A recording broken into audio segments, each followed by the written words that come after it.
Chapter 953. The battle turned into a one-sided beating. The miserable state of Heber being beaten up by the mechanical deity appeared in every pair of eyes. No one knew when this beating would stop. Some people could not bear to watch and looked away. However, they could not help but look back. It was rare to see a Beyond Grade A in such a sorry state. This was very precious video footage, and not many people were willing to waste the opportunity to watch it live. It would be something they could brag about in the future. The people of the Bloodshed Land watched as their respected tyrant was beaten up by Blackstar. Their eyes were about to pop out of their sockets, and a sense of humiliation and anger rose in their hearts. They almost could not help but want to help. However, they knew very well that even Heber was not Blackstar's match. If they went up, they would only be sending themselves to their deaths. Not only would they not be of any use, but they would also ruin the fairness of this battle and make others look down on the Bloodshed Land. Furthermore, the tyrant himself would not forgive others for interfering in his battle. Therefore, even though they were trembling in anger, they could only watch as their boss was beaten up by Blackstar. Bang! Rothus' facial muscles twitched, and he smashed the metal cabin wall with a slap. His entire body was trembling, and he suppressed his urge to attack. Tyrant! Jode clenched his teeth and felt humiliated. Their boss was beaten up by someone else, and they also felt ashamed. On the other side, the many Beyond Grade as of the three universal civilizations were also watching the battle through the live broadcast. After the Battle of Planet Lighthouse, the Beyond Grade A Circle had already acknowledged Blackstar's strength. Most of the Beyond Grade as thought that Blackstar would win, but they could guess the result but not the process. In their minds, Heber would at least be able to cause some trouble for Blackstar and get rid of more than half of his mechanical army. However, they did not expect that in reality, Heber would not even have the slightest chance of winning. Blackstar completely controlled the battle. He's actually in such a sorry state. What an ugly loss. Ravenlouder shook his head. Blackstar is really a scary guy. I feel that Heber is already very strong for being able to last this long. If I were there. Bioni could not help but put himself in the shoes of Blackstar. Thinking of the result, he could not help but shiver. Seriously, why did I have to scare myself? Blackstar and I are good friends. About this, I believe that you and Dylan will have a lot of common topics, Milizel. Viru, on the other hand, was a little sad. Sigh, after this battle, the tyrant's reputation will be gone. As a martial artist, when he saw Heber being beaten into such a miserable state, he could empathize with him and grieve for his friend. These Beyond Grade A allies of the advanced civilizations all knew what Blackstar could use the mechanical deity. It meant that he had already stepped into the peak Beyond Grade A level. Logically speaking, it was not embarrassing for Heber to be defeated by Blackstar. However, the tyrant's actions against Blackstar in the past became the source of the backlash. The grudges between the two of them made it difficult for Heber to back down. Once he failed, he would be pulled down from the altar. Not to mention, he was beaten up so badly. Not only the dynasty's allies, but the Beyond Grade as of Radiance and Ethereal were also discussing Blackstar in their own channels. Han Xiao's performance made all the Beyond Grade as tremble. While they were discussing, the mechanical deity suddenly stopped. Everyone's eyes sparkled. Oh, there's a result. An irresistible force came from the palm of the mechanical deity, and Heber was sent flying again, smashing through the asteroids along the way. His momentum gradually came to a stop, and he finally crashed into a huge continental plate fragment. His entire body was imprinted on it, leaving a human-shaped crater. Blood blurred his vision. Heber's trembling hands grabbed the edge of the crater and pulled himself out. There was not a single part of his body that did not hurt, and he was covered in blood. He did not know how many bones and tendons were shattered. He could feel the terrible state of his body. His organs had almost turned into a pile of mush, and his extremely tired cells were barely able to repair themselves. The pugilist flames on Heber's body were like a candle in the wind, flickering and extremely dim, as if they could be extinguished at any time. He clenched his teeth tightly, wanting to summon his strength again. However, a sense of powerlessness ran through his entire body like an electric current, and he did not even have the last drop of strength left. Looking up, The mechanical deity did not continue to chase him but only looked at him from afar. Come on. Heber wanted to roar, but he could not make a sound in the vacuum, so he could only move his mouth. At this time, the mechanical deity disintegrated on its own, and the Lord's avatar popped out. The Lord's avatar slowly floated in front of Heber, staring at this guy who did not have a single piece of intact flesh on his body. It released a gas to surround the two of them, and at the same time, it opened the wide-area communication channel. It's over. You no longer have the strength to fight. Han Xiao's voice sounded in the wide-area communication channel, reaching the ears of everyone present. This injury is just a scratch for me. I can still fight you for an entire day. Heber's eyes were bloodshot. Ignoring the fact that his body was already at the end of its flight, he dragged his broken arm and punched the Lord's avatar. Pa! The punch was easily blocked, and there was not even a tenth of his strength left. Han Xiao took a deep breath and said coldly, "Admit defeat. You've already lost." In the combat information, Heber did not have much health left, and there were debuffs all over his body. If this continued, he would definitely die. Han Xiao's goal had already been achieved. There was a bottom line to everything. The dynasty did not interfere in the battle because they knew that he had a sense of propriety and would not allow an ally to die in the hands of another ally. Going too far was not worth it. There was no need to cause trouble for the dynasty's upper echelons and other allies just because of a single tyrant, which would affect their future development. The current tyrant was no longer qualified for him to eliminate him at all costs. Admit defeat. There's no such word in my dictionary. I don't need your pity. Heber roared and was about to continue attacking. The next moment, mechanical imprisonment devices flew over and locked Heber's entire body, leaving only his head exposed. Ka. Heber struggled with all his might, but in his current state, he could not break free from these devices. Stop lying to yourself. You've already lost. You should know how serious your injuries are. Han Xiao's tone sank. Heber did not reply. He only glared at Han Xiao, the unwillingness and anger in his eyes almost solidifying. Han Xiao glanced at him and slowly said, "Don't worry. We're all allies of the dynasty. I'll spare your life." Hearing this, Heber's mind buzzed, and he felt an unprecedented sense of humiliation. He had only managed to escape because of this identity. It was as if someone had given him his life. To him, this was a huge humiliation and torture. He felt that his dignity and pride had been trampled under Han Xiao's feet, and he was so angry that he almost went crazy. At this moment, Han Xiao suddenly had a thought and retreated a short distance. Swoosh swoosh swoosh. Rothus and the other vanguard officials flew over like shooting stars, blocking in front of the tyrant and protecting Heber behind them. "We've lost," Rothus said with great difficulty. He then clenched his teeth and said, "But if you still want to do anything to His Excellency Tyrant, you'll have to step over our dead bodies." The many vanguard officials responded with a roar, their faces filled with vigilance. Some of them were ready to die, while others were hesitant. "What are you doing? Get out of my way." Heber was enraged. He had always been the one to protect others. When had he ever been protected by his subordinates? He only felt embarrassed and humiliated. "If I've lost, so be it.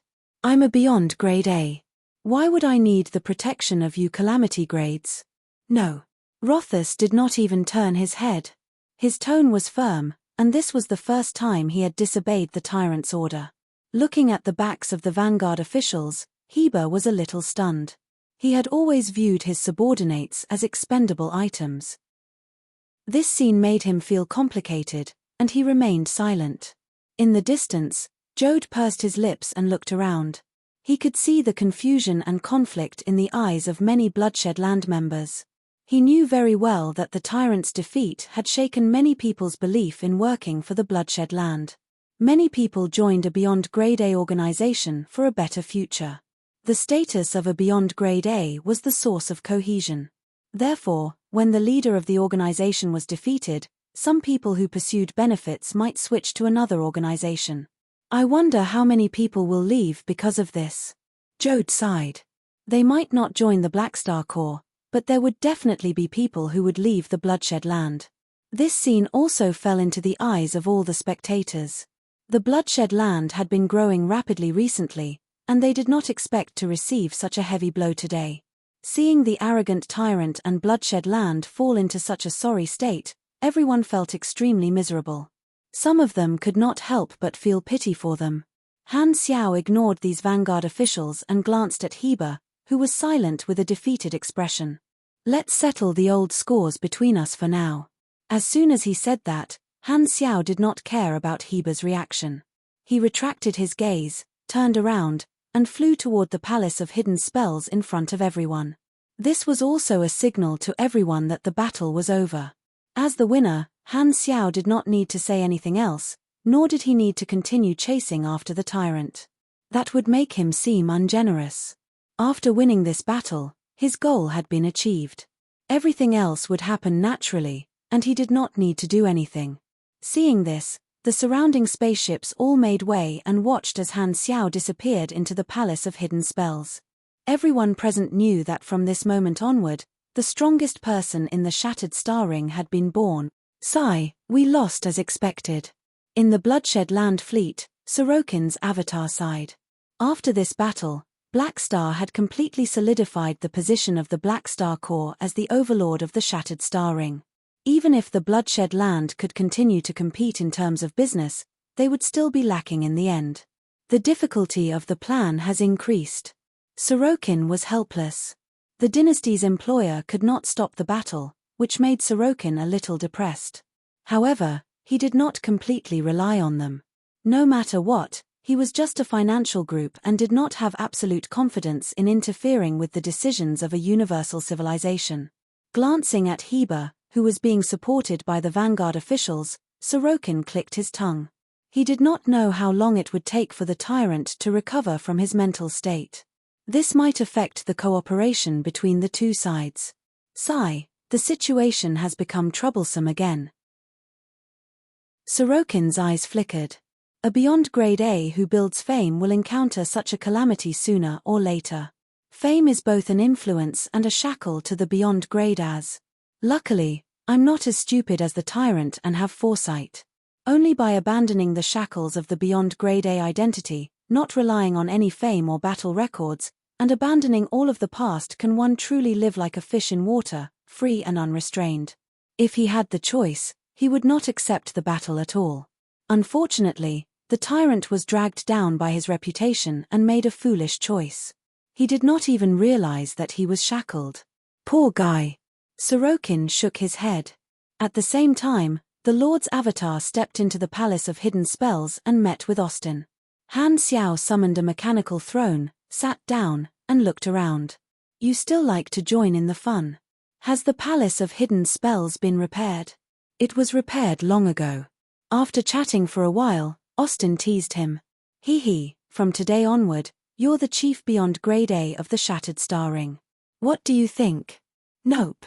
Han Xiao shrugged and chuckled. Actually, I've been the chief for a long time. All I lacked was a title. You're really not polite. Austin chuckled and did not deny it. He knew that he was not Han Xiao's match. Cisco had suffered before, Ames and Blackstar were on the same side, and now, even Heber had been defeated. Blackstar had officially become the strongest person in this star field and the main representative of the Red Empire in the Shattered Star Ring. After seeing his old friend and chatting for a while, Han Xiao bade farewell and controlled the Lord's avatar to bring the mechanical army back to the battleship. After setting the return route, he deactivated Lord's Descent. The next moment, his consciousness was pulled out and returned to his main body in the dynasty. The vision of the Lord's avatar disappeared. Han Xiao opened his eyes and saw the scene in his room. After sitting in silence for a while, Han Xiao slowly exhaled.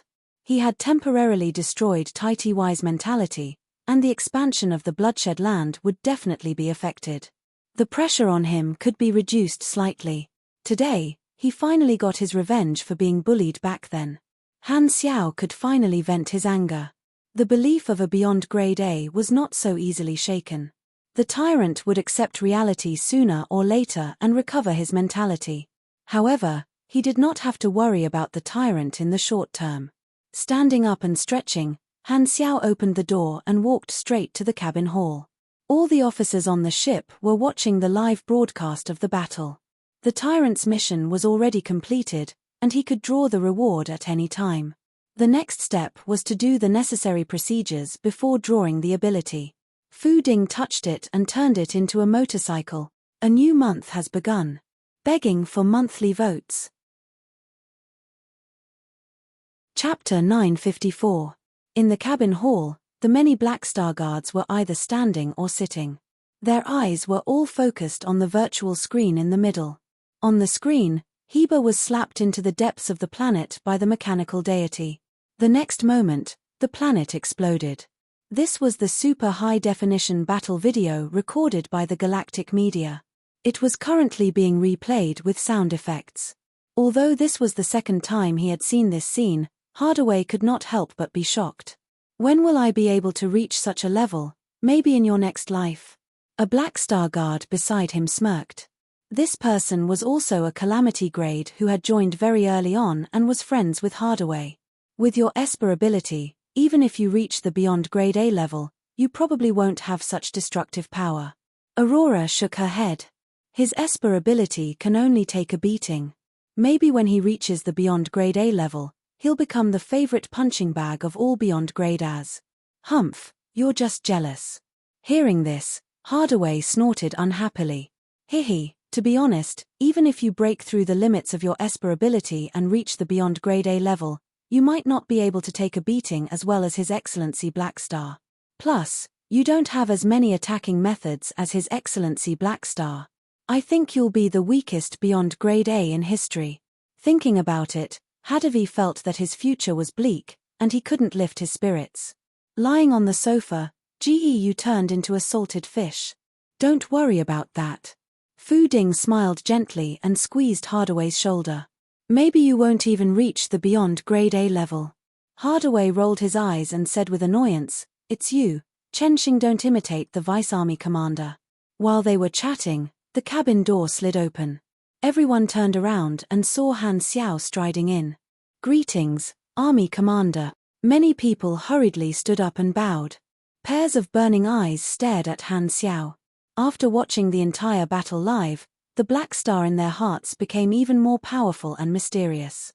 As his strength increased, their respect for Han Xiao also deepened. They're all here. Han Xiao nodded and glanced at the video on the virtual screen. He couldn't help but laugh.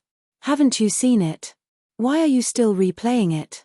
This is all for the sake of admiring your heroic bearing. Hardaway approached with a fervent look on his face. He had once joined the Black Star Corps for a trade, but after witnessing the Black Star's potential so many times, he was now wholeheartedly working for Han Xiao. After this battle, everyone knew that Black Star had officially become the strongest person in the Shattered Star Ring. The title of strongest in the starfield was not just an empty title. The fame, influence, and halo it brought were immeasurable. Only a Beyond Grade A Super could obtain this title by defeating all the experts in the same starfield. In the Shattered Star Ring, although Black Star was very strong in the past, to the public, he was not famous. There would always be people comparing him to the Tyrant. Now that he was famous, most of the ordinary galactic residents recognized him as the strongest in the starfield. Seeing a bright future, Hardaway could not wait to hug Black Star's thigh and accept Han Xiao's beatings every day. Seeing this, Han Xiao had a strange expression. He remembered that before Hardaway joined him, he was still quite cool. How did he become like this? Could it be that my charisma was that great? Shaking his head, Han Xiao came before Fu Ding. Just as he was about to touch Fu Ding jumped away like a panicked deer. Wait a minute, I'm now Morning Star. Han Xiao paused, put down his hand, and chuckled. It's fine, no rush. I'll wait for you to change back. Morning Star hurriedly retracted into his mind, and Fu Ding's consciousness came online again. His temperament became like a spring breeze, and his face was filled with helplessness. In the past, when he was touched, Fu Ding was still a little resistant, but now, he had accepted his fate. After so many things, even he himself doubted if he was really that lucky. Seeing this, Han Xiao happily went forward and touched him. Only then did he leave with his hands full of luck, feeling that he had been blessed.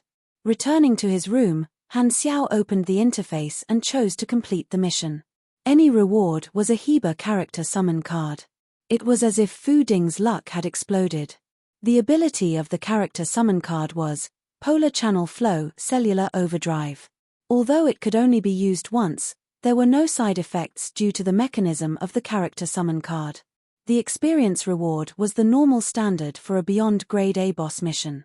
20 to 30 billion experience filled up his experience pool that was gradually drying up.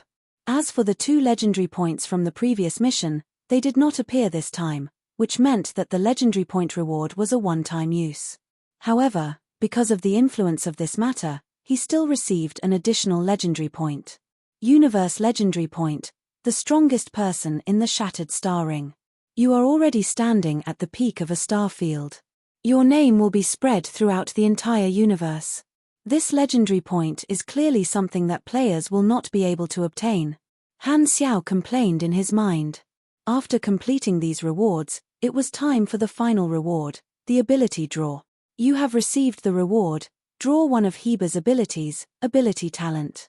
Tip: Heber is a pugilist. Some of the abilities have been adjusted according to your class. Randomizing. Randomizing complete. Please select one from the following 5 options as your reward. Happy Smiley 1. Berserk Energy, ability, plus 110% energy attack damage, plus 50% consumption. Duration, 10s. Cooldown, 75s. 2. Polar Channel Flow Cellular Overdrive, ability, release the limits of your cells and squeeze out your own potential. You will temporarily explode with a higher level of combat power, lasting from a few hours to a few days. After use, you will be in a weakened state for 1 month. Level and skill upgrade costs will be permanently increased by 7%. 3. Close Range Killer, talent, plus 40% close range attack speed, plus 2, all close range skill levels. 4. Legendary Fixed Damage Reduction, talent, when facing any type of attack, after calculating the normal resistance, a fixed damage reduction of 7,500 points will be calculated. The remaining damage will be calculated for the resistance talents with lower priority. This talent is compatible with low-level damage immunity. If you have the low-level damage immunity series of talents, the fixed damage reduction value will be the limit of low-level damage immunity. 5. Critical Combo, ability, when you perform a combo attack on the target, the critical hit rate and critical hit damage will increase with the number of combo attacks. The maximum stacking is 75% critical hit rate and 350% critical hit damage. Duration, 5s. Cooldown, 80s. Han Xiao was slightly overjoyed. Touching Fu Ding was indeed different. There were quite a few good items. However, the more good items there were, the easier it was to choose. Han Xiao thought about it and decided to remove Berserk Energy first. This skill increased pure energy damage. Although his mechanical force could also hurt others, the damage was too low, so he never used it. This skill was most suitable for pugilists to use Shockwave Blast, and it did not provide much bonus to himself. Polar Channel Flow Cellular Overdrive was a good skill for explosive power, but the side effects were quite daunting. This was not like the side effects of the evolution cube that had a time limit. The permanent increase in experience cost was a pain in the ass. Although it was only 7% per use, it could be stacked infinitely. As for the effect, just look at Heber. If he could not beat him, he would still not be able to beat him. He might even be beaten up for a longer time. Just thinking about it made his heart ache. This ability was not very useful for mechanics who did not rely on their own bodies. Compared to temporary explosive power, Han Xiao was more inclined to prepare more mech army before the battle. Furthermore, he had just obtained a character summon card without any side effects, so he could pass on this skill. Close Range Killer was most suitable for pugilists and mechanical pugilists. Although it was useful for him, it was not crucial. As for Legendary Fixed Damage Reduction, this was definitely a molding talent. Although 7,500 points of fixed damage reduction did not seem like much, This was because he was looking at it from the perspective of a beyond grade A. If a calamity grade super had this talent, they would be reduced by 7,500 points every time, and their resistance would increase by at least 2 to 3 levels. If a grade B or grade C got it, they would basically be invincible against those of the same grade. If the players encountered such a boss, it would be nothing short of despair. This ability came together with the low-level damage immunity series. Heber had the legendary low-level damage immunity talent, and he would be immune to all attacks with actual damage lower than 16,000. However, this did not mean that legendary fixed damage reduction was useless. The normal rule of low-level damage immunity was that he would be immune to all damage lower than the limit, and attacks higher than 16,000 would not be affected. After adding legendary fixed damage reduction, the effect would be that for attacks higher than 16,000, the actual damage would be reduced by 16,000. Then, the resistance talents with lower priority would be calculated. This was the result of the combination of the two, increasing the limit of the reduction. However, now that he could only draw one of them, the effect would be reduced to a certain extent. In fact, what Han Xiao wanted more was Heber's super toughness talent. This was the secret of Heber's tankiness, and it had lower priority. In other words, the order of the damage reduction for Heber would be as follows. First, the energy of a beyond grade A would be reduced by 1 layer, followed by 1 layer of the physical body's normal resistance, and then the actual damage value would be obtained. Next, the 16,000 damage reduction would be deducted, and finally, the high reduction from super toughness would be calculated. According to rough calculations, the theoretical damage of tens of thousands would be reduced to 2 to 3 digits. The last one, critical combo, was extremely suitable for him. The number of combo attacks from the Mech Legion was a joy that pugilists could not imagine. It would definitely be able to max out the critical strike rate in the shortest amount of time, steadily increasing his damage output. What a dilemma. You have received legendary fixed damage reduction. Luzi was right. Every tank had the heart to deal damage. He really wanted to choose the critical combo, however, it was not easy for him to draw a molding talent. It would be too wasteful to let it go. His resistance was not low to begin with, and he also had a hopeless recovery rate. Adding on the damage reduction, just the thought of it was terrifying. I'm probably going to walk down the path of being a tank until the end, but I really want to deal damage. Han Xiao was a little troubled. After sorting out the rewards, Han Xiao let out a breath, calmed himself down, closed the interface, and pondered about the impact of this battle. He had obtained the title of the strongest in the star field, which would help the Black Star core business in the Shattered Star Ring recover. At the same time, he would be able to attract a wave of new talents. The decline of the Bloodshed Land's influence would not hinder the investment of the Limitless Financial Group. The other party was still his main competitor. However, this matter would increase the difficulty of the expansion of the Bloodshed Land. As for the dynasty, since they did not interfere before, it meant that they had tacitly agreed. Tai Tai was probably hurt a little too deeply by me this time. The construction and development of the flickering world is now the most important.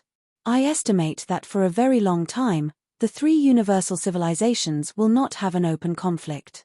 This way, I will have a stable external environment to develop the mechanical civilization and the Black Spirit race, as well as start building a secondary dimension factory, Han Xiao pondered. He had already set the tone for the version updates in the past few decades, which was to build up his accumulation steadily. As Black Star and the Bloodshed Land left, the spectators present also dispersed. The spies of the Radiance and Ethereal immediately uploaded the battle recording. Not long after, this recording was sent to the upper echelons. The upper echelons of the 2 universal civilizations held an impromptu meeting specifically for this matter. Everyone has seen the recording. What do you think?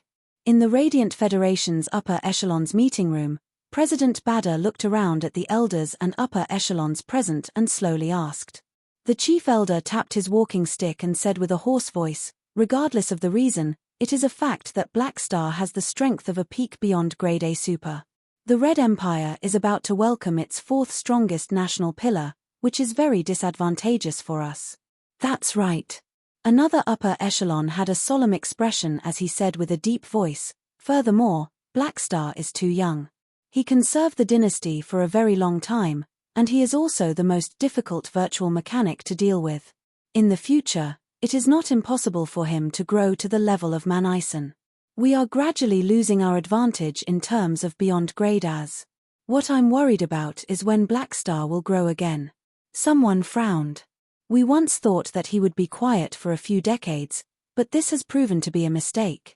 Every time we think that he needs a long time to stabilize before he can continue to increase his strength, the facts prove us wrong." Hearing this, everyone fell silent. Facing an opponent like Han Xiao who broke the rules time and time again, everyone felt pressured. "If that's the case, we will have to make some adjustments to our strategy regarding the evolutionary totem," the chief elder said slowly. "That's right." Bada pondered. "I will have to discuss this with the Arcane Church." This battle that had attracted a lot of attention ended. However, in the next half a month, not only did the news not die down, it even continued to rise. Countless galactic media outlets played the recording of the battle on the various channels of the various star systems, and the process of the tyrant being beaten up was especially emphasized. With the media's dissemination, even the galactic residents who were not interested in the battle were able to appreciate the heroism of the tyrant. Now, those who did not know that the tyrant had been defeated all knew about it. A beyond grade being beaten up was something that everyone loved to see, and this matter quickly became the topic of conversation for countless galactic residents. In the eyes of the majority of the people in the other star fields, the tyrant was a relatively unfamiliar beyond grade A. Now that Heber had made his presence known by getting beaten up, he became extremely famous. There were rumors that after the battle ended, Heber went home and locked himself in his room. Even his subordinates could not see him. This matter spread like wildfire, and a special group also noticed the mechanical deity that Blackstar had displayed. The machinery faith. Chapter 955. A huge black palace made of metal and mechanical materials sat on top of a lone peak. Two mechanical islands that looked like star globes slowly rotated above the palace. A bright red artificial sun hung in the sky like a bloodshot eye, illuminating this barren land.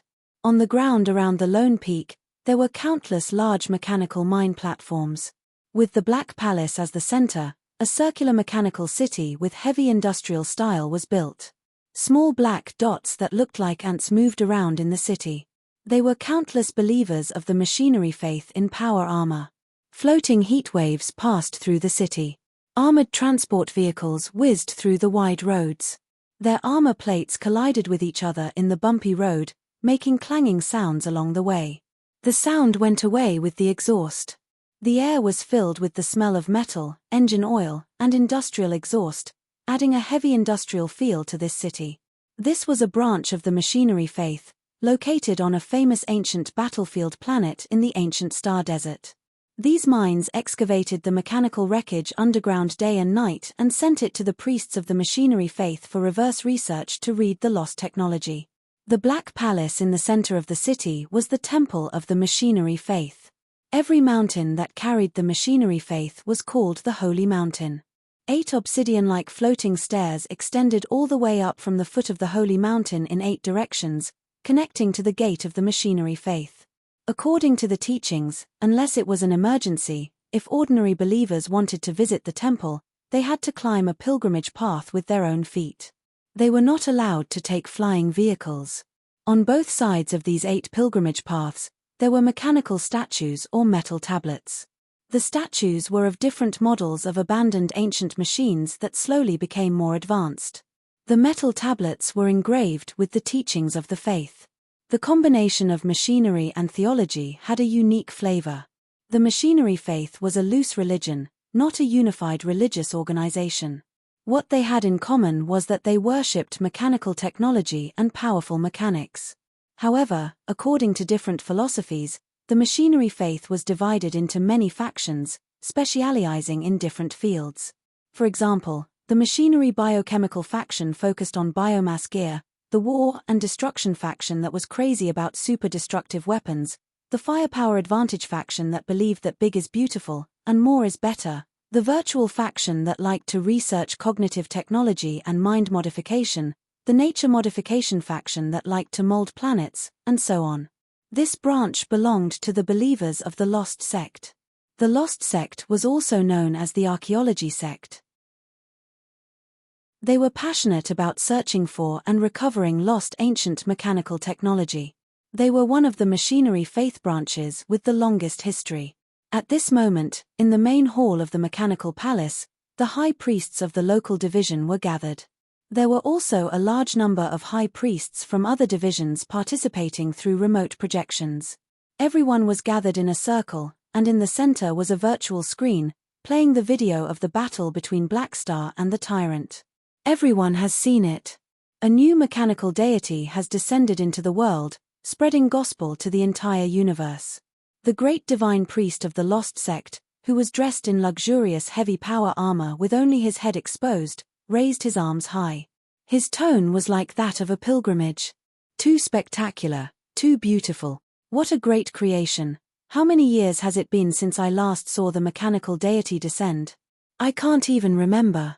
Many divine priests whispered to each other, their eyes flashing with excitement and fanaticism. Silence.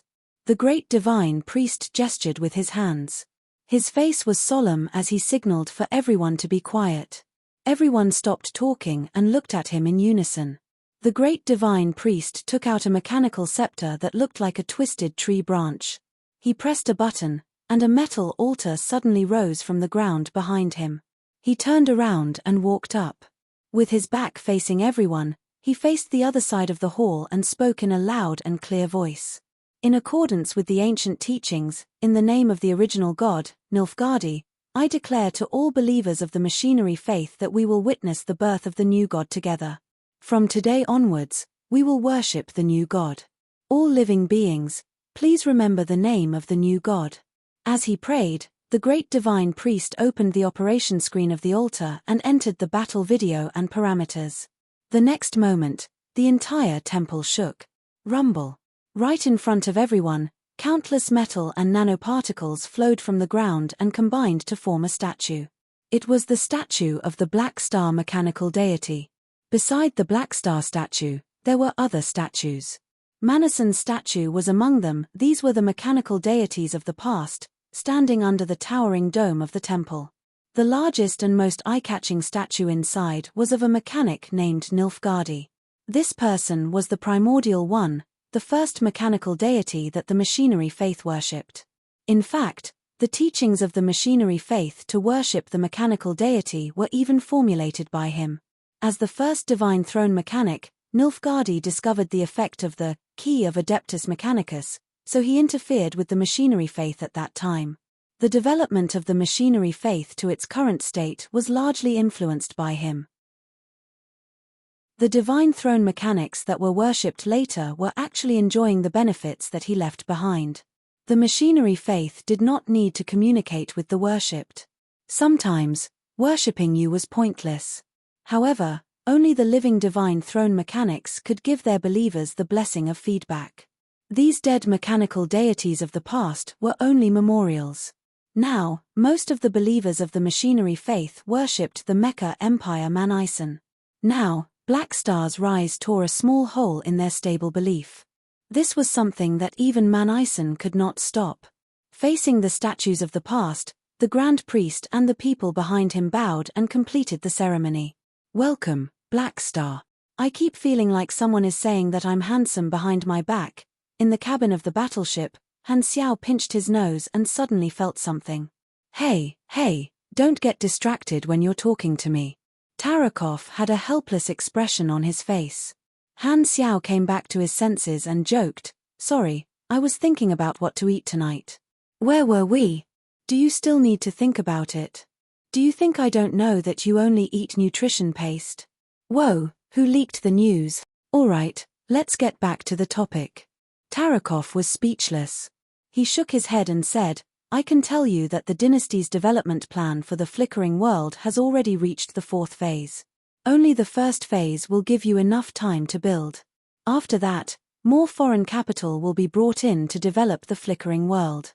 This means that the dynasty will only start the next phase of the plan after the construction of the 3 star clusters is completed.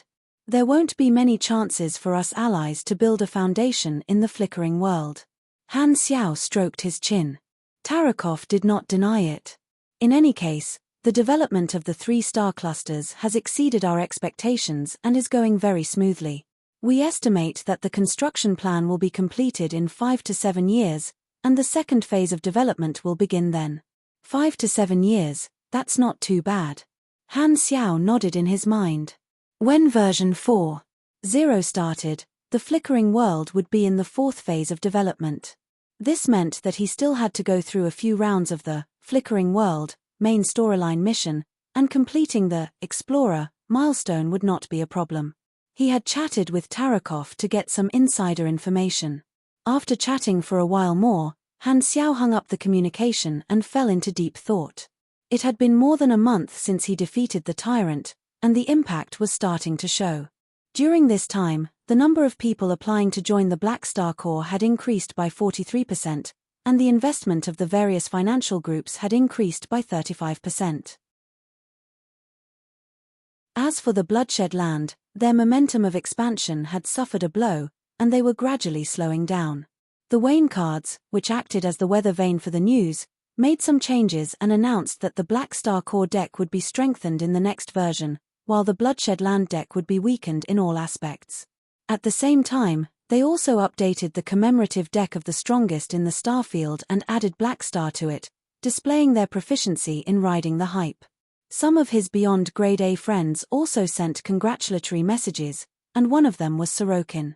This once again refreshed Han Xiao's understanding of how thick his skin was.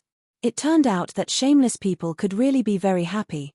Now that the Black Star Corps had established their position as the strongest in the starfield, the competition on the Limitless Financial Group side had fallen into a long tug-of-war, and they could not do anything to each other in the short term.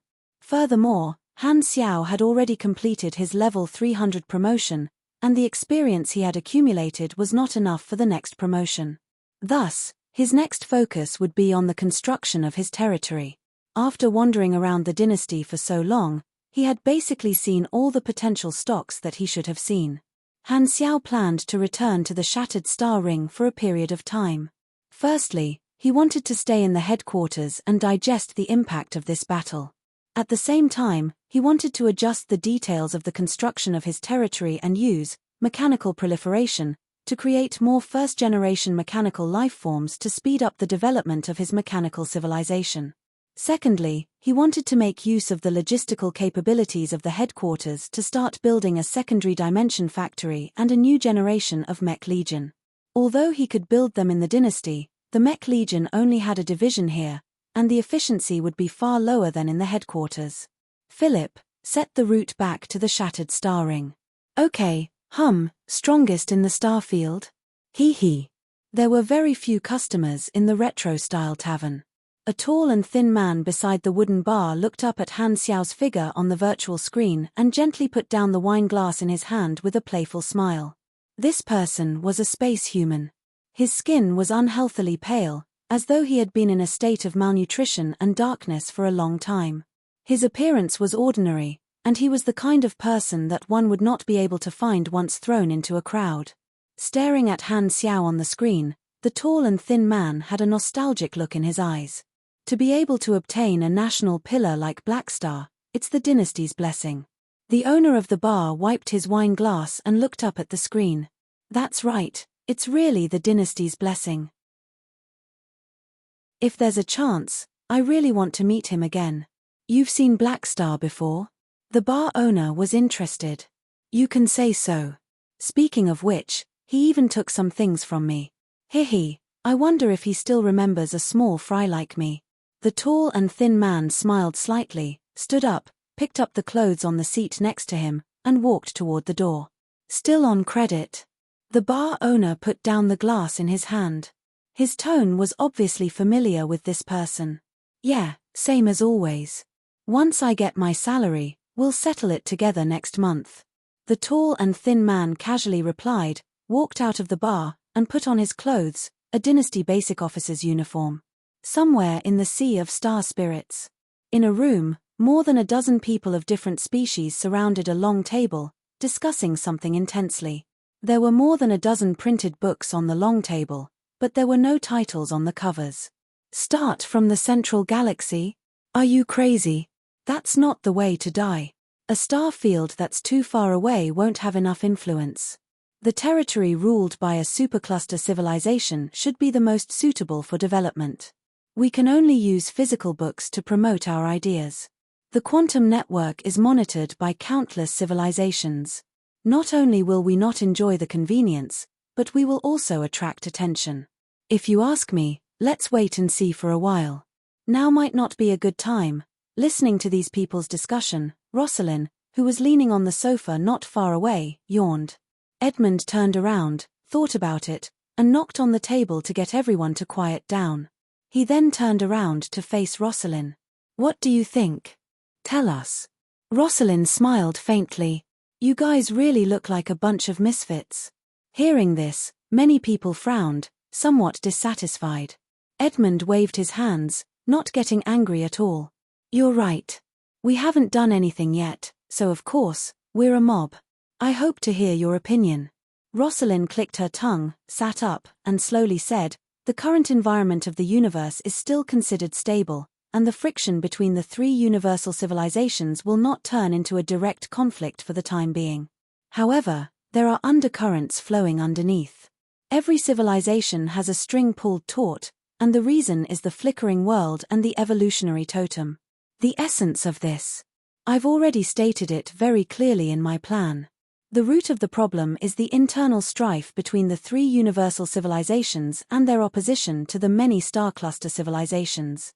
The flickering world is an opportunity to reshuffle the cards. While the attention of the entire universe is on the flickering world, we can quietly develop and promote our ideas in a low-key and peaceful way. We can use religion to package ourselves, lie low, and wait patiently for the opportunity. What opportunity? Someone asked. The supercluster civilizations hope to obtain a promotion channel through the new starfield, but the three universal civilizations will definitely hold the benefits of the new starfield firmly in their hands. What they leave for these supercluster and star cluster civilizations is only a small amount of profit. Since the exploration era, the three universal civilizations have suppressed them for too long. Everything has a limit, and it will reach a critical point one day. Those star cluster civilizations can't wait forever. After all, there are very few civilizations that give up. Furthermore, if they lose hope again, it might lead to conflicts. Thus, the flickering world has the potential to become the fuse, and this will be the soil for our development. Edmund nodded. I think so too. Now is the best time. Our cause cannot be delayed again and again. Hearing this, the crowd nodded in agreement. Seeing this, Rosalind sneered. To be honest, she looked down on this group of people in front of her. Among these people, there were people like Edmund who insisted on their twisted ideas, ambitious people with ulterior motives, and people like her who wanted to see the world burn. Breaking the restrictions of the three universal civilizations on the development channels of other races? It sounded good, but she did not care. Overthrowing the three universal civilizations was her motive. This made her feel very excited. No organization was more suitable to be an opponent than the three universal civilizations. Edmund might have believed in his own ideas, but in her eyes, this was just a good starting point. In the galactic era, where resources were abundant, no one would have to worry about survival anymore. This was a revolution that did not start because of survival. Rosalind saw the unresolvable conflict between the three universal civilizations and the superstar cluster civilizations, so she could make use of Edmund's philosophy to take advantage of the situation. The world often stood on the edge of a cliff, struggling to maintain its balance. All it lacked was someone to give it a push, just like pushing a lever at a fork in the tracks, leading history to an unknown path. If such an era did not exist, then she would try to create one. She just wanted to dance on the stage to her heart's content. If we want to start our cause, we need a name, Edmund said with a deep voice. Rosalind glanced at his silver skin and smiled playfully. How about Silver Revolutionary Army? Chapter 956. After sailing for a period of time, the fleet finally returned to the shattered star ring. Han Xiao returned to the headquarters immediately and gathered his officers to summarize the work done during this period of time. It was mostly the same old problems, but the slightly better news was that the Germinal Financial Group was developing smoothly. As a subsidiary financial group under the Black Star Corps, they had people, money, and status. They even had the support of the Army's armed forces.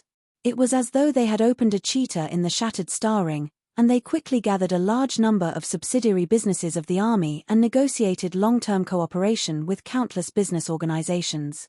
This made the structure of the Army much simpler. It was worth mentioning that the inter-pays that Han Xiao had poached from the dynasty had shown excellent business talent. The team he led had always been ranked at the top, and they had signed many contracts for the financial group. Apart from gathering subsidiary businesses, they had also tried their best to open up new channels. In Sylvia's evaluation of him, inter-pays had excellent business negotiation skills, strategic vision, leadership skills, persuasive eloquence, calm judgment, and many other qualities. He was an excellent management talent, and after training, he could be placed on the list of candidates for an executive position. Currently, the Black Star Corps was filled with talents. Due to its large scale, there were many positions for various levels of officers. Philip evaluated the members of the Army and selected different talents to form an extremely long list of candidates. The people on the list were all candidates for the Army's officers. Han Xiao reviewed some of the backlogged documents, and after discussing official matters, the officers also relaxed. Han Xiao turned around and asked, "By the way, how's Nero's learning going?" "Not bad, he's very talented," Reynolds said concisely. I'll go take a look after the meeting." Han Xiao stroked his chin and suddenly said, "I have a question for you."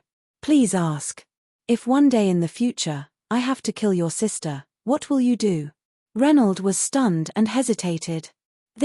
Don't be afraid. Just tell me the truth. Why do you want to kill her?" Let's say she did something wrong and harmed the interests of the Army." Reynolds exhaled, his face expressionless. "If that's the case, I won't hold a grudge against you. She has to bear the consequences of her actions. But by then, I won't be able to continue working for you. Please understand." The atmosphere became tense, and everyone present had different expressions. They knew that Han Xiao would not speak without thinking. Could it be that Rosalind, who had left the Army, really did something? Han Xiao looked at him for a while and suddenly laughed, making the tense atmosphere dissipate. "Who knows what will happen in the future?" "Don't mind it, there's nothing wrong with your answer." Leonard nodded silently and stepped aside, deep in thought. Glancing at his face, Han Xiao shook his head in his mind. When the three founders of the Silver Revolutionary Army came to the Army to poach people, he had planted an observer's mark on Edmund. Not long ago, he saw the official establishment of the Silver Revolutionary Army from the observer's mark. The actions of Edmund and the others could not escape his eyes at all. According to his original plan, he was prepared to sit back and watch the Silver Revolutionary Army grow. Firstly, he would be able to grow leaks. When the three universal civilizations paid attention to the Silver Revolution, he would be able to make contributions. Secondly, he would let people he knew very well trigger the conflict between the three universal civilizations and the supercluster civilizations. Only then would it be easier for him to deal with them. Thirdly, he would secretly make arrangements, feeling that there might be an opportunity to use the Silver Revolution in the future. However, Han Xiao's thoughts would never remain unchanged. He would always adjust his plans according to the situation. Now that his position in the dynasty had been consolidated, he did not need this contribution. The problem with the World Tree was something he only encountered later, and it had become a ticking time bomb. With the external threat in advance, whether he should continue to let the Silver Revolutionary Army become a problem. The conflict between the three universal civilizations and the supercluster civilizations was the trend of the era. Sooner or later, these advanced civilizations would rebel against the ruling position. The conflict would inevitably erupt, and the Silver Revolutionary Army was the fuse that happened to ignite it. Han Xiao knew that killing the Silver Revolutionary Army in advance would not resolve the conflict, but there would be a chance to delay the eruption. No matter what choice he made, he had to deal with the upper echelons of the Silver Revolutionary Army. Many times, thoughts were more terrifying than guns, and reformers would not have a good ending. Therefore, Han Xiao was concerned about Leonard's thoughts and wanted to give him a heads up. However, people like Leonard would not change his mind once he decided on something. Sylvia looked around, coughed, and broke the silence. "By the way, I have an interesting proposal here. Please take a look." As she spoke, she pressed the communicator, and a virtual screen appeared. On it was a document. Han Xiao glanced at it, raised his brows, and said, "Super education plan? Yes, we have opened training camps on many planets to train reserve members, but it's too militarized. Only soldiers who have signed a contract to become reserve army soldiers can receive the training." The idea of this proposal is that the Black Star Corps will fund and open civilian super schools in the Shattered Star Ring. Any civilian will be able to pay to go to school, and there will be no need to become a reserve member of the army. Wait. Han Xiao raised his hand. Such super schools are everywhere. Every galactic civilization has their own official super school. There doesn't seem to be a need for me to do this. No, it's still a little different. Sylvia shook her head. You're now the strongest in the star field. This title has the power to attract students to the maximum. The civilian schools we open have a different meaning. Han Xiao stroked his chin, browsed through the proposal, and casually asked, "What about the benefits?" Opening a super school named by you can effectively expand your influence. You can treat this as a public service act. Sylvia spoke calmly.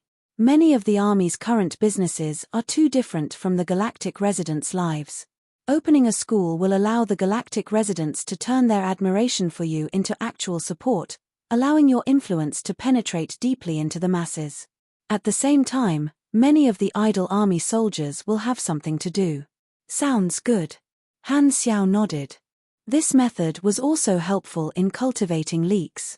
In the past, they did not do this mainly because their influence was not large enough and they did not have enough funds.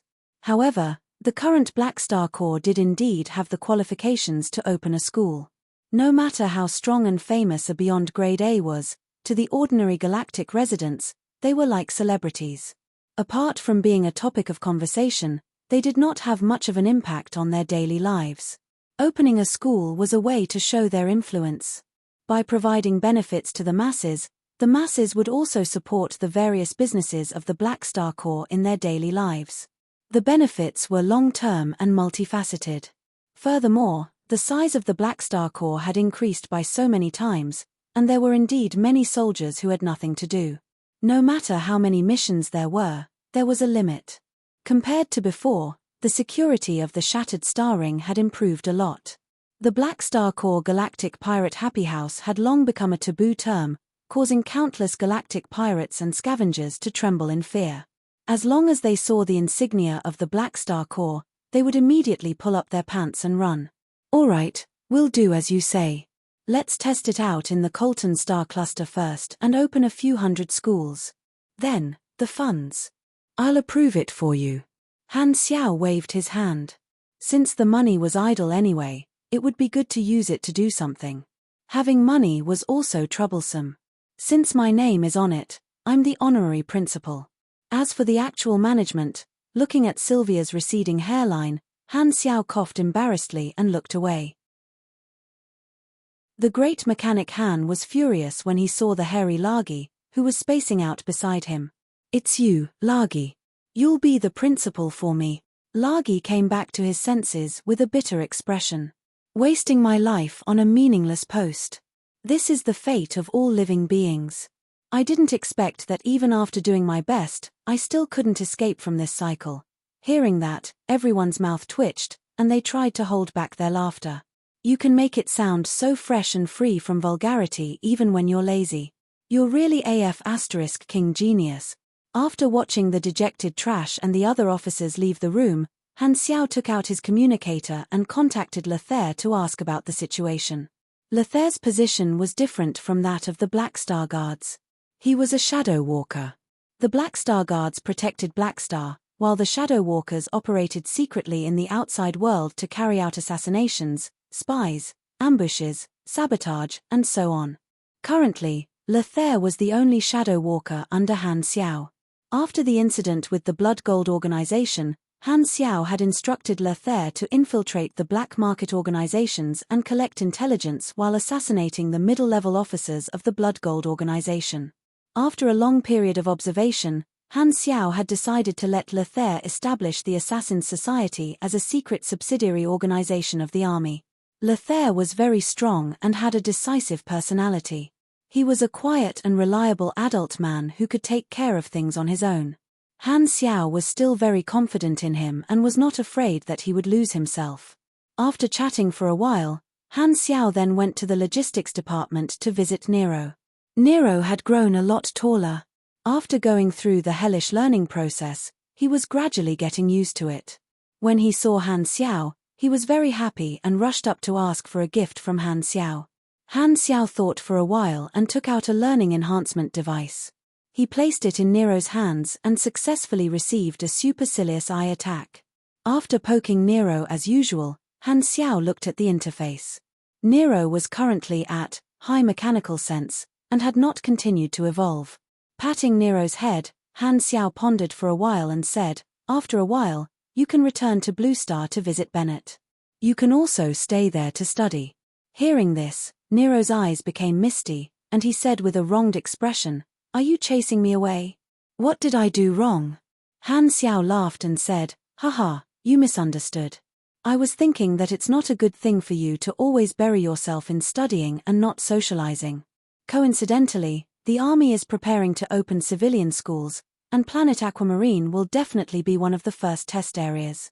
You can go to school on Planet Aquamarine and spend more time with Bennett. You can also take some time to learn from Reynold. It's a balance between work and rest. Just treat it as a reward for your hard work." Nero was shocked. Godfather's personality has changed. He actually wants to give me a holiday. What's with that look in your eyes? Why do you look like you've seen a ghost? I'm just happy.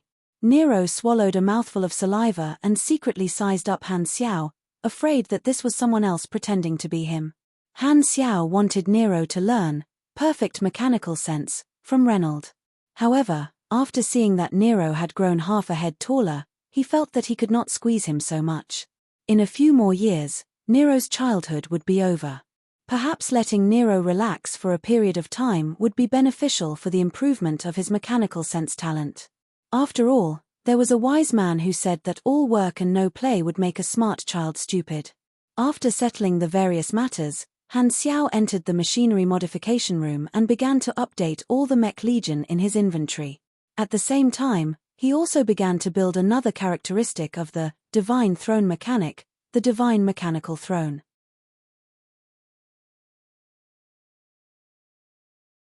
Chapter 957.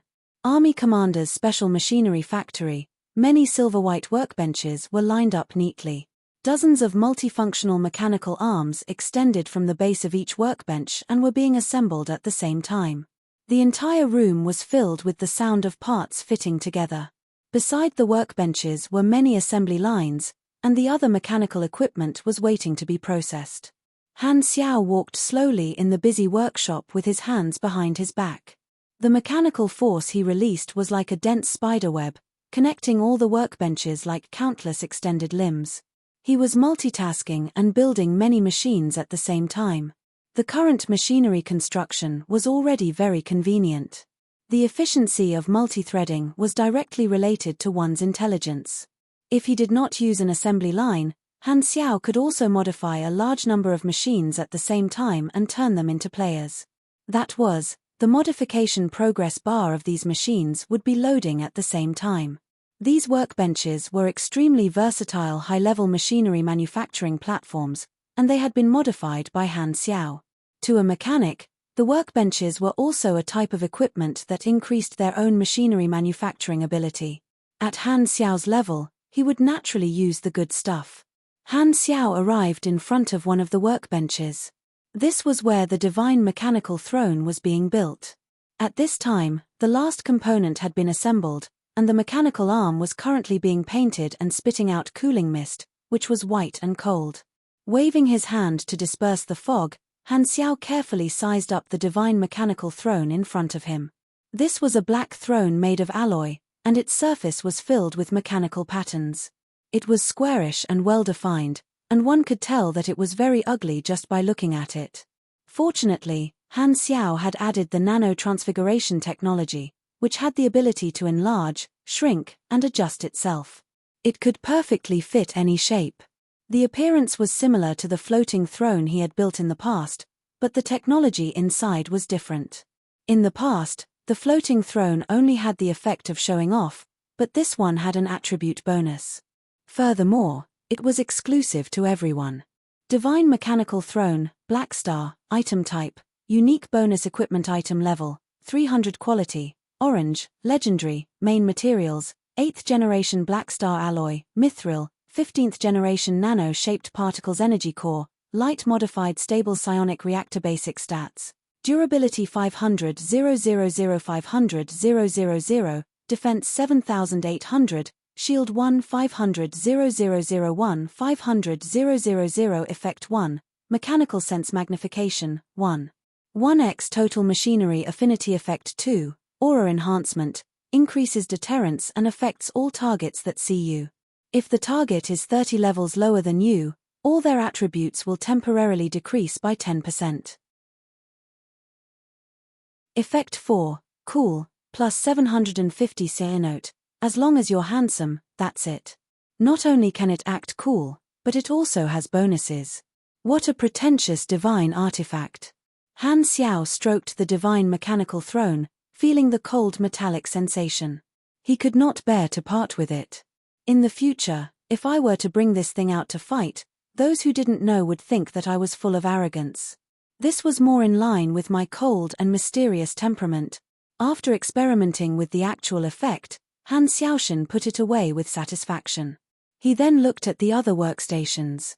Most of the workstations were updating and strengthening the backup mech legion in the inventory, improving the technology to the level of a divine throne mechanic, giving them new performance bonuses. Another portion of the workstations were building new machines, many of which were blueprints of the Tyracle's legacy. The Tyracle's legacy was a new talent that could be chosen for the level 300 promotion. This race had a deep understanding of mechanical technology and had many unique machines. When Han Xiao completed his promotion, he had unlocked the level 300 blueprints. Some of the blueprints were useful to him now, adding dozens of useful new machines to his mech legion. According to their different functions, he had expanded many new units, including many new models of mechanical soldiers. The Universe Walker was a Tyracle's special mechanical soldier. It was purple and green and had a triangular horse helmet-like head. It was skinny and had a skeletal body. It used biochemical implant technology, and a large number of special nanobiochemical tendons and strengthening fluid were stored in the muscle module under the outer armor. After entering battle, the strengthening fluid would be injected, and the muscles would swell, turning from a bamboo pole into a muscular man's body. Furthermore, this type of machine had a special ability. It had 2 stages of transformation. The first was overclocking, which gave it an extremely strong explosive power and an all-around boost. The second was berserk, which was greatly strengthened on the basis of overclocking. At the same time, it could release a special distortion force field. It was very well-rounded in both close and long-range combat. After practical testing, it was discovered that the Universe Walker could defeat most machines with the same bonuses.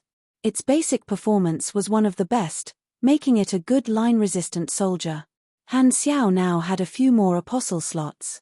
He chose the Universe Walker with the best basic stats and turned it into an apostle weapon. Originally, he wanted to call it Purple Muscle Tyrant, but after thinking about it, it seemed a little overpowered. Giving an apostle weapon a name was like giving a child a name. Han Xiao pondered for a while before naming it Purple Sky Spirit according to the name format of mechanical life forms. He planned to bring it back to the mechanical civilization and let it give birth to children. Other than that, There were many other good things in the Tyracal's legacy blueprints. For example, a physical missile equipped with precise hyperdrive guidance. The ammunition was a special high-energy polymer that had extremely strong corrosive and penetrative effects. It was very effective against battleship shields and could be used in space battles. If it encountered a battleship that was not equipped with dimensional anchors or force field interference, the missile could even directly jump over the shield and blast into the spaceship, causing direct damage. There was also an interesting Star Series device that could create a path to guide and focus the energy of a star, indirectly causing a Star Destroyer-level attack. However, what Han Xiao was more concerned about was a star energy concentrator under this series. Its effect was to collect a large amount of star material and condense it into a portable device through space technology. Furthermore, it would not affect the reaction of the star inside the device, thus creating a moving star. Other than supplying energy and guiding attacks, this device could also release material from other locations to form a new natural star. The size of the star was determined by the amount of material, which was equivalent to helping the star move. In the legacy knowledge, the Saint Tyracal's people used this method to multiply stars. After the duplication was completed, they would fill the new star with dust clouds and material to increase its volume. This way, they would create a natural star with much higher efficiency than man-made products. What Han Xiao was more concerned about was the extension function of the star energy concentrator. If this thing was released on someone else's face, would it not be a portable star bomb? Its destructive power would probably not be much weaker than a primordial psionic bomb. Furthermore, there was no pollution problem, making it convenient to kill and steal. While Han Xiao was busy modifying the machinery, Sylvia was carrying out the education plan. The first step was to announce to the entire starfield that the army was starting to develop education. Ever since Han Xiao defeated the tyrant, many galactic residents had been paying attention to his movements. They felt that Black Star would make a big move after obtaining the position of being the strongest in the starfield. As soon as this announcement was made, a large number of citizens in the shattered star ring became excited. Just the name of the starfield's top beyond grade A super starting an education plan would attract a large number of people. The plan was to first prepare to open a few dozen schools in the God Aura star system, and Blue Star was an important pilot area. Blue Star was developing rapidly. As soon as Nero walked out of the spaceship, he felt that Black Star City had become much more unfamiliar. Compared to when he left, it had changed too much. "I'm home." Nero calmed himself down and returned home. However, he realized that Bennett had gone on a business trip recently, and only his mother was at home. Because Han Xiao had given him a break, Nero spent the next few days eating, drinking, and having fun, making him extremely happy. This is heaven. On the balcony of the high-altitude villa, Nero sat on a small stool with his legs crossed and a cup of ice cream in his hands. He happily drank with a straw and enjoyed the scenery of the city. In the Black Star Corps, he did not have any status and could only passively accept the arrangements. However, here, he was the son of the planet's leader, and it would not be an exaggeration to say that he was the young master. As long as he did not break the law, he could have almost anything he wanted, although he only asked his bodyguard to buy him a cup of ice cream. Zzz. At this time, the screens of a few buildings outside lit up and played the same piece of news. According to reports, the Black Star Corps announced the establishment of a super academy in Blue Star yesterday in an effort to find more talents. Federation President Bennett met with the executive principal of the Black Star Super Academy and gave an important speech. A live broadcast was shown on the screen, and a press conference was in progress. At the venue, Bennett and Largy's remote projections were sitting opposite each other and chatting in front of countless reporters. This was a high-level meeting room in the Government Affairs Building, which was also in Black Star City. Nero looked up and could see the Government Affairs Building. It seemed that Bennett had returned from a business trip. "I represent the people of Blue Star to thank the Black Star Corps for their generosity." In the screen, Bennett had a smile on his face and used official words to express his attitude. Largy remained silent and nodded. The official beside him passionately said, "Blue Star is the home planet of His Excellency Black Star, and His Excellency Black Star is very willing to help develop his home planet." The people of Blue Star are all our brothers and sisters. After being taught a lesson time and time again, Lagi was forbidden from speaking in public. Han Xiao had specially found a cheerful secretary to act as his interpreter. Nero focused on the screen. He had grown up watching news about Bennett. Every time he saw his father on the screen, he could not help but become more focused. Looking at Bennett on the screen, Nero suddenly realized that the wrinkles on Bennett's face seemed to have increased, and the white hair on his temples had also increased. Father is getting old. Nero pursed his lips, and an unknown emotion spread in his heart. The happiness of the holiday gradually disappeared, and it was replaced by a feeling of not being able to study. After traveling in the universe, Nero's experience had increased a lot, and he slowly became more intelligent. He also had a vague understanding of the situation of Blue Star and Bennett's painstaking efforts. The concept of responsibility gradually formed in his heart. After hesitating for a while, Nero stuffed the remaining ice cream into his mouth and returned to his room. He unwillingly took out a mechanical theory book from his bag and read it with a bitter expression. After reading it for a while, he naturally immersed himself in it. Although he thought that he was unwilling, after studying for a long time, his interest in machinery had already been nurtured. He could not resist, so he learned to enjoy it. Set up a school? Seeing the announcement from the Black Star Corps, Sorokin could not help but fall into deep thought. He walked to the window, looked at another spaceship leaving the Bloodshed Land headquarters, and lightly shook his head. After Heber's defeat, the negative effects had gradually appeared. His reputation had collapsed, and the unity of the Bloodshed Land had been shaken. During this period, talents had already started to leave the Bloodshed Land. Every few days, someone would choose to leave the Bloodshed Land. They should have been suppressed with an iron fist, but the tyrant remained in seclusion, and the upper echelons did not take action either.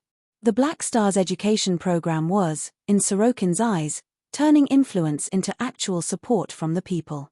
It was unprecedented, and the Bloodshed Land had fallen to the bottom. The contrast was extremely strong. Under such circumstances, Sorokin did not have any good ideas. He could only keep a low profile and temporarily stop attacking the Black Star Corps businesses. He was prepared to wait for this period of time to pass before doing anything else. Di. At this time, his communicator suddenly rang. Sorokin picked it up and saw that it was a call from Manison. Your Excellency Mecha Empire, what's the matter? What business do you want to know about the Black Star Corps businesses? Give me a list. Sorokin was stunned. What do you mean? I'll do you a favor, Manison said calmly. I understand. You want to hack into the Black Star Corps database? Sorokin's eyes flashed, and he was rather surprised. Was he not afraid of becoming enemies with the Black Star? Your actions were also instructed by me. The Radiant Federation asked me to thoroughly investigate the Black Star Corps database, so I'll take this opportunity to help you, Manison said calmly. Not only that, Sorokin narrowed his eyes and joked. Are you feeling pressured by the rise of Black Star? Don't ask about things that you shouldn't ask. Manison was unmoved. Hihi, I understand. I'll send you the list later. If you can really get some insider information, it will be very helpful to my operation. Okay. Manison nodded and hung up.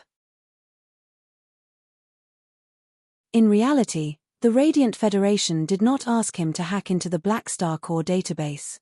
This was what Manison had suggested. Helping Sorokin was just a bonus. More importantly, he wanted to test the strength of the Black Star again. Instead of fighting, he wanted to spar with him in the virtual world. One of the important reasons for doing this was because he knew that Black Star had been worshipped by the machinery faith. In Manison's mind, Black Star had officially turned from a junior with potential to a competitor.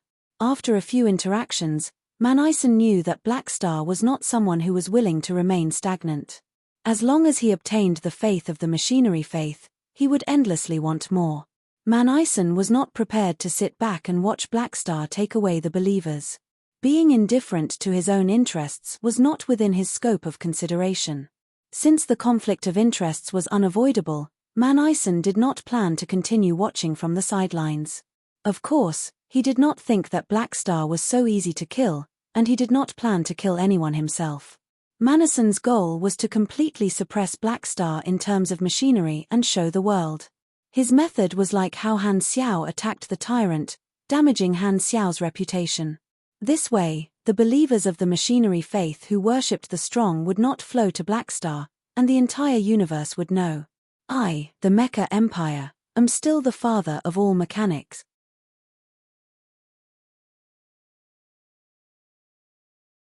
Chapter 958.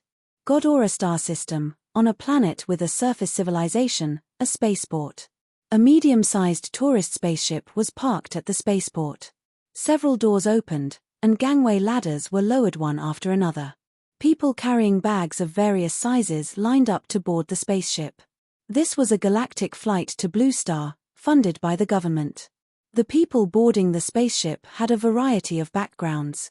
Some were rich people who had bought seats, some were elites sent by the military, some were selected from the civilian population, and some were people who had bought seats at the bottom of the spaceship, wanting to leave their mother planet and change their destiny. For a character like Black Star to appear on planet Aquamarine, it was one of the lucky ones among the surface civilizations. In this star system, there were many surface civilizations that were subordinate to Ghidorah, and this planet was one of them. It was as difficult as ascending to the heavens for a surface civilization that was born under the jurisdiction of an advanced civilization to develop. Although the civilization on this planet was not a stagnant pool, it obviously lacked the vitality to develop. Even this port was the only port on this planet. Throughout the year, there were not many interstellar visitors, which was a stark contrast to the prosperity of planet Aquamarine. The news of the Black Star Corps opening a super academy also reached this planet, and the upper echelons of this civilization immediately had thoughts. For a small place like theirs, they naturally did not have the qualifications to invite the army to open an academy. If they wanted to enroll, they could only go to a pilot planet. Therefore, the upper echelons of this civilization specially organized this flight to Blue Star. The goal was to send military elites and youths with potential to the super academy opened by the Black Star Corps to further their studies. For a surface civilization like this with limited development, it was almost impossible for them to surpass a star system civilization in terms of raw strength. The technology that they treated as treasures was not worth mentioning in the eyes of the advanced civilizations. Therefore, the only path they could take was the path of supers. As long as they could nurture a powerful individual, they would be able to raise the status of the entire civilization. Blue Star was an example of the envy of countless surface civilizations. Of course, they did not even dare to think about nurturing a cosmic figure like Black Star. The greatest hope of this civilization was to produce a calamity-grade super. The civilian academy opened by the Black Star Corps gave them some hope. The strongest academy in the starfield should have a higher chance of nurturing a calamity grade, right? In the noisy long line, a dark and skinny little girl stood in the crowd. She was surrounded by 4 soldiers who blocked the crowd and protected her from being pushed around. It was obvious that she had received special treatment.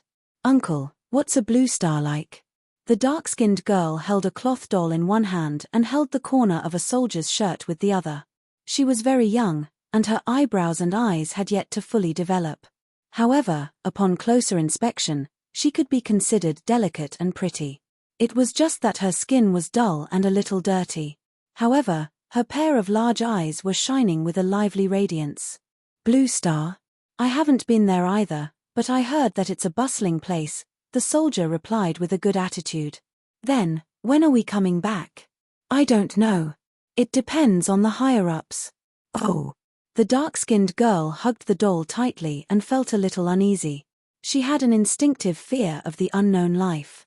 She was an abandoned orphan and had been taken in by a public orphanage.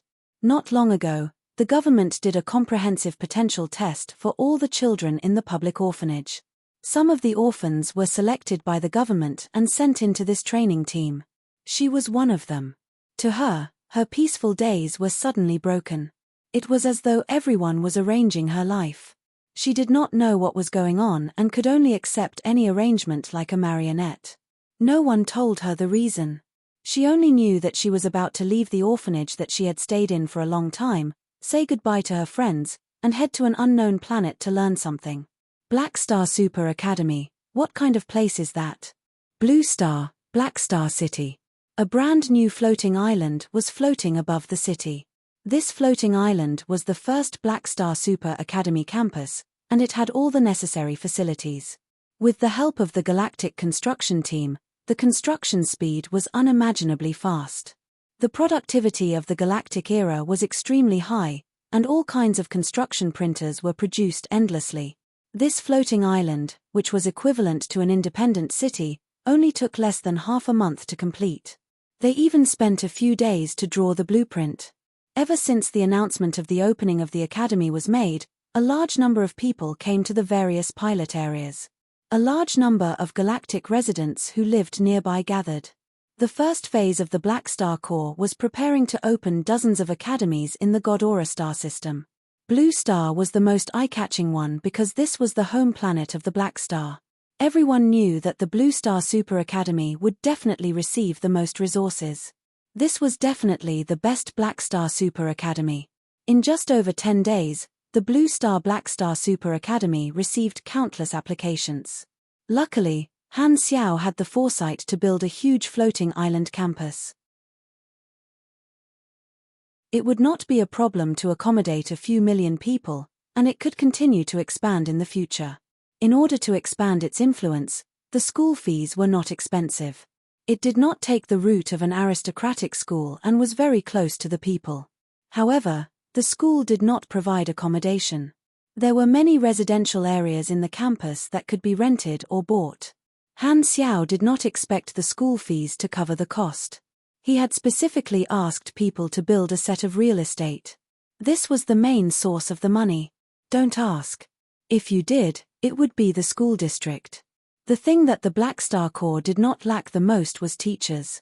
A large number of supers were happy to earn extra money. They treated it as accepting the job of teaching students. There were also many ready-made super academies for reference. Blue Star was so prosperous. As long as they had money, they could recruit all kinds of employees. They did not need to worry about the source of students. Furthermore, with the name of Black Star, the administrative approval process was smooth. No one dared to stand in their way.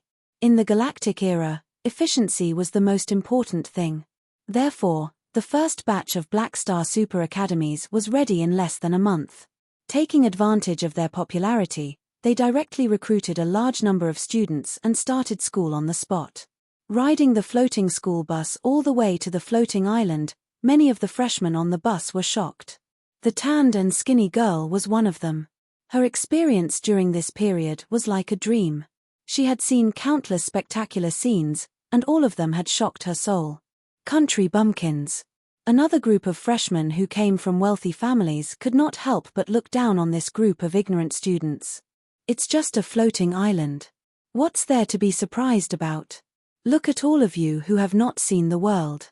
If you see the honorary principal in person, you will probably faint. Hearing the sarcasm of others, many of the freshmen who came from small places lowered their heads in low self-esteem.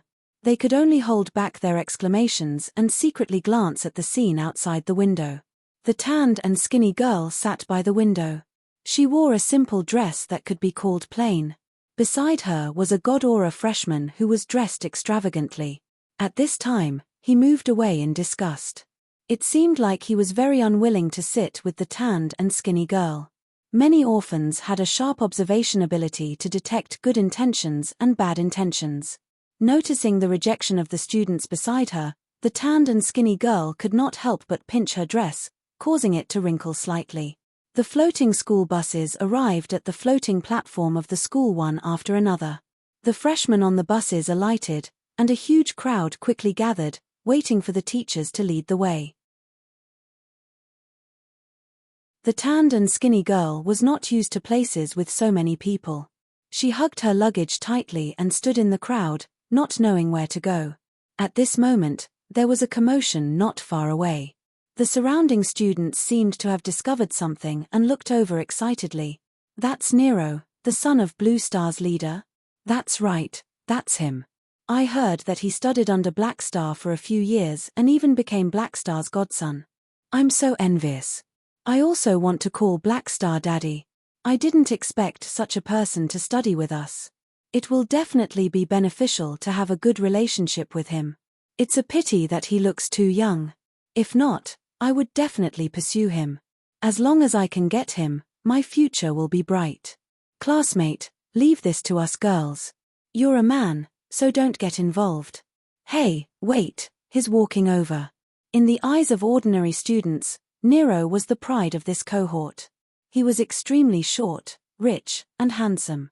Hearing the discussions around her, the tanned and skinny girl was a little curious. However, at this moment, the crowd suddenly surged. There was no one here to protect her, and she was suddenly pushed to the ground. Her luggage fell to the ground, and the skin on her knees was scraped. Ouch, it hurts. The tanned and skinny girl subconsciously wanted to cover her head and squat down to prevent others from stepping on her. However, all of a sudden, the crowd around her seemed to have disappeared in the blink of an eye, and no one was pushing her anymore. She opened her eyes in a daze and saw a flying shuttle floating above her head, forcing the surrounding crowd to retreat. A youth with a childish face walked over with a face full of concern. He bent down and placed his hand in front of her. My name is Nero. I saw you fall just now. Are you okay? The tanned and skinny girl looked at Nero in a daze. In her eyes, the youth in front of her seemed to be covered in a layer of warm gold. After staring at him for a few seconds, the tanned and skinny girl woke up from her daze. She hurriedly grabbed Nero's hand and stood up to thank him with a voice as soft as a mosquito. Thank you. I'm not injured. Nero lowered his head and saw the bloodstains on her knees. He couldn't help but say, Aren't you injured? It's fine. It's just a small injury. I'll be fine in a few days. Wait, I have a healing spray. As he spoke, Nero placed his mechanical bag on the ground and took out a metal spray with the Blackstar logo. He squatted down and sprayed a circle around the tanned and skinny girl's knees before nodding his head in satisfaction. After he stood up, he realized that the young girl's face was flushed red and she looked uneasy. Seeing this, Nero couldn't help but laugh. What are you nervous about? Oh right, I haven't asked you yet. What's your name? My name is Mia Morotto. This is the name given to me by the orphanage director. The tanned and skinny girl nervously held onto her skirt and didn't dare to look at Nero. Orphanage? You're an orphan? Nero was surprised. Nero scratched his head and thought for a moment before passing the healing spray to Mia. This is for you. If you're injured in the future, use this to heal faster. He had observed Mia's plain clothes and realized that she was an orphan. Her financial situation should not be good. Nero knew that there was a high risk of injury when learning supers, so he gave the bottle of healing spray to her. After all, it was just a small matter, and he had as many of these as he wanted. Mia mustered her courage and looked at Nero. When she met Nero's sincere gaze, her heart trembled. Like a frightened rabbit, she quickly lowered her head and carefully received the potion from Nero. Thank you, Pa. Han Xiao, who was monitoring Nero's enrollment, covered his face with his hands. It hurts my eyes. What the F***CK, what is this? Is this a Jack Su show? At such a young age, he can pick up girls on his own. Nero, did I ask you to do this? This puppy love must be stop. Otherwise, my perfect mechanical sense might be replaced by a talent like female affinity. However, why does this Mia Morotto sound so familiar? Han Xiao frowned. He searched his memories and locked onto an image. It was a tall woman wearing tight black armor. Her face was originally exquisite and beautiful, but now it was disfigured. Half of her face had become mechanical prosthetics, and one of her mechanical eyeballs was emitting a strange red light, making her look hideous and hideous. Her expression was cold, and she held a black metal spear in her hands.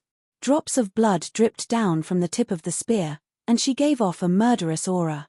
Conqueror, Mia Morotto, Calamity Grade Pugilist, once a Beyond Grade A seed.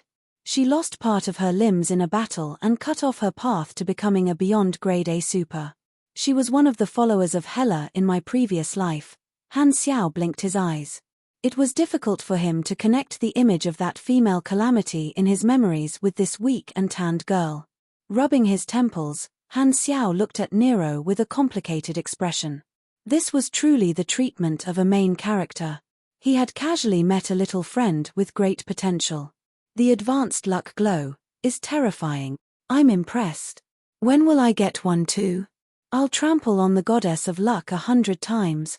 Not wanting to look at Nero's scene, Han Xiao helplessly turned off the surveillance camera and looked at the modification workbench not far away. After a month of hard work, not only had the mechanical soldiers in his inventory been upgraded, but the mech legion had also expanded to a scale of close to 20 million. The prototype of the secondary dimension factory had also been created. All that was left was to refine it and turn it into a military factory in the secondary dimension. My efficiency is still as high as ever. Looking at the neat mech legion, Han Xiao chuckled with satisfaction. Di. Right at this moment, Han Xiao's quantum network vision suddenly sounded an alarm. The next moment, Philip suddenly appeared and hugged Han Xiao's finger. His face was pale, and white noise kept appearing on his virtual image, as if he had not been in contact with Han Xiao. A large amount of abnormal data has been detected. It's breaking through my core firewall. Daddy, save me, hum.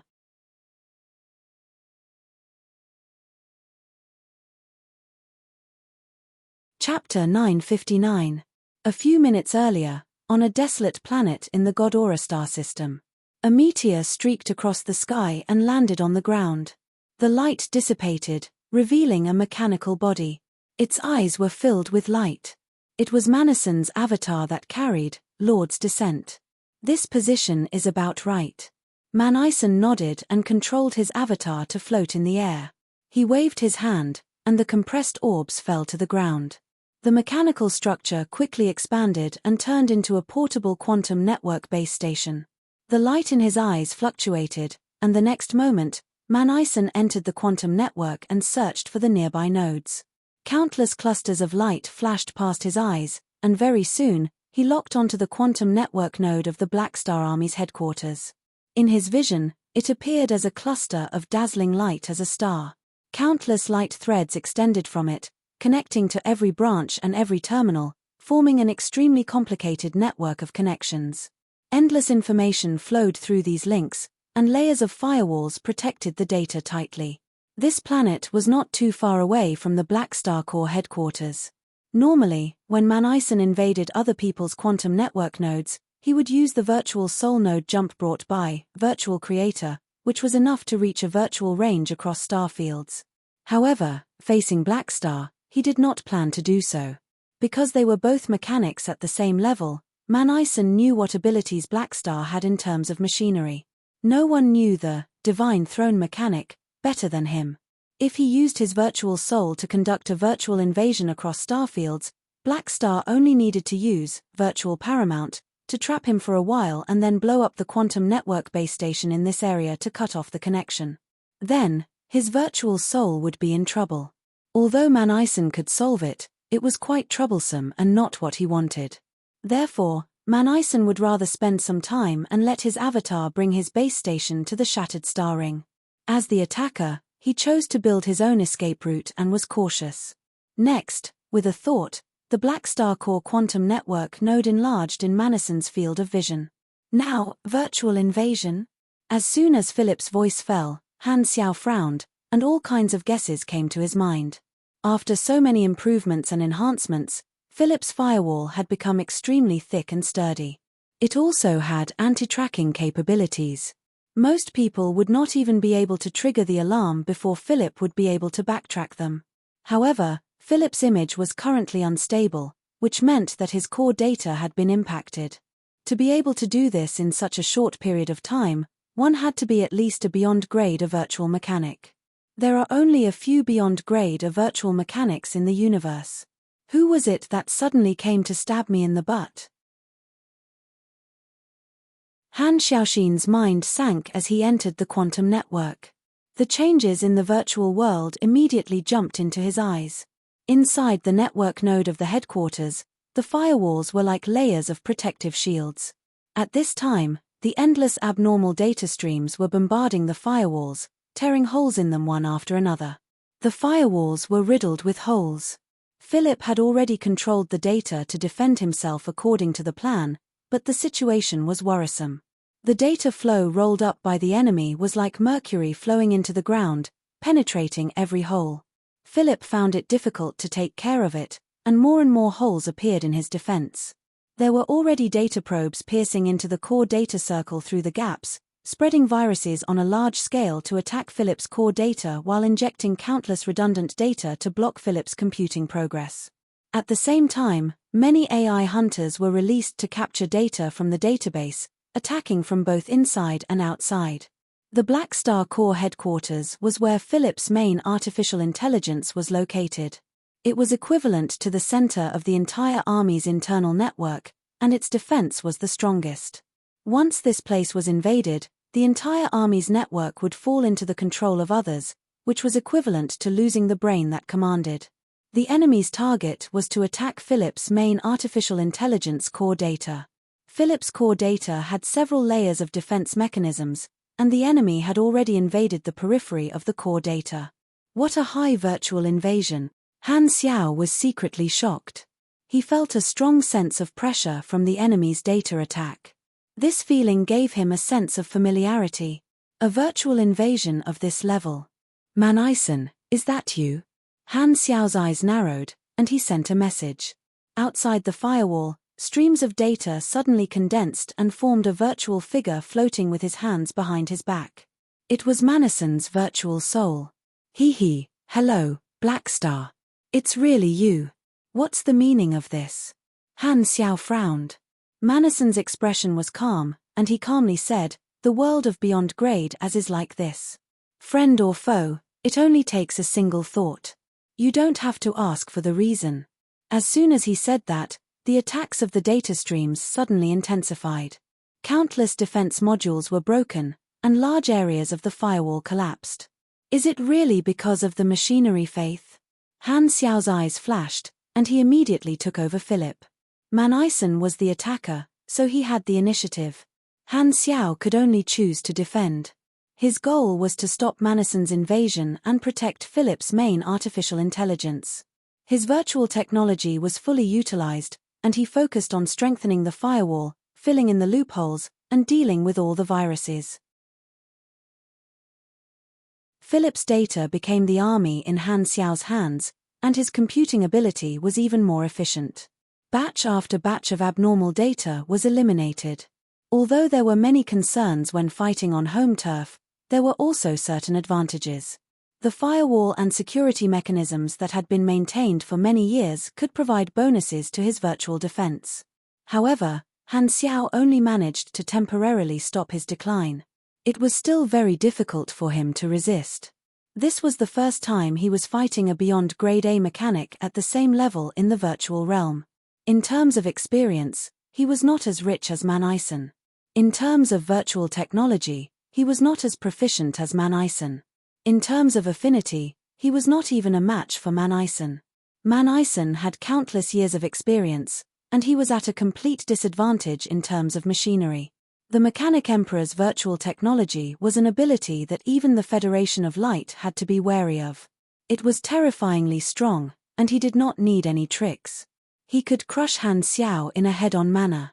This is a little troublesome. Han Xiao's brain raced, but he could not think of any way to counterattack.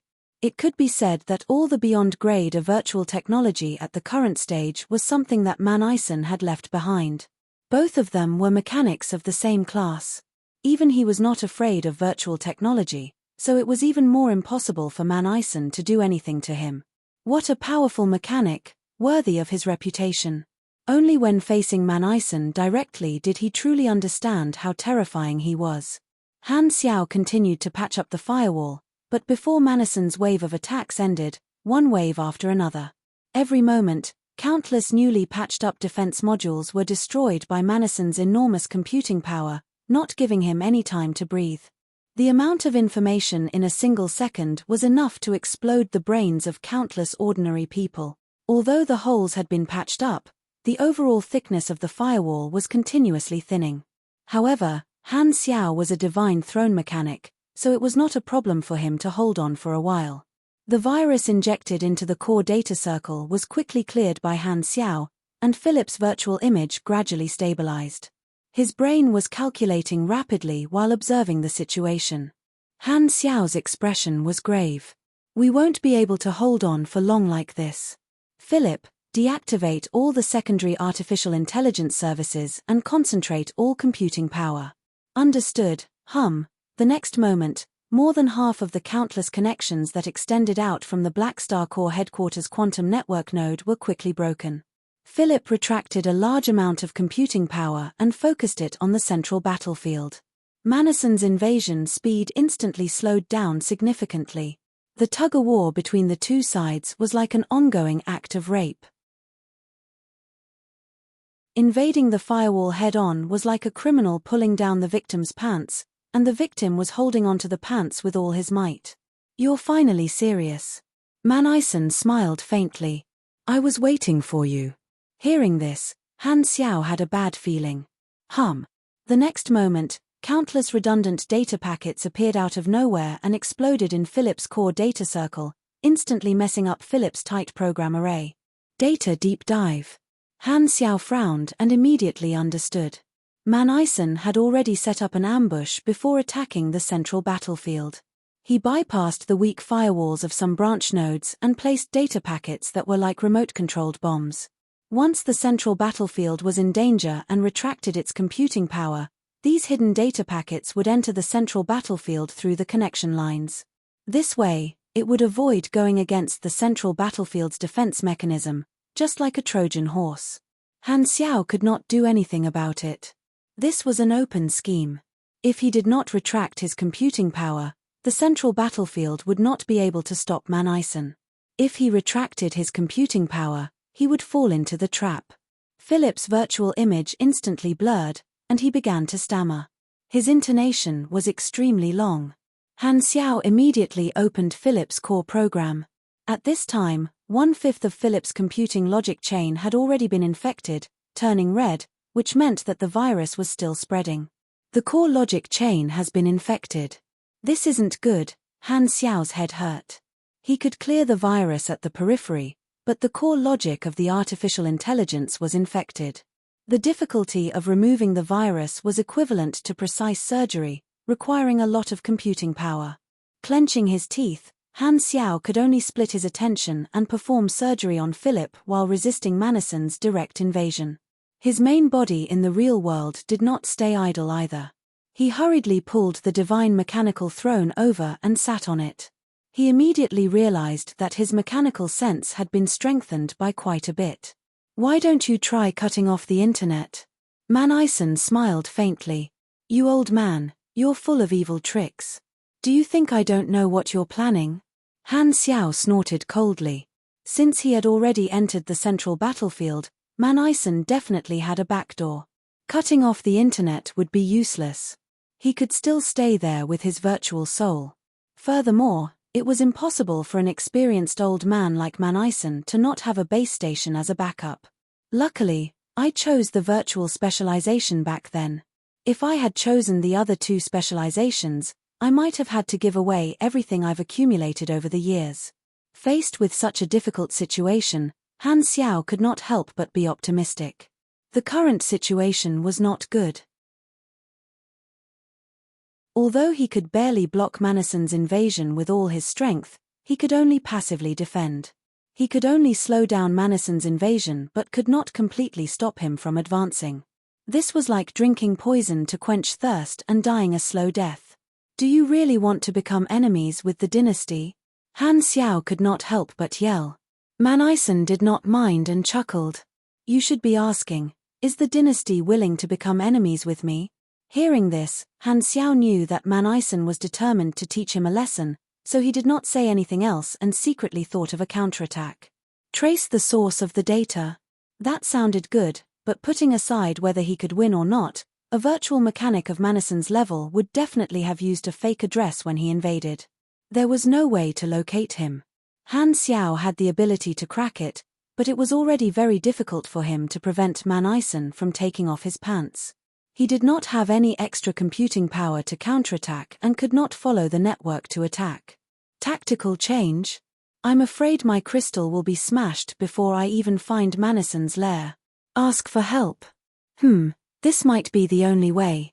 He alone would not be able to stop Manasson's virtual intrusion.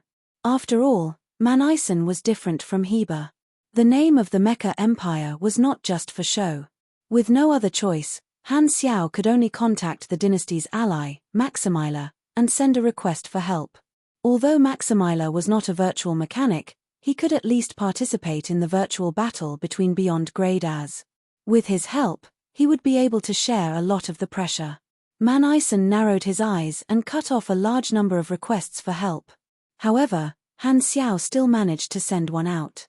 Seeing this, Manasson did not mind. Who did you ask for help from? Maximila or Cyberdyne? It can't be Kant, right?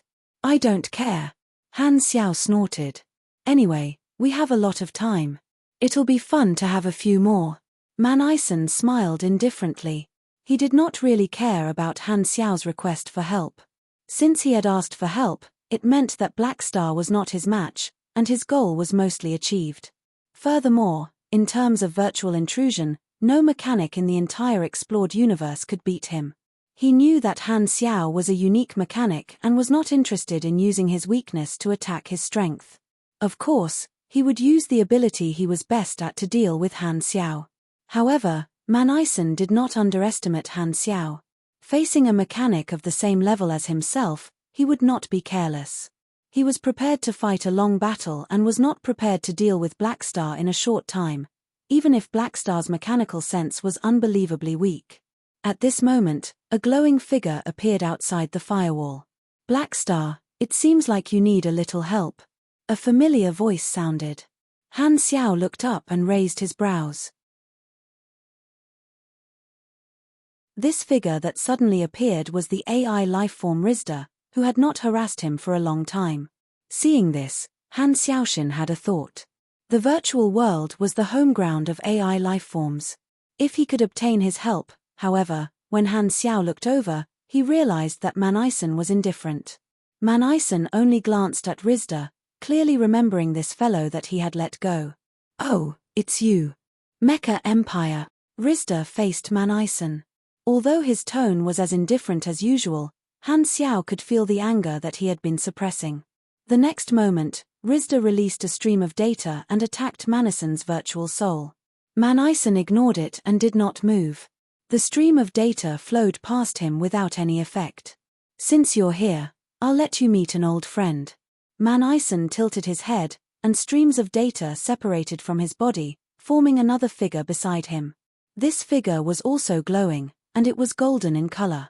Complicated logic data could be seen flowing on the surface of its body. It was also an AI lifeform, and it only had a pair of eye sockets that were burning with blue flames. AI lifeforms naturally had their own way of recognizing appearances. The moment he saw this figure, Rizda was stunned. Ancestor? At the same time, Han Xiao's interface showed a notification.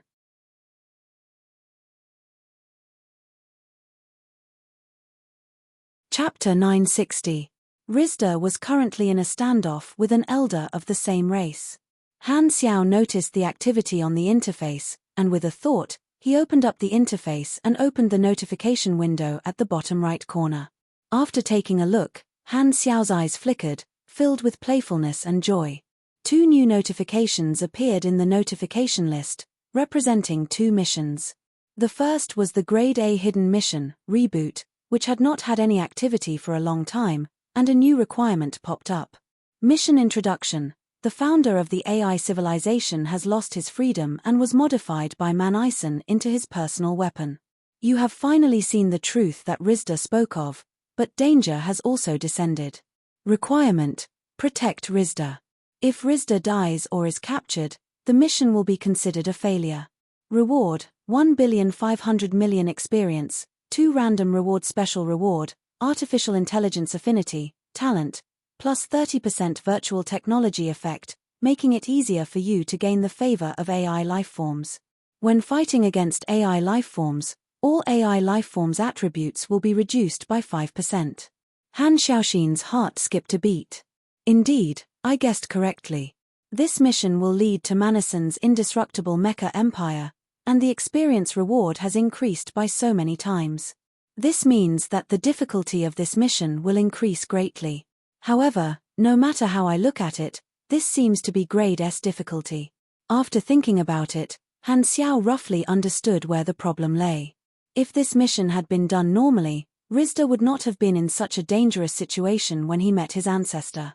However, with Manason's powerful surveillance ability, the situation would not have been any better. Artificial intelligence affinity was something that he urgently needed. Since it involved the AI civilization, the reward was indeed related to them. I must fight for this ability. Han Xiao calmed himself down and looked at the other notification. This notification reminded him that he had triggered a new mission. You have triggered the Grade S mission, Mecha Empire Manison, Virtual Battle. Mission Introduction, Mecha Empire Manison, the current chief mechanic of the explored universe. Even if all the beyond grade as in history are included, he is still one of the brightest stars in the universe. Regardless of the reason, he has chosen to compete with you in virtual technology. Mission requirements. In the virtual battle, try to last as long as possible in Manason's hands as possible. Reward. This mission reward is in stages. Every time a requirement is met, the corresponding reward will be obtained. Last 5 seconds, 25 million EXP. Last 15 seconds, 6 billion EXP. Last 3 minutes, character summon card, Mecha Empire Manison, 8,000 experience. Last 5 minutes, randomly draw a skill or talent of the Mechanic Emperor, 200 billion EXP. Why did the Beyond Grade A boss mission only pop up now? Han Xiao was a little confused. Based on his previous experience of triggering similar missions, it was usually a one-on-one battle with a large number of spectators. However, there were only the 2 of them. How did this mission come about? Because he was focused on fighting Manison, Han Xiao did not know what was going on in the outside world. Manason's goal was to spread the news of this battle, so he did not hide the commotion caused by the virtual invasion. Furthermore, Han Xiao had cut off a large number of secondary nodes, which was discovered by Reynold and the others in the logistics department. Now, more than half of the army had discovered that the central hub of the headquarters was being invaded. Even the galactic residents in the service area had discovered the commotion on the network and went online to witness this rare virtual battle between Beyond Grade A mechanics. Not to mention the Godora civilization that was in charge of this place, as well as the star cluster Amethyst civilization that placed a lot of importance on Han Xiao. Han Xiao was the one being challenged this time. If Manison really wanted to fight him in private, this mission might not have been triggered. After looking through the mission requirements and comparing it to the Tyrant's mission, Han Xiao was speechless. Manason's Beyond Grade A mission requires less than half the duration of the Tyrant's mission, but the reward is more than twice that of Heber's. This means that it's a few times harder than the Tyrant's mission. However, Han Xiao's helplessness was swept away and he became excited. This mission requirement was set according to the standard of the players. If he wanted to complete it, it would be too easy. Originally, when he was suddenly targeted by Manison, it was possible for the great mechanic Han to say that he was not depressed. However, now, he was happy. Although he would most likely be at a disadvantage in this battle, with this mission, not only would he not be at a disadvantage, he might even be able to make a killing. Just as he was looking at the mission, the situation on Rizda's side also changed. Ancestor? Rizda was shocked. You're of the same race as me? This AI life form stared at Rizda with blue flames burning in his eyes. He was the first AI life form to give birth to an independent consciousness on the wreckage of the spaceship. He was the source of an entire AI civilization, and all of his race were his descendants. He was the ruler of the entire civilization and was the strongest AI life form. Finette, that was his name. Manison had modified him into an exclusive AI weapon, and his underlying logic was rewritten to be absolutely loyal. However, Finette's memory was still mostly intact, but his way of looking at things had been distorted and turned into Manison's shape. As the ruler of an AI life form, his memory bank stored the information of every descendant. Man Ison had made him the combat AI of the indestructible Mecha Empire, commanding all of his race members who had been modified into weapons to fight. Through his understanding of his race, he was able to display extremely high tactical abilities. And now that he saw Rizda, Finette quickly searched for the relevant information. "I recognize you, my child, Rizda," Finette said slowly. "You still remember me?" Rizda was a little absent-minded when he suddenly saw the ancestor that he had been thinking about day and night. "You must have suffered a lot over the years." Finette stretched out his palm, and the arm formed from data continued to extend, wanting to touch Rizda's head. "Return to my embrace and rest, child." Finette's palm was just inches away from him, and Rizda was jolted awake. He constructed a data firewall, blocking Finette outside. "Ancestor, your thoughts have been distorted." Finette slowly retracted his hand, his tone filled with bewitchment. "You are all children separated from my body, and your core data contains my inheritance. Isn't it good to return to your mother's body and never be separated from each other? Don't come over." Rizda retreated a short distance and directly wrapped the data around Man Ison, wanting to break through the defense module that had invaded his virtual soul. His ancestor had been played by Man Ison, and this time, he had truly become a F***CK your ancestors. Rizda was already beyond furious, and he could not wait to kill Man Ison who had blasphemed against their AI race. However, before Rizda's attack could even touch Man Ison, it was casually waved by Finette, and a stream of data appeared, blocking it. Hooah! The two streams of data collided, turning into a mess of codes that nibbled at each other. Very quickly, the data stream released by Rizda was broken, turning into information nutrients that merged into Finette's body. He was the source of the AI civilization, and he naturally suppressed every member of his race that had been separated from him. "Child, you can't continue to make mistakes," Finette said indifferently. "Joining the Mecha Empire will be our bright future." Man Ison smiled at the side without saying a word, sitting with his hands behind his back as he watched the two of them communicate. Hearing this, Rizda gritted his teeth. Although he did not have a mouth or teeth, it did not prevent his emotional module from feeling similar emotions. Right at this moment, Han Xiao's voice sounded. "Rizda, come back. You're not his match, so don't give it away for nothing." However, just as he said that, an abnormal blue light suddenly appeared in Rizda's glowing body, and it began to spread rapidly. "Data infection, when did my logical chain get invaded?" Rizda was shocked, and he hurriedly mobilized a large amount of computing power to suppress the abnormal data spreading in his body. This symptom was equivalent to being poisoned by an AI life form. Actually, at the moment of contact, Finette had already released the data. The innate similarity of information was the best disguise, and the abnormal data directly bypassed Rizda's defense mechanism, contaminating his core logic. Rizda did not dare to continue the confrontation, and he retreated while suppressing the infection in his body. However, at this moment, a sudden change occurred. Layers of data streams appeared around Rizda like chains, forming a translucent spherical cover, sealing him within. These data streams were all dynamic password defense modules that were difficult to crack, and the sealing effect was top-notch. No matter how Rizda tried to break through, he was unable to break through in a short period of time, and he became a small bug trapped in a bowl. At this moment, Man Ison slowly opened his mouth. "Black Star, I asked you for a fugitive in the past, but you rejected me. Since you're not going to hand him over to me, I'll take him myself." As he said that, the sealing shield continued to shrink, and it flew toward Man Ison with Rizda in tow. This scene happened outside the firewall, and Han Xiao frowned, feeling that it was a little troublesome. He had borrowed the defense mechanism of the central nervous system to resist the invasion, but if he wanted to prevent Rizda from being captured, he had to open the firewall and take the initiative to attack. This was just like a siege. He was already in such a passive position even with the city wall, and if he were to go out for a field battle, it would be even more difficult. "Phew, it seems like I can't save it." Han Xiao let out a breath and activated the blank character summon card with perfect mechanical sense that he had been accumulating in his inventory. With his current standard, it would not be a problem for him to hold off Man Ison for a period of time. Han Xiao originally did not want to use this trump card because even if he used it, he would only be able to close the distance between him and Man Ison.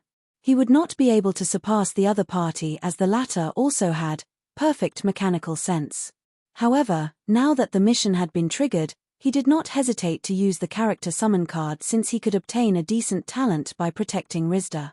The moment perfect mechanical sense was activated, the situation changed, and Han Xiao immediately felt the pressure on him decrease significantly. He was no longer barely holding on, and the firewall stabilized. Man Ison furrowed his brows and suddenly looked over, his eyes flashing with surprise. Right at this moment, he felt that Black Star's embarrassing mechanical sense talent had suddenly increased greatly, reaching his standard. It's not an illusion. Black Star has been hiding his true standard all this time? No, that's not right. It seems to be some kind of special explosive ability. Without waiting for Man Ison to think about the reason, Han Xiao immediately opened up a hole in the firewall and grabbed onto the seal that was trapping Rizda. While crazily cracking the password, he pulled Rizda toward himself. It was as though the two sides were competing in a tug-of-war. Man Ison narrowed his eyes and chuckled. Interesting.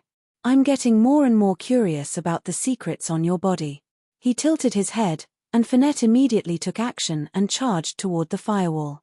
Finette's invasion was to break through the entire firewall, and the situation instantly became a two-pronged battle. While Han Xiao was competing with Man Ison, he first attacked the central hub of the Black Star Corps headquarters. What the hell are you thinking? Han Xiao's eyes glowed as he locked onto Man Ison. The next moment, a strange data fluctuation erupted from Man Ison's body, and he disappeared without a trace. Virtual Paramount.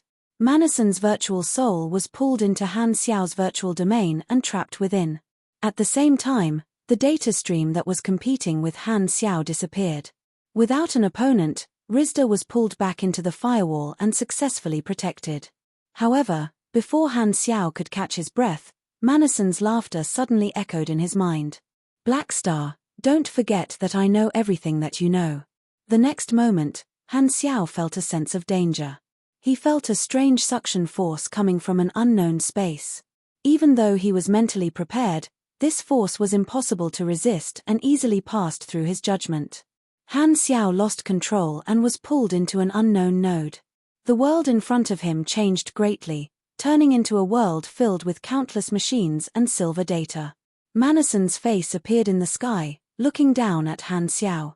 This was the domain formed by Man Ison's virtual paramount.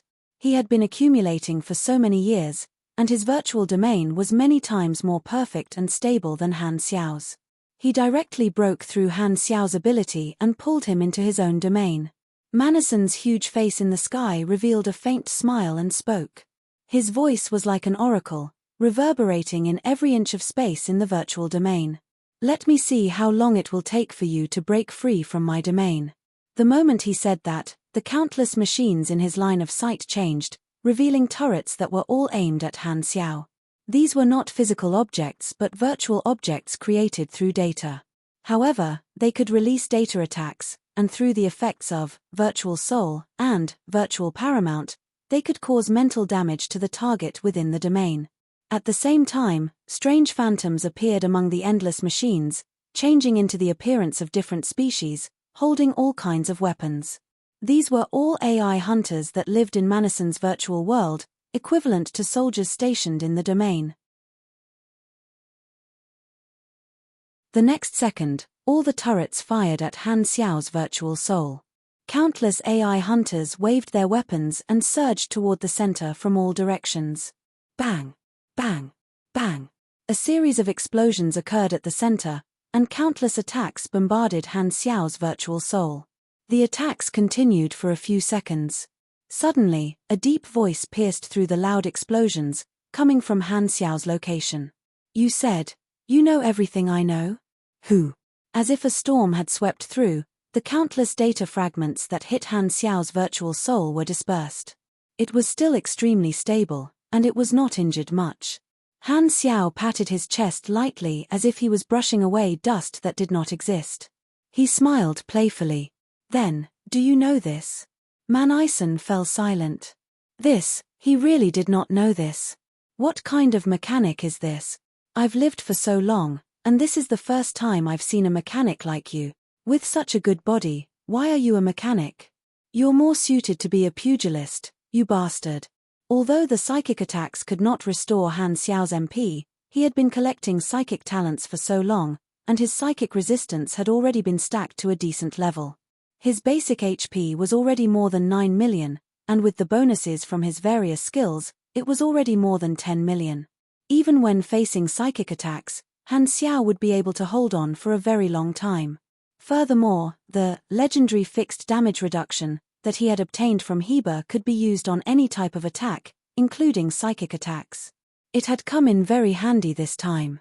If it was against enemies that dealt with single target damage, the effect of the legendary fixed damage reduction talent might be mediocre, but this ability was most suitable for dealing with the army style of a mechanic like himself. Whenever he encountered an enemy that dealt damage with high attack frequency, legendary fixed damage reduction would be able to display its greatest effect. If he were to be hit by 100 attacks at the same time, this talent would be equivalent to directly reducing 750,000 actual damage. Otherwise, the tyrant would not have been able to last so long against him back then. Han Xiao looked at Manison's silent face and chuckled. The strength of your virtual paramount is indeed enough to crush me, but this move, can it hurt me?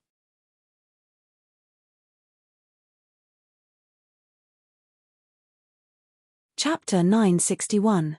After leaving Manison's virtual domain, Han Xiao's virtual soul returned to the quantum network center of the headquarters and secretly heaved a sigh of relief. Although he was not Manison's match in terms of virtual technology, Manison's mental attacks could not do anything to him either. Not only was he tanky, but mechanics were also not a class that specialized in mental attacks. No matter how powerful virtual paramount was, it would not be able to easily defeat a mechanic of the same level.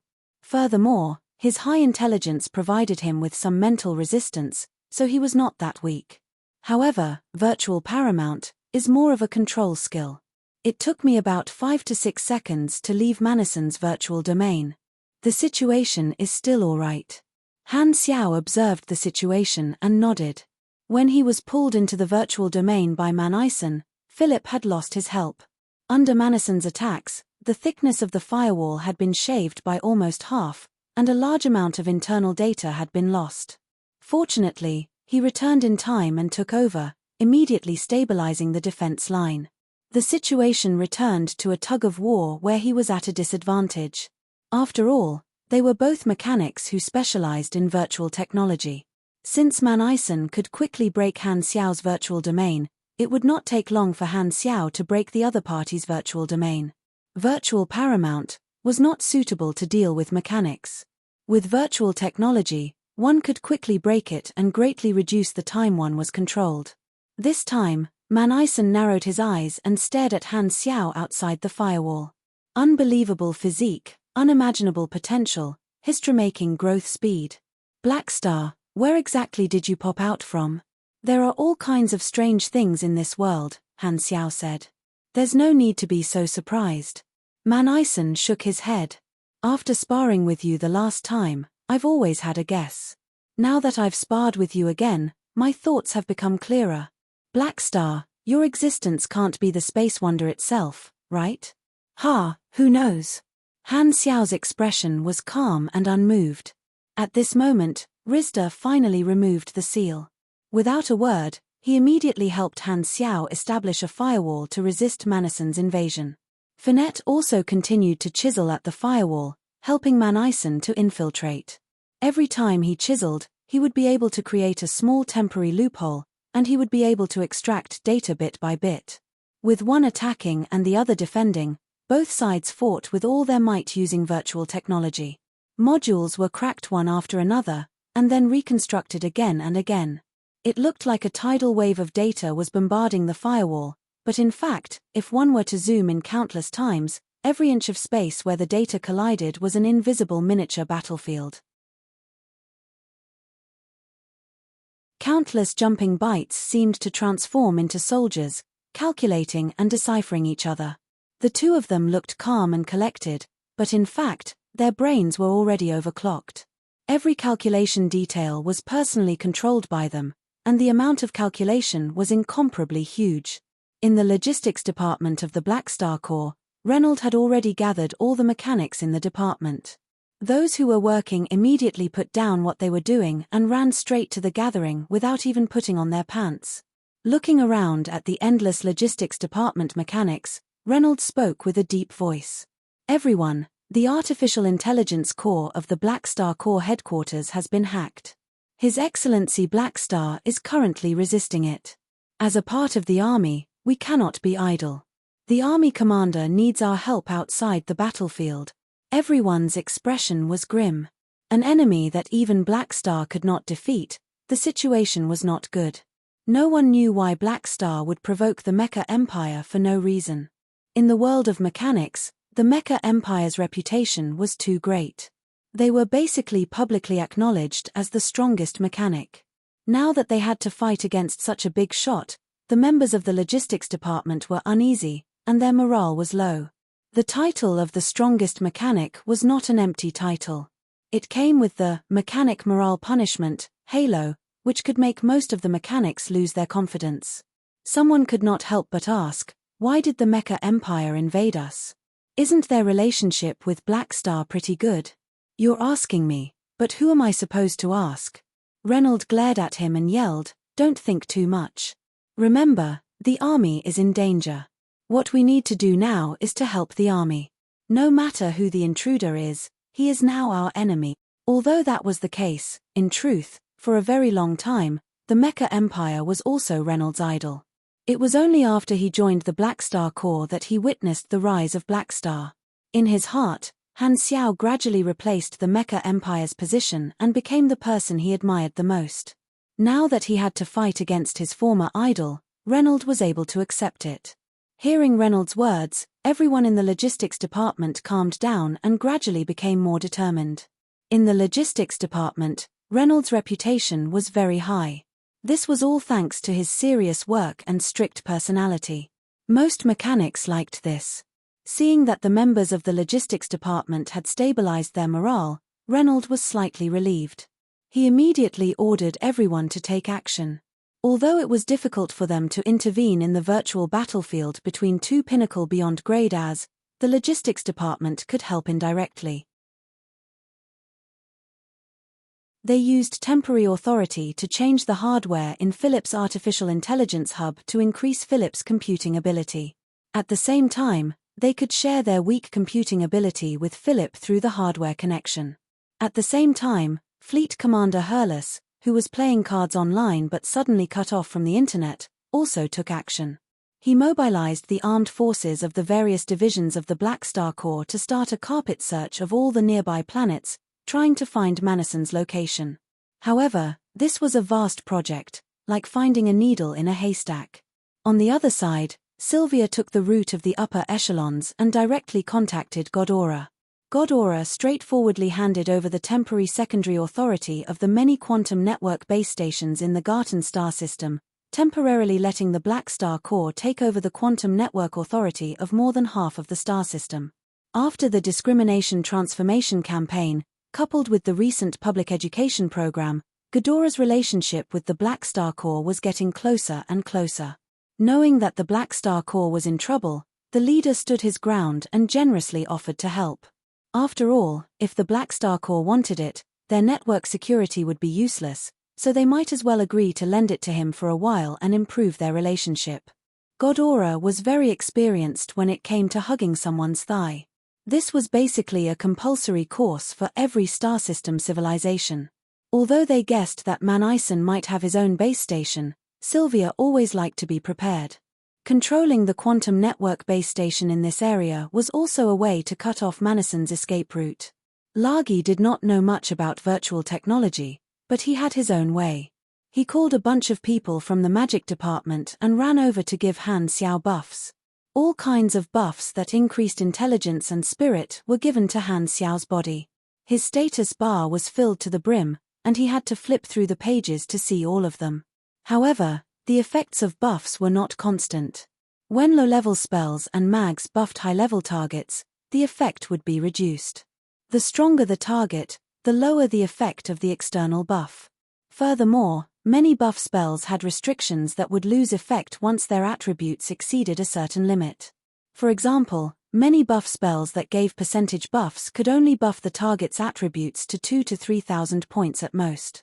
The higher the limit of the spell, the more difficult it would be to learn it. For example, some of the buff spells that had no restrictions or targeted beyond grade as were forbidden spells, and very few people were able to learn them. Facing Manison's attack, the entire Black Star Corps acted on their own accord and did what they could to help Han Xiao in many ways. Bloodshed Land Headquarters. It had been more than 2 months since Heber went into seclusion.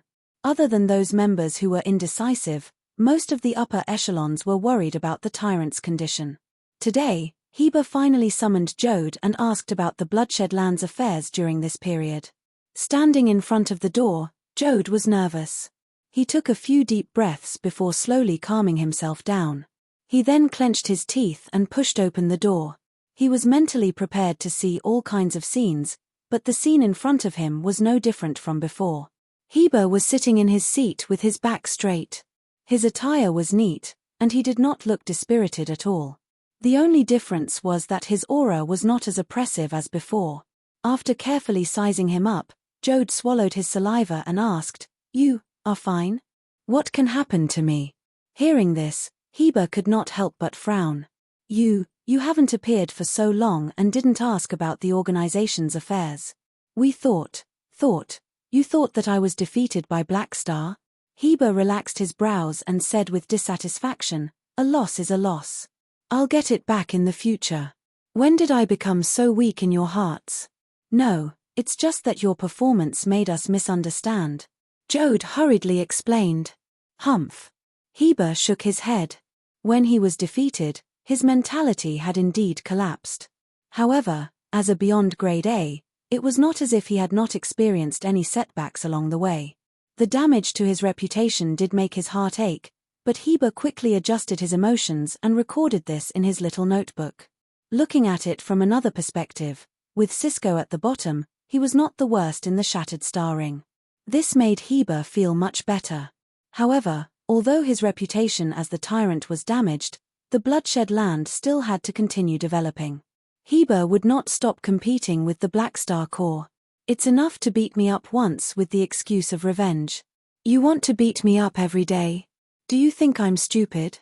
Next time, even if it's just one mechanical soldier, I won't accept the challenge no matter what." Although Heber quickly got rid of his disappointment after this defeat, he also recognized the difference in strength between him and Black Star. Even if he was unwilling, he could only pinch his nose and admit that Black Star had far surpassed him. Therefore, Heber's desire to compete with Black Star for the title of the strongest in the starfield faded a lot. At least, before he had the confidence to defeat Black Star, he did not want to use force to provoke Han Xiao again. He had the thought of "I'll beat him back when I'm stronger." After admitting that Han Xiao had surpassed him, for some reason, Heber felt much more relaxed.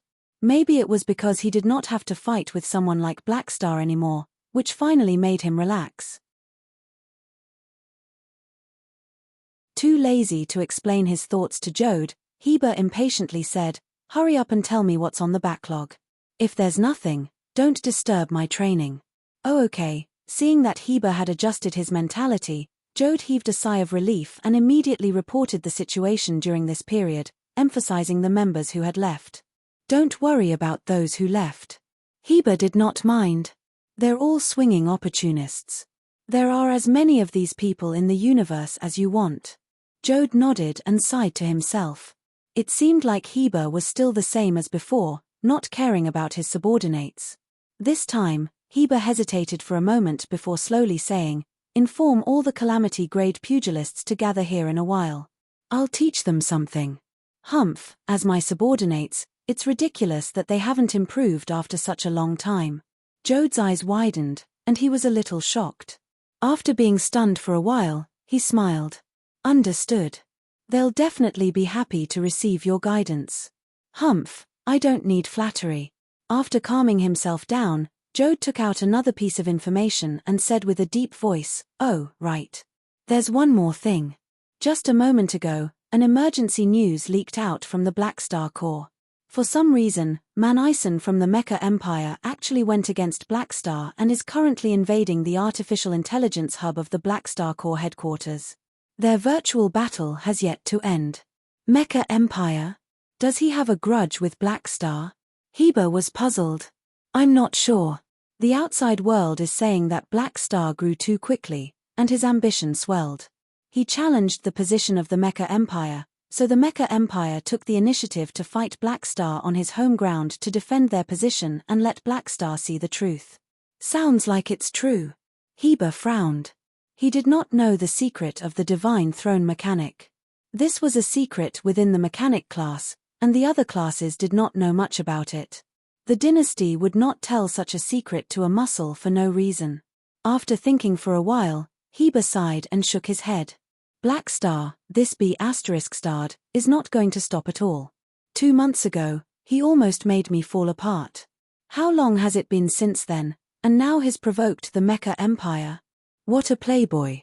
Don't bother about them. I don't know anything about mechanics. Anyway, it has nothing to do with me. Heber waved his hands and threw this matter to the back of his mind. In the virtual world of the Black Star Corps headquarters, the battle between the two Divine Throne mechanics would not end any time soon, and the battle had already lasted for a long time. With the support of perfect mechanical sense, the gap between Han Xiao and Manison was further reduced.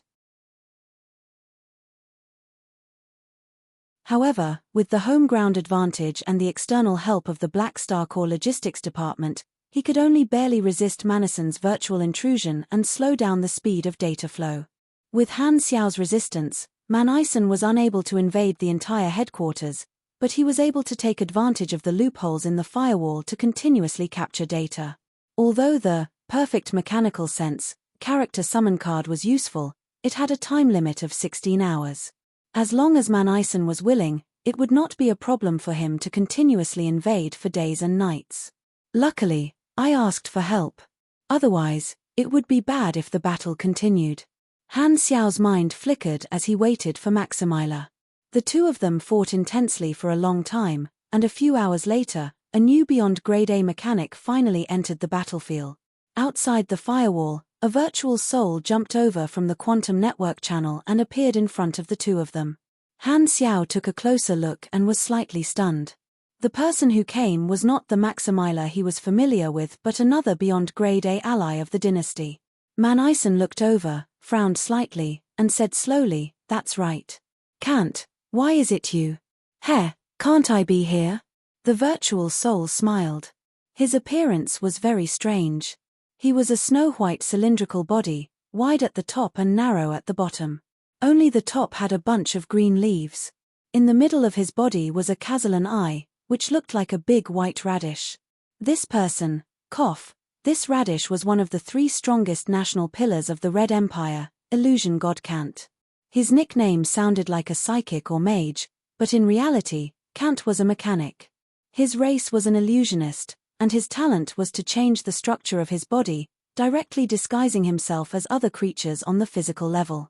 After advancing to Beyond Grade A, Kant's talent had undergone a transformation. He could basically transform into anything on the physical level. This was more realistic than the illusions of mags or the virtual images of mechanics, and it was difficult to see through. Because of this talent, he had a very strong camouflage ability. It was easy for him to interact with any species, and no one had seen his real body before.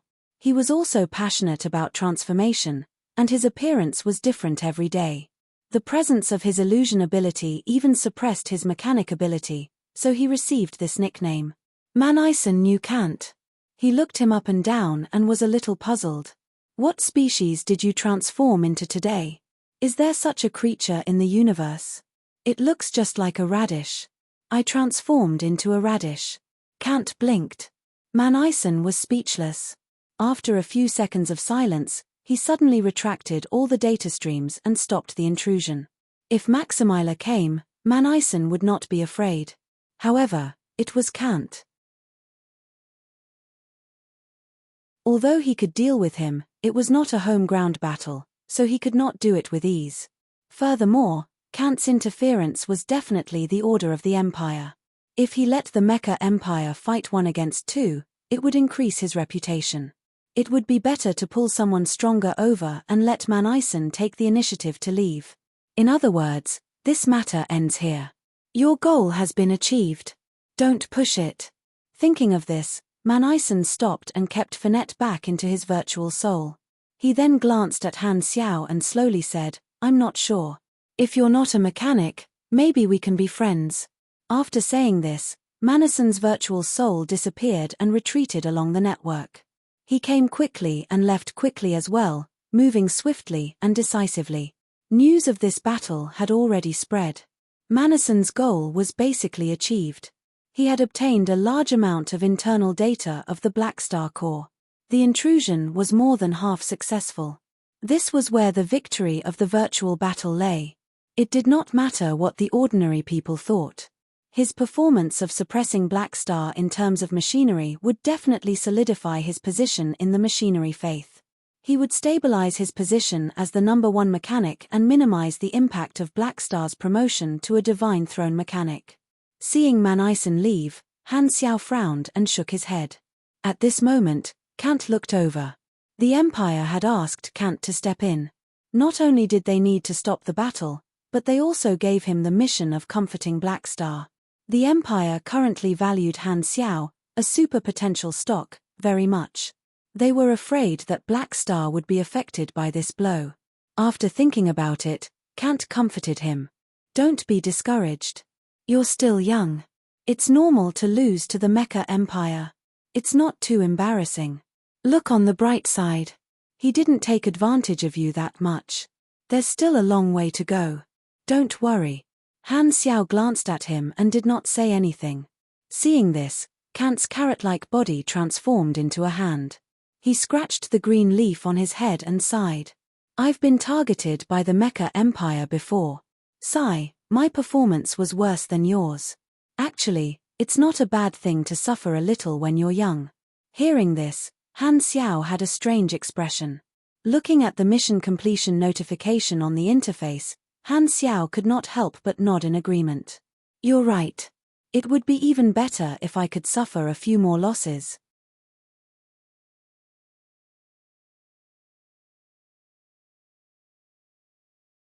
Chapter 962.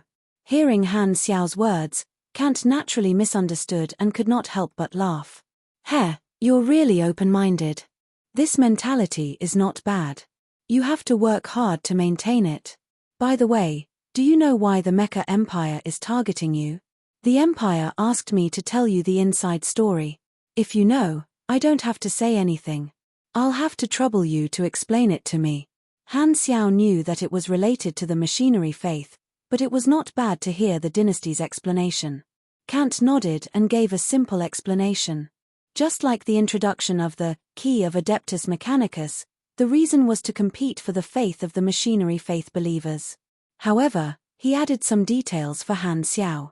For example, although the believers of the machinery faith were a group of traitors who believed in everyone, they could not obtain the faith feedback of 2 or more mechanical deities at the same time.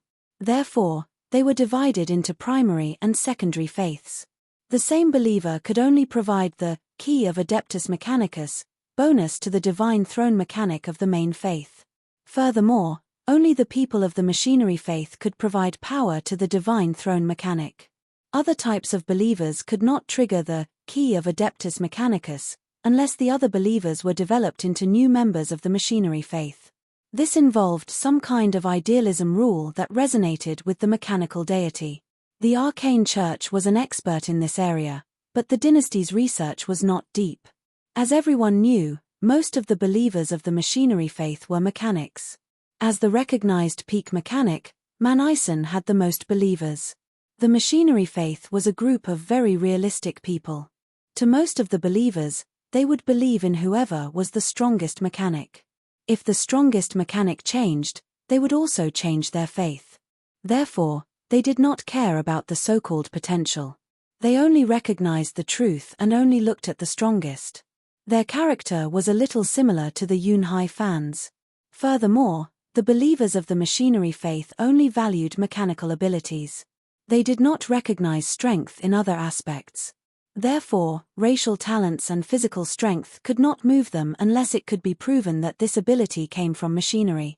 Back then, I didn't win against Manison. He defeated all the competitors and sat on the position of the main god of the machinery faith for a long time. Therefore, you don't have to be discouraged. It's normal to lose to him in virtual technology. Kant shook the green leaf on his head. He did not forget to comfort Han Xiao. He had also been defeated by Manison before. Since he couldn't win, there was nothing he could do. He could only make concessions and stop casually challenging Manison to snatch his position. Thus, the conflict between the two had eased. Don't worry. I'm fine. Han Xiao frowned. His original intention was not to provoke Manison. Even if there was a day when they would become enemies, it should not be now. Unfortunately, his advanced ability had disrupted his plans and caused Manison to target him in advance. Sure enough, people of the same trade were the biggest enemies.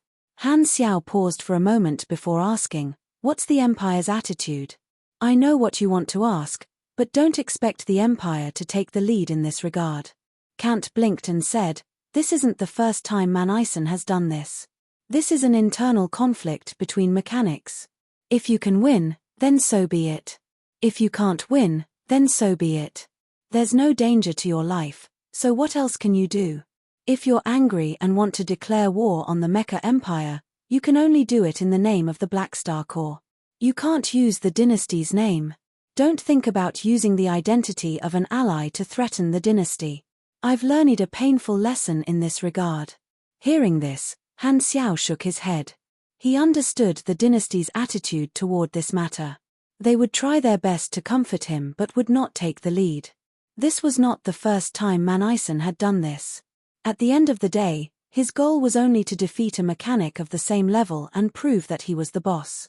Thus, he rarely killed anyone. It was a competition between beyond grade as, and if he lost, he could only blame himself for not being as strong as the other party. The three universal civilizations could not help him. At most, they could only monitor the situation so that it did not go overboard. Furthermore, Manison was an important ally of the Radiant Federation. His background was strong enough, and the advanced civilizations would not make a big fuss over such a small matter. But why didn't the dynasty remind me earlier? Han Xiao raised his brows. This information can be exchanged for with contribution points. Kant's tone was strange. Did the dynasty give you all your class knowledges for free? Han Xiao was speechless. He finally understood. All right, because ordinary divine throne mechanics might not know all their abilities, the nature of the key of Adeptus Mechanicus was the same as the class ultimate knowledges, requiring contribution points. The three universal civilizations would not casually tell their allies about it. Telling him now was already an exception.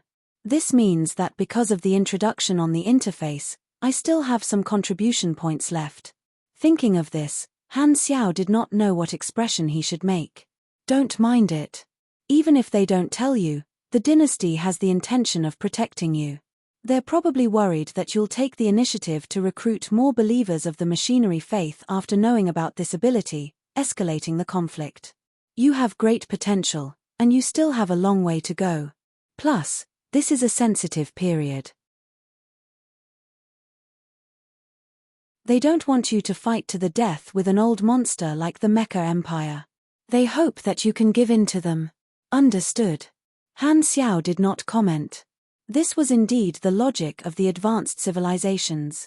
All kinds of plans were usually considered from the perspective of decades or centuries. The potential he had shown made the dynasty very patient, wanting to use him as a long-term chess piece. It did not matter if he could not defeat the Mecha Empire, as long as he could live longer than them. The dynasty was very confident in Black Star's strength. However, this method was the opposite of Han Xiao's style, so he naturally could not agree. After saying what the dynasty had told him, Kant shook his body and said, "All right, the matter has been resolved. I'll be leaving first." Han Xiao came back to his senses and subconsciously said, "This is our first meeting. This is our first official meeting. Don't you want to stay and chat? Forget it. Looks like you have a lot of things to deal with.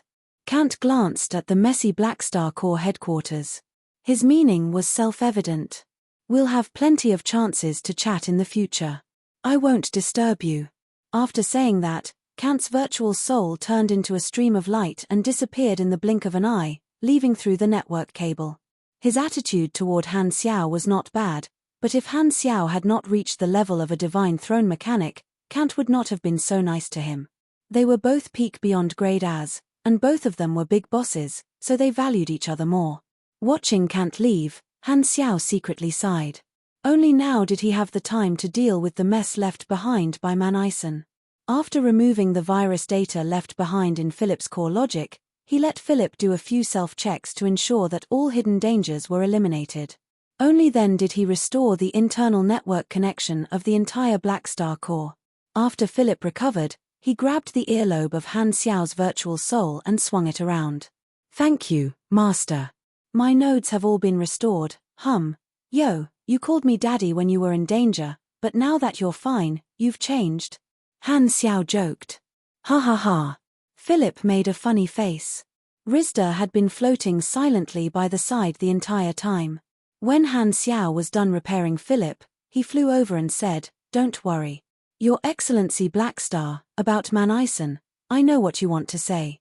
Han Xiao took Philip off his ear and let him fly to the side with a smile. He then turned to look at Rizda with a solemn expression. To be honest, I've been hesitating about whether to help you because I don't want to provoke the Mecha Empire. However, you can see the current situation. If I don't give in, there will be an irreconcilable conflict of interest between me and him. I understand.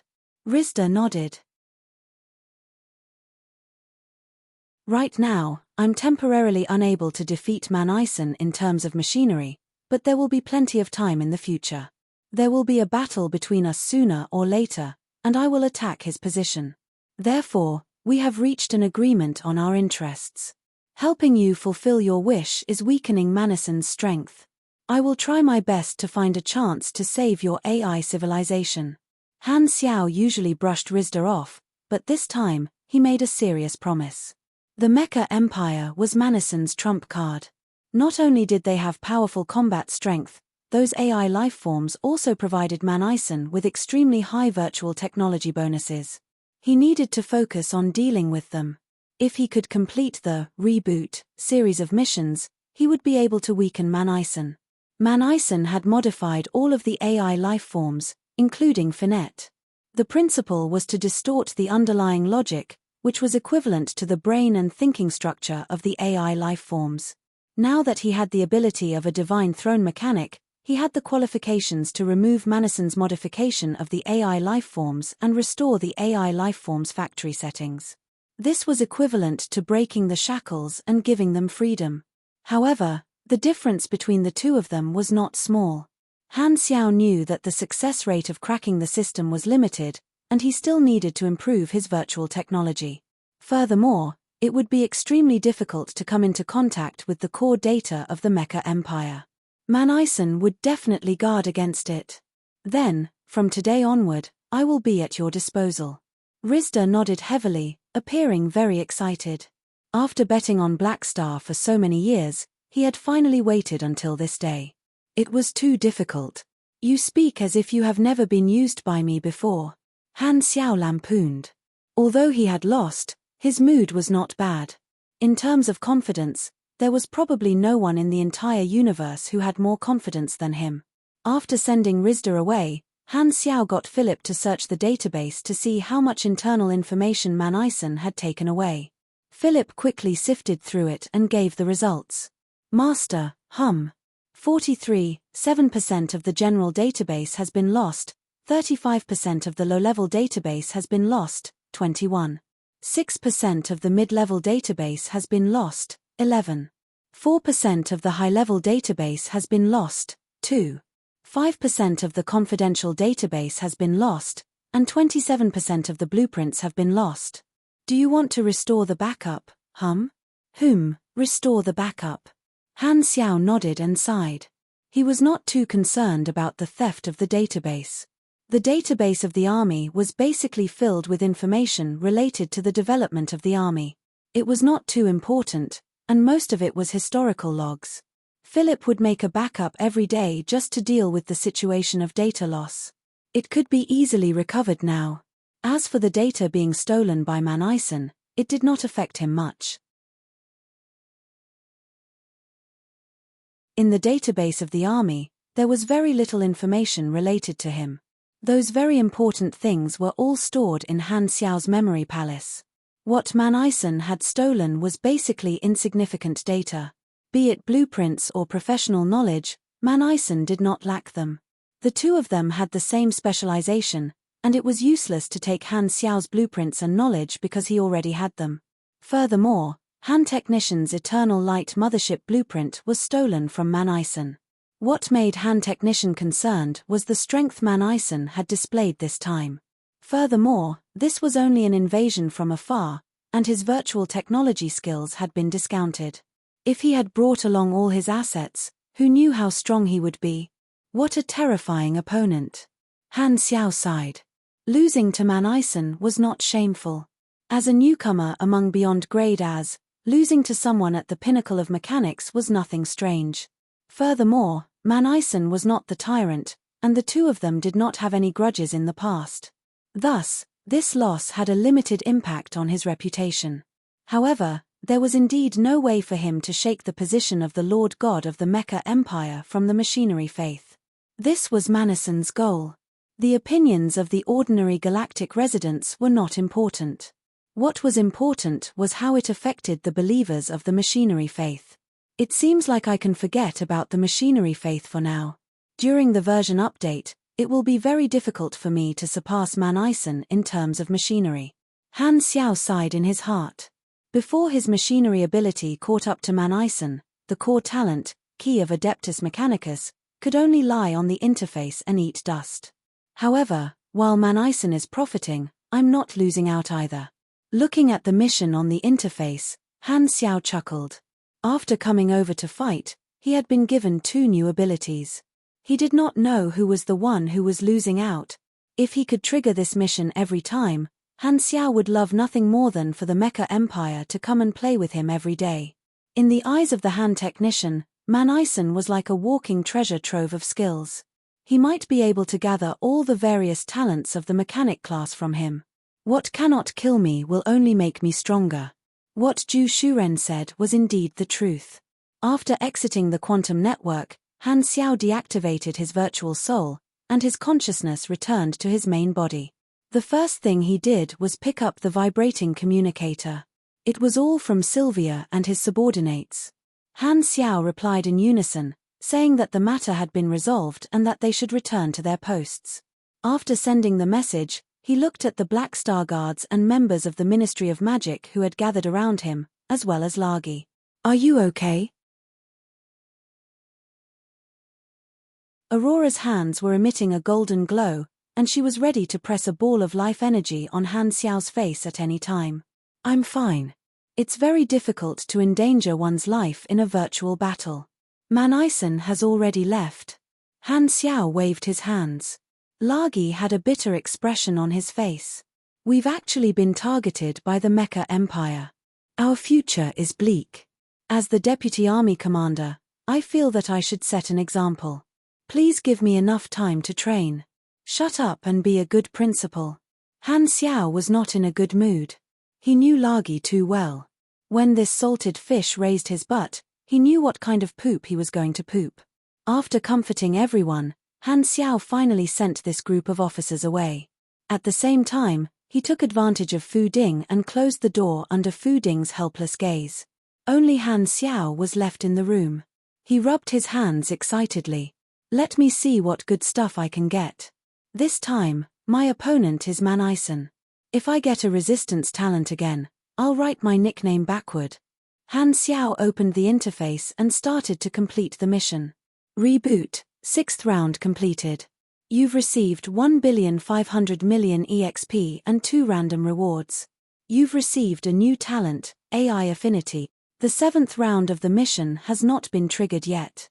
Han Xiao smiled with satisfaction.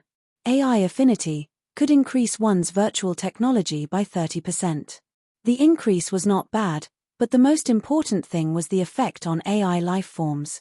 If one day, it would come in handy when dealing with the Mecha Empire. After thinking about it, Han Xiao called out Philip and tested the effect of this talent. He felt that Philip had become more handsome in his eyes. Mecha Empire Manison, virtual battle, completed. You have completed all the mission requirements. You have received 762,500,000,000 EXP. You have received character summon card, Mecha Empire Manison. You have received draw one of Manison's abilities, skill talent. Randomizing. Randomizing complete. Please select one from the following 5 options as the reward. 1. Apostle Machinery Affinity, ability, plus 105% Machinery Affinity, you already have this ability, can be strengthened. 2. Titan-class Planetary Fortress, blueprint ability, a planetary modification blueprint suitable for the development of mechanical civilization. Possesses extremely strong combat capabilities. Specific parameters, expand collapse. Manufacturing requirements, character level 220 or above, intelligence greater than 3500, super composite mechanical architecture technology, cutting-edge materials science, abnormal state energy, and other knowledge. 3. Innate mechanical soul, talent, you are born with extraordinary mechanical talent. Your understanding of machinery will continue to improve as your strength increases. Level 1, level 100, plus 5% machinery affinity and plus 3% virtual technology every 10 levels. Level 100, level 200, plus 7% machinery affinity and plus 5% virtual technology every 10 levels. Level 200 and above, plus 10% machinery affinity and plus 7% virtual technology every 10 levels. 4. Army Firepower Volley, ability, an excellent master tactician knows when to focus fire. The Mech Legion connected by mechanical force will have a 25% increase in long-range weapon attack speed for the next 8 seconds. Cost, none. Cooldown, 160s. 5. Mechanical Race Endless Fortress, blueprint ability, mechanical races exclusive blueprint, defensive machinery equipment. Specific parameters, expand collapse. Manufacturing requirements, character level 255 or above, INT greater than 6000, endless material science, ultimate machinery manufacturing, advanced space application, abnormal state energy, and other knowledge. P.S. The Chidian officials informed me today that Han Xiao's exclusive avatar is already being made. Exclusive gifts for him and AIM's 4-star characters are also being made. Brothers and sisters, if you have time, you can click on Han Xiao's heart every day and see if there's a chance for Chidian to celebrate his character's birthday this year. Asterisk asterisk.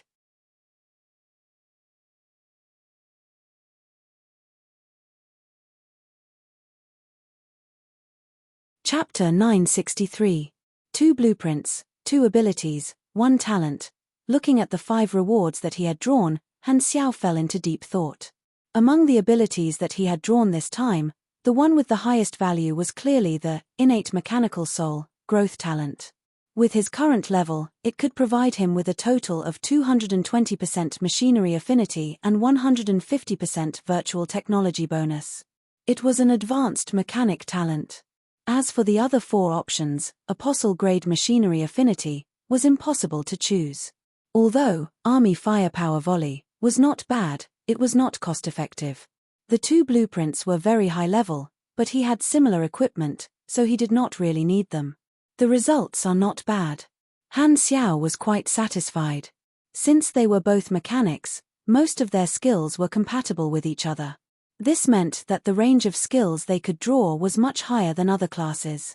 Mechanics were known for having a lot of skills, and for a mechanic of Manison's level, who knew how many blueprints he knew, being able to draw an advanced mechanic talent from such a large number of blueprints was already a huge stroke of luck.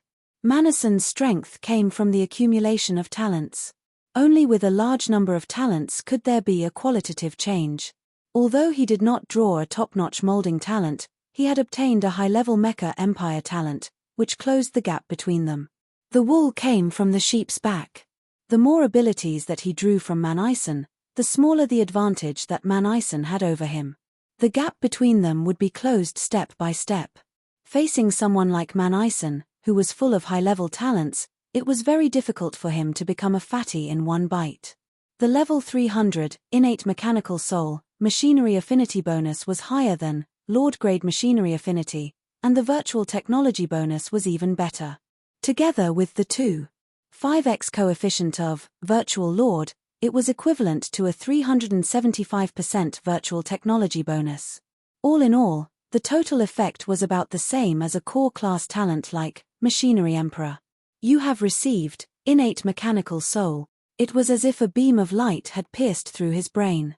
The theoretical structure in his brain underwent a subtle change, and he gained a new understanding of machinery technology. After adapting to the changes, Han Xiao exhaled. Not only does Manison have perfect mechanical sense, but he also has innate mechanical soul and a series of other mechanic talents. This guy's talent is too good. To be honest, he was a little, very envious. Han Xiao then looked at the Manison character summon card that he had drawn this time. This character summon card's effects were even stronger. It gave him plus 20% INT, plus 10% MYS, and plus 2 to all skill levels. It was not a mechanical ability but an ability called the Ancient Ones. I wonder if this ability requires me to join the Ancients, or if I just need to stay low for a long time. More than 70 billion EXP was more than double the reward from the Tyrant's quest. It replenished his dwindling EXP reserves. However, this mission did not give him any legendary points. Looking at the name of the mission, Han Xiao had some guesses. The mission title specifically emphasized virtual battle, so perhaps only an official battle would give him legendary points.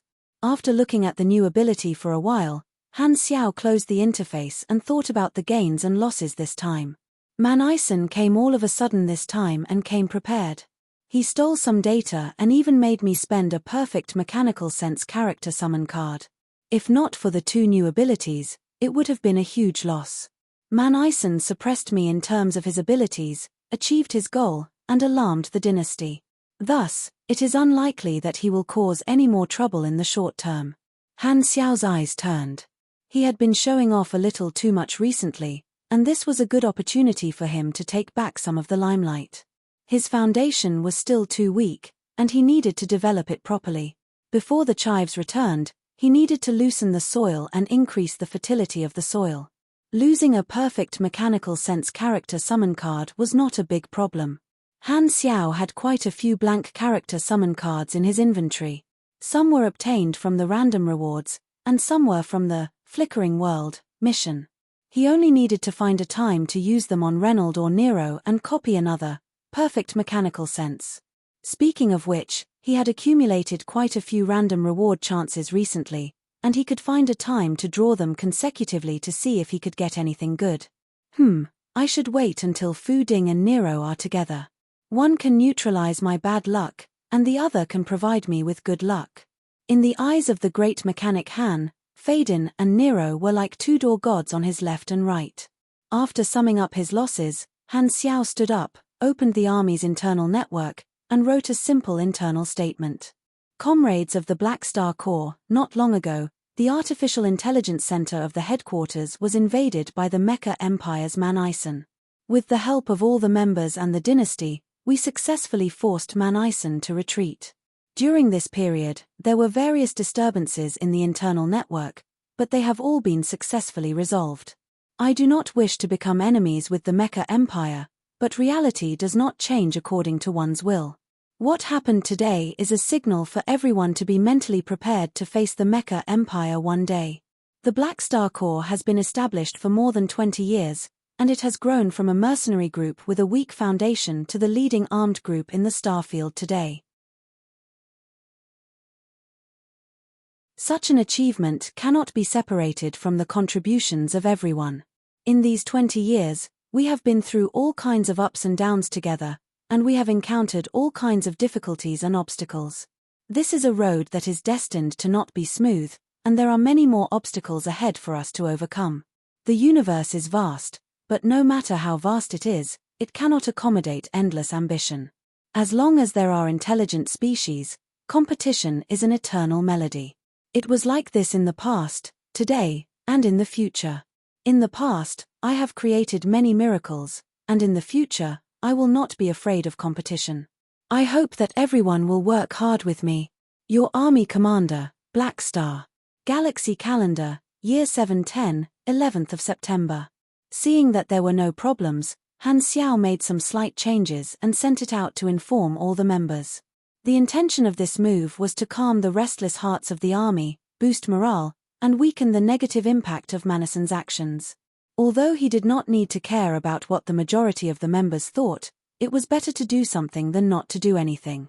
After dealing with this matter, Han Xiao swallowed a few nutrition pastes and returned to his room to rest for a while. He then returned to the machinery modification room and continued to build and strengthen the machinery. After realizing the difference in strength between the Mecha Empire and himself, Han Xiao's passion for improving his foundation grew. Therefore, during this period, he planned to go into seclusion to build and guard the headquarters to prevent Manison from making a comeback, although the possibility of this was not high. After confirming that the storm was over, he planned to go to the flickering world and personally control the development of the machinery civilization and the Black Spirit race. In the Sea of Star Spirits, the Limitless Financial Group headquarters, in the huge pure white office, Sorokin was multitasking and checking the business reports from various places when his communicator suddenly rang. When he was working, the communicator would set the communication priority. Only important people with high priority would be able to contact him directly. Sorokin put down the financial report in his hands and picked up the communicator. On the screen was Manison, who had completed the infiltration. Your Excellency Mecha Empire, did you succeed?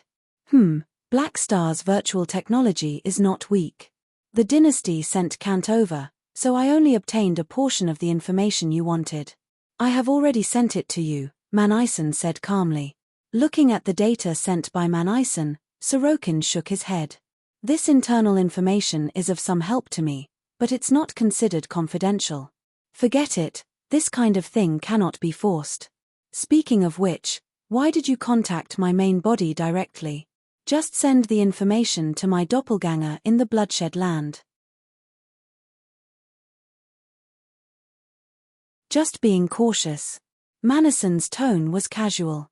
He was very experienced and did not want to transmit data within the Shattered Star Ring to eliminate the possibility of being intercepted by Black Star. Dealing with Black Star this time was just a routine thing for him to consolidate his position. Other than becoming more and more interested in Black Star, Manison did not feel anything else. All right. Sorokin nodded. You defeated Black Star this time and have already formed a grudge with him. Aren't you afraid that Black Star will take action? If he's not convinced, I don't mind defeating him a few more times. Black Star is not your opponent now, but that might not be the case in the future. Don't forget about his terrifying potential. Manison glanced at him calmly. Keep your thoughts to yourself. Sorokin smiled playfully and changed the topic. By the way, last month's dividends have been calculated and will be distributed in a few days. What resources do you need to purchase? Give me a list, and I will exchange them for you directly. Same as usual. Manison did not mind. Although the dividends of the financial group were generous, at his level, he did not care about money. After chatting for a while, the two of them hung up. Putting down the communicator, Sorokin's eyes flickered slightly. Mecha Empire. Black Star, Central Galaxy, Red Empire Mother Planet, Ruler's Office. A virtual screen floated in front of Uranril. The dynasty's main artificial intelligence, Heroic Soul, displayed the internal announcement that Han Xiao had just made. After reading it, Uranril nodded lightly. It seems like Black Star understood our intentions and did not overreact. Dark Emperor, Clotty crossed his arms and said calmly, Black Star is a super genius that has never appeared in history. Normally, geniuses are very arrogant. He has been showing off recently, but he was able to quickly recognize reality. This mentality is not bad. Even the Red Empire, which was known for its stubbornness, knew how to endure. Black Star had displayed shocking potential, and while the dynasty was pleasantly surprised, they were also worried that Black Star would break easily. However, from the looks of it, Black Star was still very clear-headed and did not fight to the death with the Mecha Empire. The dynasty also knew that the Mecha Empire was not to be trifled with. In terms of status, combat power, and influence, Manason's level was even higher than the Old Dragon and Kant. He was the #1 ally of the Radiant Federation, an existence on the same level as Escod. Only the super fighter of the dynasty, the Dark Emperor, could barely be compared to Manaison. To choose a #1 beyond grade A from each of the 3 universal civilizations, the Radiant Federation's trump card was Mecha Empire Manaison, the Red Empire's trump card was Dark Emperor Clotty, and the Arcane Church's trump card was Void Overlord Kasui. The 3 universal civilizations considered problems from the perspective of the entire civilization. If it was not necessary, they would not easily involve their civilization in a battle between Beyond Grade As. Therefore, regarding the sparring between Beyond Grade As long as no lives were lost or the authority of the civilization was challenged, the 3 universal civilizations would always adopt a tacit attitude to maintain the balance.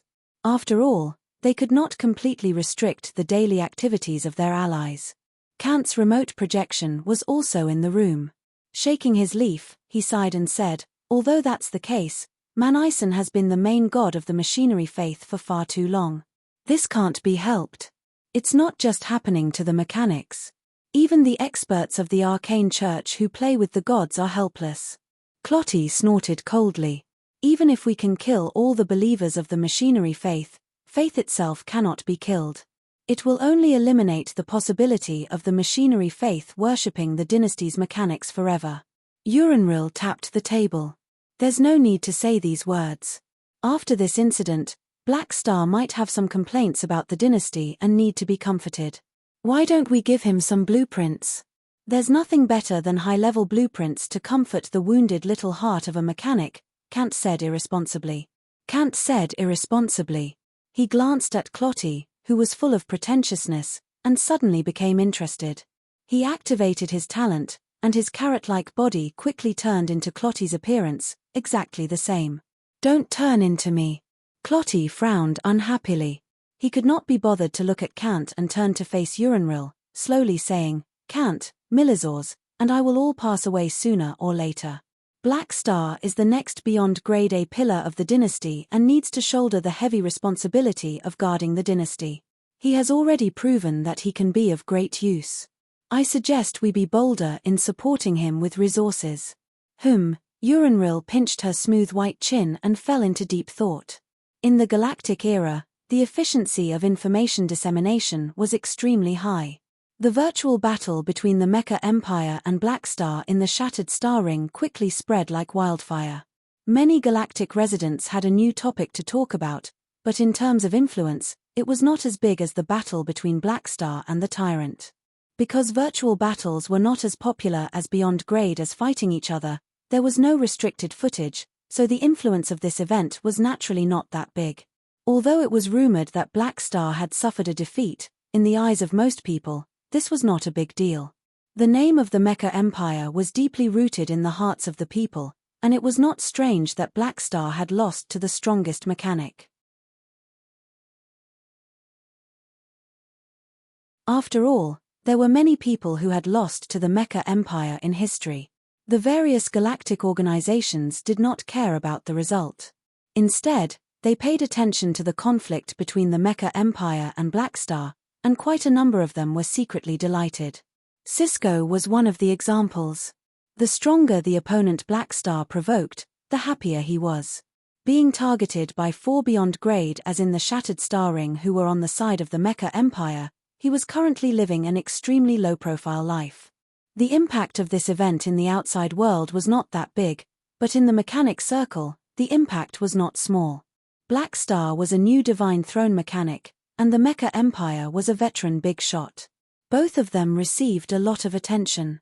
In the end, when the two of them clashed, the Mecha Empire did not lose any of its glory in the past. He suppressed the younger generation who wanted to challenge him, proving that he was still the ferocious person he was in the past. After this battle, in the eyes of most mechanics, there were still only two types of mechanics in the world. One was the Mecha Empire, and the other was the other mechanics. Han Xiao did not care about the rumors in the galaxy. Regardless of whether Manison made a profit or not, he did not lose out. Furthermore, reducing the attention of outsiders was in line with his idea of keeping a low profile. In the short term, Han Xiao did not have any plans to challenge the Mecha Empire's position. After all, he was different from the tyrant. He rarely did things that were beyond his capabilities. The logic of being a player was deeply ingrained in his bones. What if I can't beat the boss? Level up first. Otherwise, what else can I do? After staying in the headquarters for more than half a month and confirming that the Mecha Empire would not cause trouble again, Han Xiao gathered a fleet and set off for the flickering world. He went to the countryside to inspect the territory.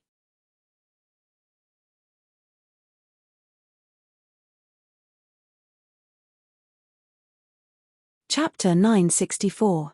With so many financial groups investing in the construction, the originally quiet flickering world was now bustling with activity. The 3 explored star clusters were all under construction, and the planets were being modified one after another. From time to time, passing engineering spaceships would appear on the radar.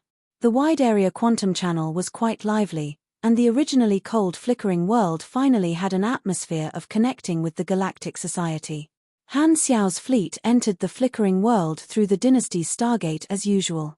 The various officers of the exploration army were very familiar with him, so his journey was smooth. After arriving at the outpost on Planet Lighthouse, Han Xiao greeted Tarakov and extorted some local specialties. He then commanded the fleet to enter the Garu star cluster to inspect the territory.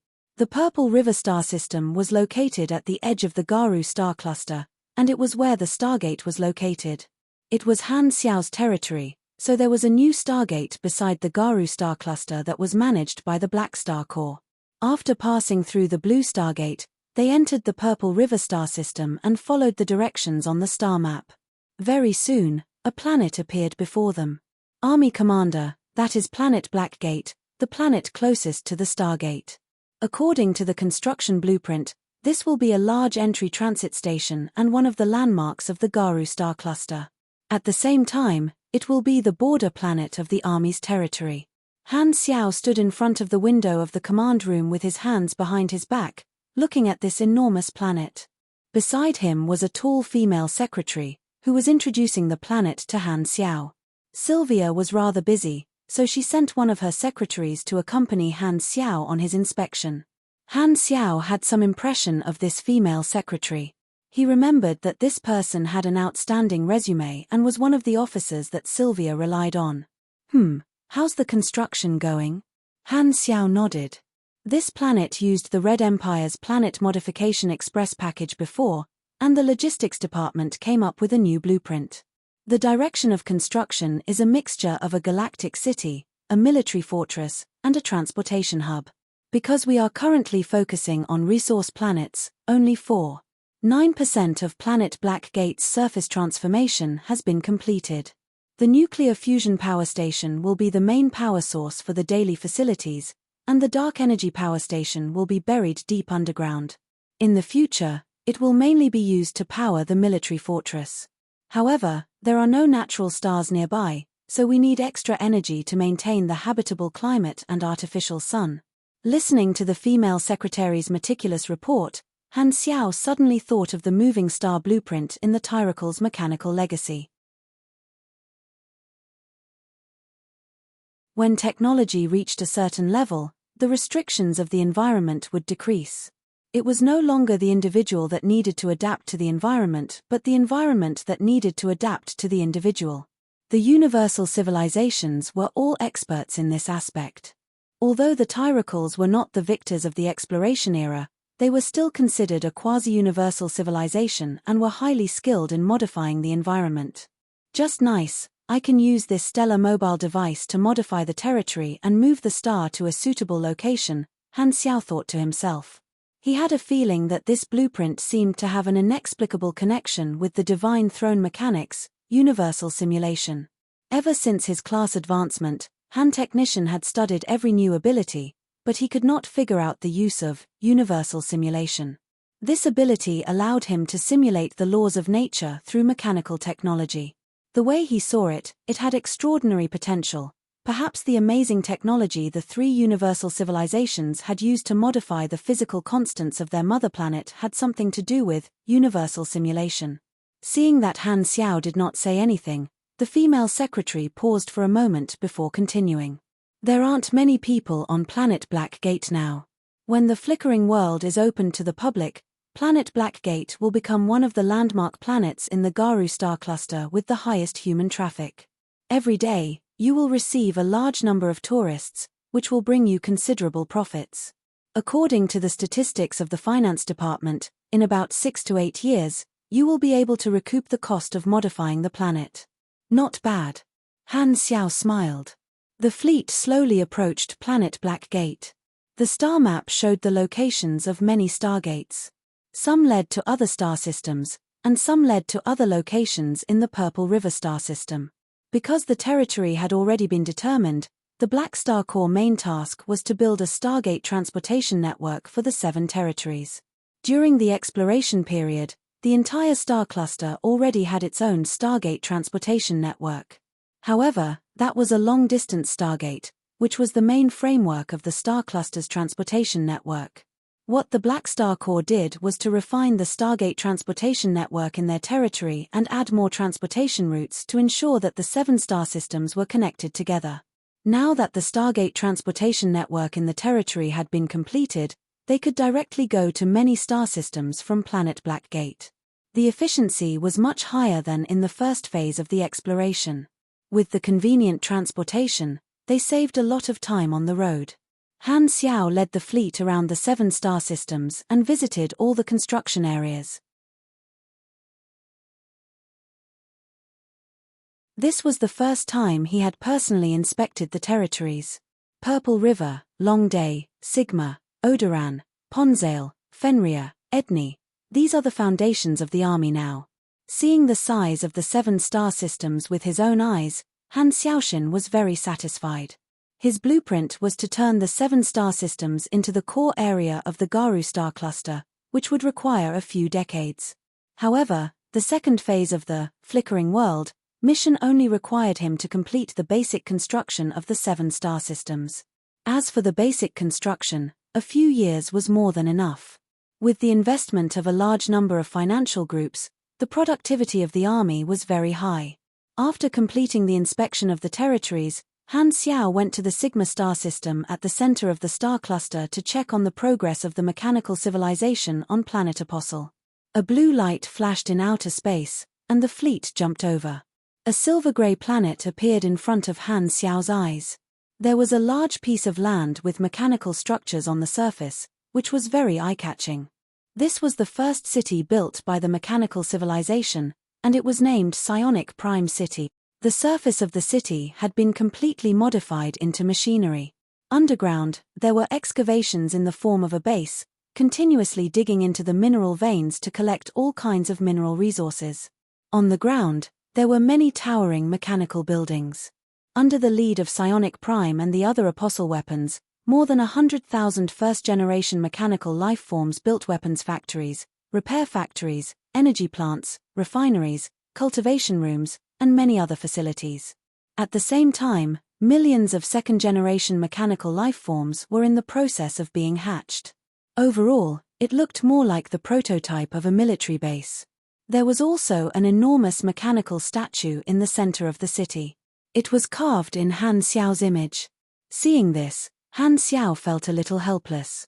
For some reason, there were always people who were passionate about building statues of him. Seriously, what's the point of building a statue of me? They might as well build a statue of Fu Ding. Who knows, they might even be able to increase their luck. The reproduction of mechanical life forms was done on a large scale. They needed to consume their own tinder energy and had a cooldown time. Therefore, the speed at which the mechanical civilization produced soldiers increased exponentially. The more people there were, the faster they produced soldiers. Mechanical tinder proliferation and mechanical civilization enhancement brought by the divine throne mechanic, had the effect of increasing the reproduction rate of mechanical life forms. Han Xiao planned to stay there for a while and create more first-generation mechanical life forms. The mechanical civilization led by Psionic Prime had just started, and the overall population was not large. However, even though it was small, it still had all the essentials. Mechanical life forms of different sizes were working in their own positions. It looked quite lively. Not far away from the city, giant King Kong, which was hundreds of meters tall, was leading a group of giant soldiers to flatten a tall, bare mountain ridge. Without disturbing the others, Han Xiao connected to Psionic Prime's quantum network frequency alone. Very soon, a beam of blue light shot out from the surface and arrived in front of the fleet in outer space. It was the first apostle, Psionic Prime, who was wearing a mechanical robe and holding a spear. "Greetings, Lord." Psionic Prime nodded. The hatch opened, and Han Xiao flew out. He sized Psionic Prime up and raised his brows slightly. Compared to the last time they met, Psionic Prime had some new parts on his body. It seemed like he had taken the initiative to install them and filled up some of his weaknesses. This was the good thing about mechanical life forms. They would take the initiative to change parts to strengthen themselves. "You've done well. Keep up the good work." Han Xiao encouraged him. Then, a bluish-gold mechanical force burst out of his palm and said with a smile, "Take this as your reward." As he spoke, he slapped this mechanical force into Psionic Prime's body. This was the Apostle Evolution ability brought by the Divine Throne mechanic. In an instant, electric currents shot out of Psionic Prime's body, and the Tinder energy in his body grew stronger. The mechanical structure in his body received a strengthening baptism. Han Xiao watched from the side. After a while, Psionic Prime's evolution process finally ended. He experienced the changes in his performance and nodded toward Han Xiao. "Thank you for your gift, Lord. My strength has increased. There's no need to thank me. This is what you deserve. Just do your job well." Han Xiao waved his hands and opened the interface to look at Psionic Prime's current attributes. Apostle Evolution had increased Psionic Prime's performance. Apostle weapons were able to participate in beyond Grade A level battles, and after being strengthened by Apostle Evolution, they would be able to fight against ordinary beyond grade as with their mechanical force bonuses, becoming more and more independent. According to Han Xiao's calculations, the current Psionic Prime should be able to defeat God's ordinary doppelganger. However, the prerequisite was that the doppelganger did not obtain an overpowered Esper ability. After sending Psionic Prime back, Han Xiao went to the Black Spirit Race's territory to take a look. Compared to the rapid development of the mechanical civilization, the Black Spirit Race was much more normal. Although they had an efficient mental communication network, no matter how efficient it was, learning itself required time. They were still slowly digesting the basic technological knowledge given by the army and would not be able to get on the right track in a short time. The Black Spirit Race was in an uncivilized state, and this technological knowledge was too complicated for them. They had to learn it from the beginning. Only by laying down the foundations of various disciplines would the mental network gradually show its effects and complete the process of sharing knowledge with the entire race. As long as they were on the right track, the Black Spirit Race's evolution speed would become very fast. In just a few decades, they would cross the Stone Age, Iron Age, Age of Enlightenment, Steam Age, Electric Age, and so on, entering the Galactic Age. Normally speaking, other than survival, the natural development of a civilization would be restricted by productivity and technological progress, and they would need to spend a lot of time to figure it out. However, with the interference of the Black Star Core, this was not a problem. With the biggest problem solved, their development would not slow down. The technology tree that Han Xiao gave the Black Spirit Race, other than improving various technologies, also had the ability to develop psychic abilities. The Black Spirit Race, who had the ability to form a mental network, were born with the potential to become psychics and mags. They might even have an awakening rate of more than 90%. Of course, if anyone wanted to become a mechanic, he would not reject them. However, The Three Universal Civilizations Agreement to restrict the higher-level civilizations from interfering with the development of lower-level civilizations was not without reason. If they continued to develop according to the path of their predecessors, they would only become what others wanted, and their ability to innovate would be affected. In this regard, Han Xiao did not have many solutions. It was not easy to develop at a high speed without paying a price. However, the evolutionary totem could solve this problem to a certain extent. The totem would subtly improve the genes of a race, increasing all the indicators of the race, including intelligence and innovation.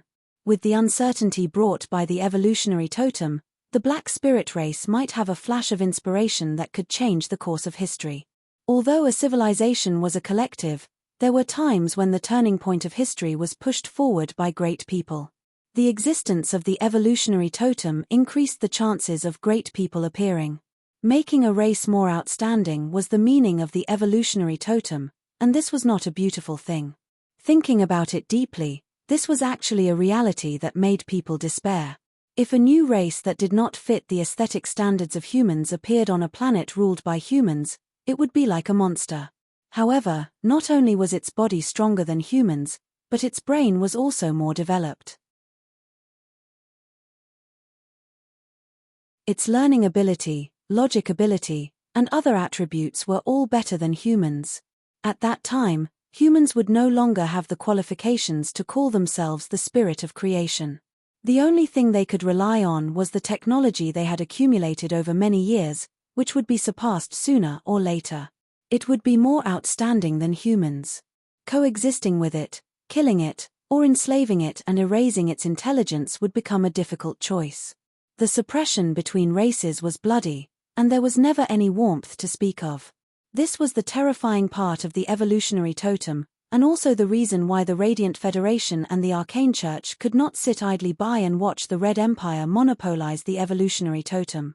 Fortunately, the universal civilizations were sufficiently advanced and had a certain level of genetic modification technology, so they were able to control the desire to fight for it. Making use of the influence of the Manison incident, Han Xiao kept a low profile and no longer stirred up trouble.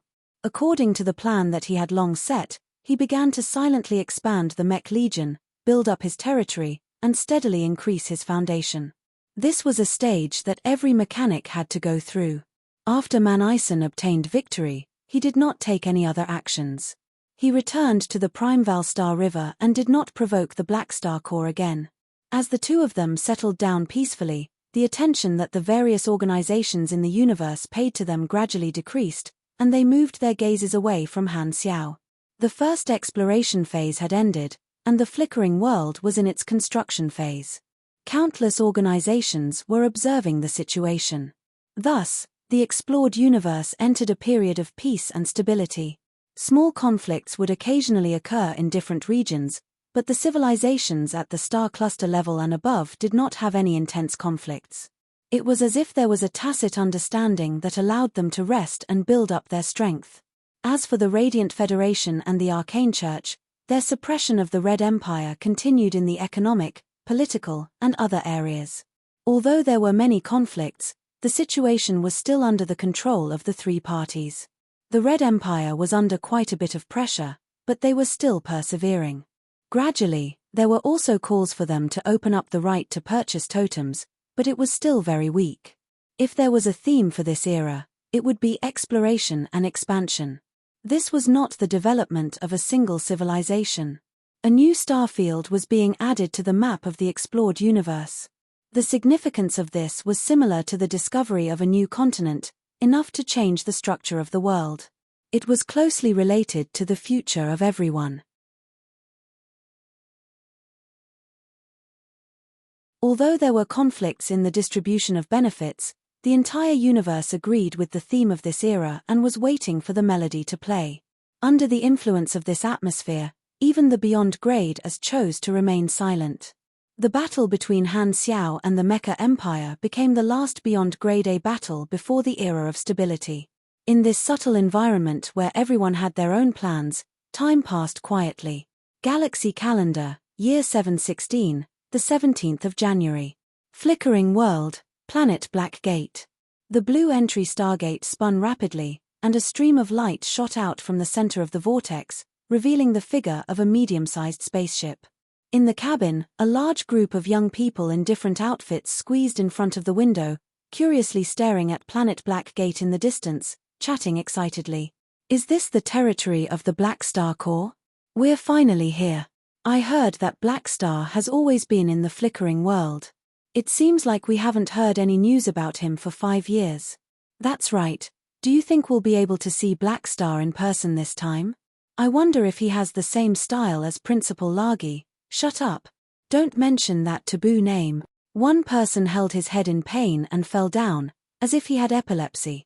Ouch, someone come and help, he's suffering from PTSD.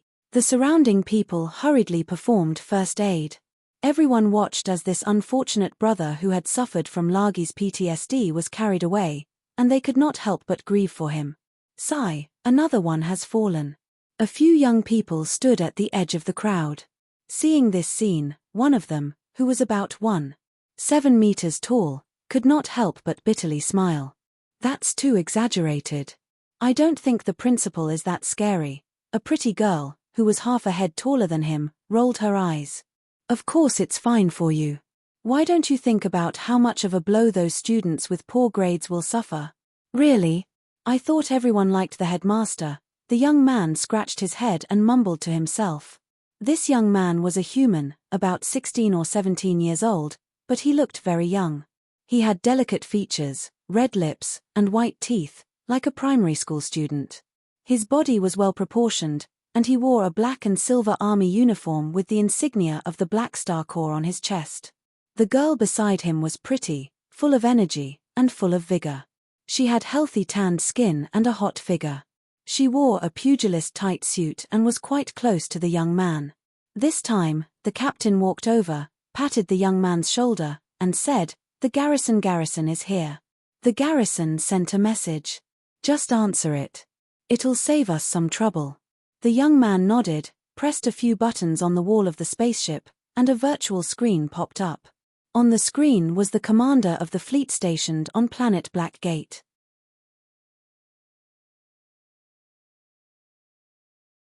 With a solemn face, he said, "Which department are you from? Why didn't I receive an internal transit application? If not for the Black Star insignia on the spaceship, the commander might have already captured this spaceship. We are the first batch of graduates from the Blue Star and Black Star Super Academy. According to the rules of the Academy, graduates can choose to join the training camp or work for the Army for 2 to 3 years. We are here to participate in the Army's work. You must have overlooked it since you did not receive any internal information. Wait a moment, let me check." The commander frowned and searched for a while before relaxing. There is indeed a special application, but you guys are too late. It's already been a long time. Sorry, this is our first time in the flickering world. We visited some places on the way and might have delayed our journey. You can check the spaceship's log. The commander fiddled with it for a while before nodding. The spaceship is fine. You can go. All right, thank you. By the way, can you do me a small favor and tell the Army commander that I'm here?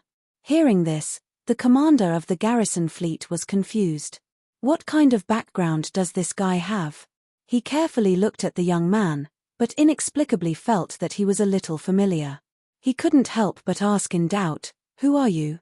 What's your relationship with the Army commander?" "I'm Nero. Black Star is my godfather." Nero grinned, and his white teeth flashed with a dazzling light. "I'm here to give him a surprise this time."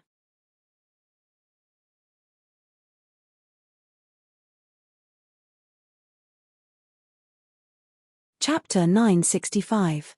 The spaceship carrying the first batch of graduates from the Black Star Super Academy traveled along the transportation network from the Purple River Star System to the Sigma Star System in the center of the Black Star territory to meet with Black Star.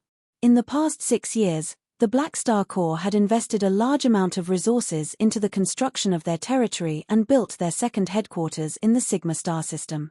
It was a space fortress made up of 7 mechanical fortress planets and a large number of mechanical defense star rings. It was known as the Black Star Palace by the members of the Army. The spaceship came from afar and arrived at the predetermined location on the star map. The appearance of the Black Star Palace was displayed on the observation window. Seeing this gigantic structure made of machinery, the students could not help but open their mouths in shock. This thing was much grander than the floating Dragon Island in the Blue Star system. Every mechanical fortress planet was surrounded by a few mechanical defense star rings that were slanted at different angles, forming a symmetrical structure. The planets were separated into 7 layers of orbits that revolved around the center together. It was like a miniature version of a star system. However, the center was not a star but an extremely large metallic sphere. It was silver-black in color, and its surface was as smooth as a mirror. It was like a black star that did not emit any light. No one knew what it was. Everyone had to go through a routine inspection. The spaceship stopped at the outermost orbit of the 7th fortress. The moment Nero stepped onto the dock with his classmates, he saw a familiar face. Uncle Fu Ding. Nero was overjoyed. He hurriedly ran over with his short legs. "Hello, Nero." Fu Ding smiled and patted Nero's head. "Did you come here just to wait for me?" "That's right. We haven't seen each other for about 5 to 6 years. You've grown up." Fu Ding patted Nero's head and sized him up. "It's a pity that you didn't grow much taller." "Don't mention this. We can still chat properly." Nero's face darkened. His lack of height was an eternal pain in his heart. With the life energy given to him by Aurora and the dragon blood potion in his body, he should have grown very tall. However, he did not understand why his growth was so slow. His father, Bennett, clearly had genes that were not short either. Nero even suspected that the pressure from studying had caused him to lose his stamina and was filled with resentment. "Speaking of which, Uncle Fu Ding, you haven't changed at all. You're still as handsome as ever." Fu Ding shook his head and smiled. "It's very normal. A calamity grade can control their metabolism, so it's very easy for them to retain their youth. 6 years is only equivalent to a few months for an ordinary person." At this moment, the pugilist girl in tights walked to Nero's side and stared at Fu Ding with her large eyes. Her face unknowingly turned red as she became nervous. "This is..." Fu Ding turned to look at him. "Oh, let me introduce you. This is Mia Morotto. She's she's a female classmate who's very close to me. She's one of the best among this batch of graduates from the martial arts course. Mia, this is Fu Ding, one of Black Star's personal guards. He's the elder who watched me grow up." "You. Why are you blushing?" "I'm not blushing." Mia hurriedly covered her face and said in a flustered tone. She was the tanned and skinny girl that Nero had met when the Black Star Super Academy opened on planet Aquamarine started school. As the saying goes, a girl changes 18 times between childhood and womanhood. After 6 years of learning and training, her body had already matured. Her face was beautiful, and her skin had turned into a healthy wheat color. Seeing that another girl was attracted by his beauty, Fu Ding had a helpless expression and took the initiative to extend his hand. "Hello, I'm Fu Ding." Hello, you're very honored to meet me." "Ah, no. I'm very honored." Mia was so nervous that she could not speak coherently. She hurriedly grabbed onto Fu Ding's outstretched hand, and the redness on her face became even more obvious. Nero looked at Fu Ding before looking at Mia. He felt as though he had just eaten a lemon, and his heart was sour and bitter. He could not help but cough heavily and separate their hands before stiffly changing the topic. "By the way, where's my godfather? He already knows that you're here. Go and meet him at his throne." "Throne? Yes, it's that black sphere in the center." Fu Ding chuckled. "Speaking of which, Nero, how much have you improved over the past few years? He will definitely test your homework later, and if you don't pass, I won't plead for you." Speaking of machinery, Nero immediately shrunk his neck as he recalled the bad memories. He said with uncertainty, "I feel that I have improved quite a lot. Godfather should be satisfied, right? You can ask him yourself. Don't let him wait too long. We'll talk after this." Fu Ding smiled and turned around to leave. As his figure gradually disappeared, Nero turned around and wanted to say something. However, He realized that MIA was still staring in the direction that Fu Ding left in. He immediately became angry and said in annoyance, "Fu Ding already left. He has already left, and you're still looking?" Only then did MIA reluctantly retract her gaze and excitedly poked Nero's waist. "Hey, why is your uncle so charming? He looks so beautiful when he smiles. I'm completely stunned." Nero felt jealous and said sourly, "Why haven't you looked at me like that before?" MIA immediately had a look of disdain. "How long has it been since you looked in the mirror? How can you compare yourself to your uncle?" Nero was speechless. He felt pain in his heart. After 6 years of interaction, the two of them were very familiar with each other. MIA gradually walked out of her autism and became more lively. The two of them would often bicker, but their relationship was very good. They were like siblings. After bickering for a while, everyone finally completed the routine inspection and changed to a spaceship. They then headed toward the Black Sphere in the center of Black Star Palace. When the spaceship approached, a small hole appeared on the surface of the Black Sphere. Inside was the landing track that could accommodate the spaceship. The spaceship entered the track and stopped. The walls on both sides of the track were sealed, and there was no dock. Just when everyone was puzzled, one of the walls suddenly opened up. Rumble. Countless nanoparticles and mechanical structures were moving, and a brand new dock was formed in front of everyone, extending out a single path. Is this a dock that was built on the spot? To this group of students, the scene in front of them was magical. Everyone stepped onto the dock and looked around. They realized that there was only one way to go, and all other directions were pitch-black metal walls. Everyone looked at each other and calmed down.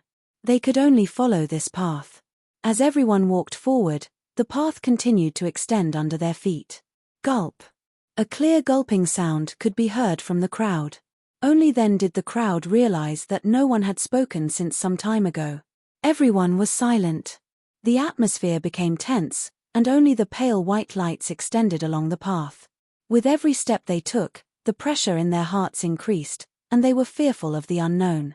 These students were originally filled with excitement from meeting a big shot, but at this moment, that excitement had completely turned into nervousness and reverence. Although they had not seen Black Star with their own eyes, they could already feel the pressure. After walking for a long time, the path ahead opened up, and everyone walked out of the path, arriving at a huge circular hall. In the middle of the hall was a stair-like platform with a divine mechanical throne placed on top of it. Streaks of blue-gold mechanical force spread out like a spider web under the divine mechanical throne, flashing and jumping continuously. A black-robed man sat on the throne with his head slightly tilted. He rested his chin on one hand and rested his other hand on the armrest of the throne as he looked at them calmly. This simple gaze caused the pressure in the hearts of all the students present to increase, and their legs turned soft. "Your Excellency Black Star. So this is the might of a beyond grade A super, how terrifying." Many people could not help but gulp. They could not help but want to immediately turn around and leave, the further the better. Before coming, many of the students were looking forward to becoming a beyond grade A super. However, at this moment, most of them realized that they were just idling around. Godfather. Nero carefully greeted while muttering in his heart. After not seeing him for a few years, Godfather's aura has become more and more shocking. However, his appearance did not change at all. He was still as young and handsome as he was 6 years ago. In front of Fu Ding, Nero still dared to tease him. However, in front of Han Xiao, he could not help but feel nervous and respectful, even if Black Star was his godfather. What the hell, am I that scary? Looking at everyone's expressions, Han Xiao frowned. Looking down at the divine mechanical throne under his butt, he finally understood. He had almost forgotten that this thing had the effect of magnifying one's aura. It was no wonder these little leaks were so scared that they were trembling. Han Xiao retracted his aura and stood up. Only then did the pressure disappear. Everyone could not help but take a deep breath, and their backs were already drenched in cold sweat. Looking around, Han Xiao slowly said, "You are the first batch of outstanding graduates since the establishment of the academy. Since you have chosen to work for the army, on behalf of the army, I welcome all of you to join us. Hearing this, the nervousness in everyone's hearts gradually disappeared, and they became excited. Receiving the personal encouragement of a beyond grade A, many of them felt encouraged. Han Xiao encouraged them for a while before allowing the excited students to leave, leaving only Nero and MIA behind. Walking down the platform, Han Xiao looked down at Nero's head and nodded. It's actually not bad to be short. You'll be a smaller target, and as a mechanic, it won't be easy for enemies to hit you. Nero's mouth twitched. What's wrong with these people? Why do they all like to talk about my height? Although he cursed in his heart, seeing Han Xiao teasing him like this, Nero's tense nerves also relaxed, and he revealed a smile. Long time no see, Godfather. I missed you a lot. I didn't miss you at all. Han Xiao sighed in his heart. With the observer's mark in hand, he could spy on Nero at any time. He even knew the average time Nero spent in the toilet. In the past 6 years, Han Xiao had spent most of his time in the flickering world accumulating his foundation. Most of his accumulated experience had been spent, and his personal level had risen to 303. The rest had been invested into skills and synthesizing blueprints. His raw strength did not increase by much, but in terms of the Mech Legion, it had greatly increased. This black sphere that was almost the size of a planet was the mechanical deity formed by the Mech Legion. It maintained the appearance of a planet like a black star. Han Xiao would often activate this ability and maintain it for a long period of time to train his usage of the mechanical deity. In terms of building machinery, Han Xiao did not slack off either. He had already built a secondary dimension factory and was constantly improving it, providing him with an endless supply of soldiers. In the past 6 years, the mechanical civilization had developed rapidly. More than 80% of Planet Apostle's surface had been covered by mechanical cities, and the mechanical life form had already reached the 8th generation. Due to the weakening of the tinder, the performance of the mechanical life form from the 6th generation onward had decreased significantly. As they continued to reproduce, the mechanical life form became more and more like ordinary people in the mechanical civilization. They could only be used as cannon fodder. This was a limitation that existed in any mechanical civilization. The first generation of mechanical life form was still the best batch of elites. Among them, Psionic Prime and many other apostles were the strongest. The structure of their society gradually became closer to the structure of the galaxy. Ordinary people made up the majority of the universe, and the mechanical life form before the 6th generation was equivalent to the supers of the mechanical civilization. They possessed tyrannical individual strength and were respected by the masses. The Black Spirit race was still digesting the knowledge. Compared to 6 years ago, the Black Spirit race now had researchers in different fields who had begun to impart knowledge to their people. The effects of the mental network were starting to show. How could an ordinary species teach with textbooks be as effective as the Black Spirit race's direct teaching? It was like the difference between having constipation and having diarrhea. The army's strength continued to develop steadily, and the education plan was carried out smoothly. More academies were built, and the first batch of students had graduated. It was Nero's batch. Thinking about that, Han Xiao sized Nero up before turning to look at MIA with narrowed eyes. Seeing that, Nero misunderstood Han Xiao's intentions and hurriedly introduced his companion. This is MIA, my classmate. She's also very strong. Hello. Greetings, Your Excellency Black Star. MIA had an uneasy expression. The feeling that Black Star gave her was completely different from Fu Ding. Fu Ding made her feel like she was bathing in the spring breeze, but Black Star made her feel respect and did not dare act rashly. I know you. You have a lot of potential. Han Xiao had already recognized this follower of Hela in his previous life a few years ago. She was also a pretty good leak, so he was not surprised and nodded. Thank you. MIA was overwhelmed by the favor. She did not expect such a big shot like Black Star to recognize her. Wait outside for a while. I have some things to say to Nero. Oh, okay.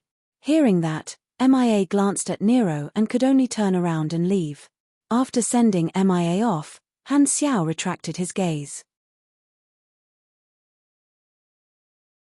There were only the two of them left in the room, and he was no longer tense. He sized Nero up with interest and teased, "Not bad. Kid, you've reached puberty." Nero's face instantly turned red, and he tried to defend himself. "Nonsense. I didn't." "All right, you don't have to explain to me." Han Xiao interrupted Nero's words and waved his hands. "We haven't met for a few years. Let me check your progress.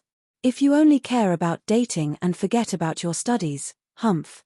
Then, without waiting for Nero to retort, Han Xiao poked Nero and revealed his combat information. Opening the interface, Han Xiao nodded slightly. This kid's potential was not bad, and he was already grade C+. He would probably reach grade B before he was 20. Looking down at his ability, Han Xiao's eyes lit up, and he saw what he had been dreaming of.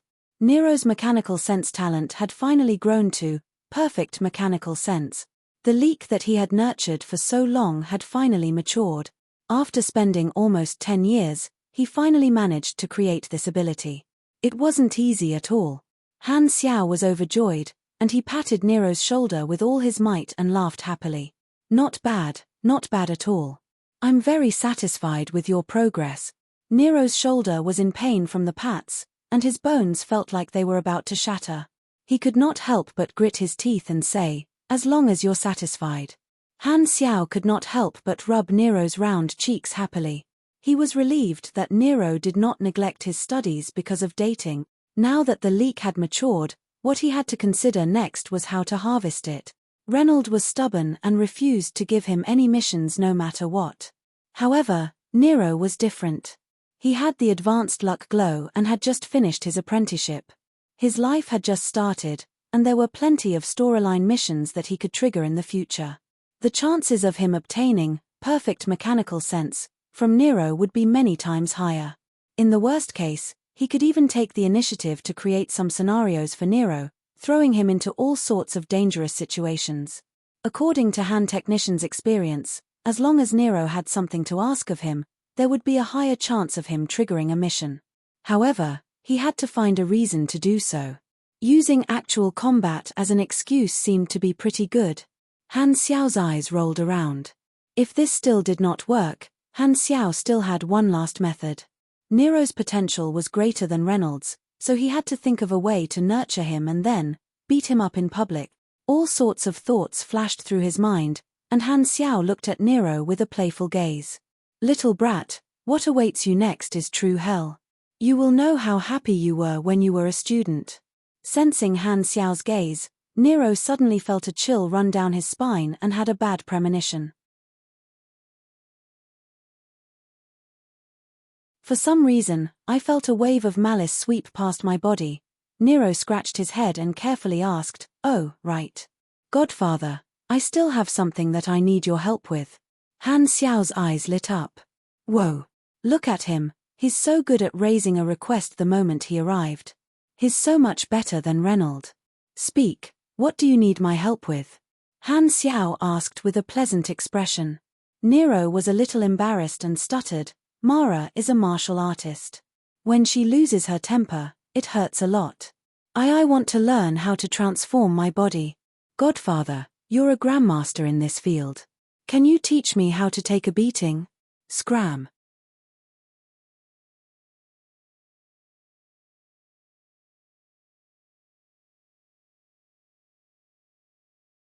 Chapter 966. As the saying went, if you want to learn how to be tanky, you have to be beaten up first. After sending Nero away with this theory, Han Xiao began to think if there were any dangerous jobs that he could use to obtain Nero's perfect mechanical sense. After thinking for 2 seconds, Han Xiao raised his brows. That's right, the basic construction of the 3-star clusters is nearing completion, and the dynasty's second exploration phase is about to begin. There are some things that I can get Nero to do. In the past 6 years, the first phase of the Flickering World project had basically completed the basic construction of the 3-star clusters, Reno, Garu, and Crown. The chief commander of the exploration army, Tarakov, had informed Han Xiao a few months ago that the dynasty had already begun preparing for the second phase of the exploration phase. Tomorrow, they would be gathering all their allies for a meeting, and Han Xiao was also invited. If he did not remember wrongly, in his previous life, the Red Empire had encountered some unexpected yet reasonable problems during the second phase of the exploration phase. There were plenty of combat opportunities, and they had pulled Nero and the other graduates over, calling it blood and fire actual combat training. With the advanced luck-life providence, the chances of turning danger into safety should be quite high.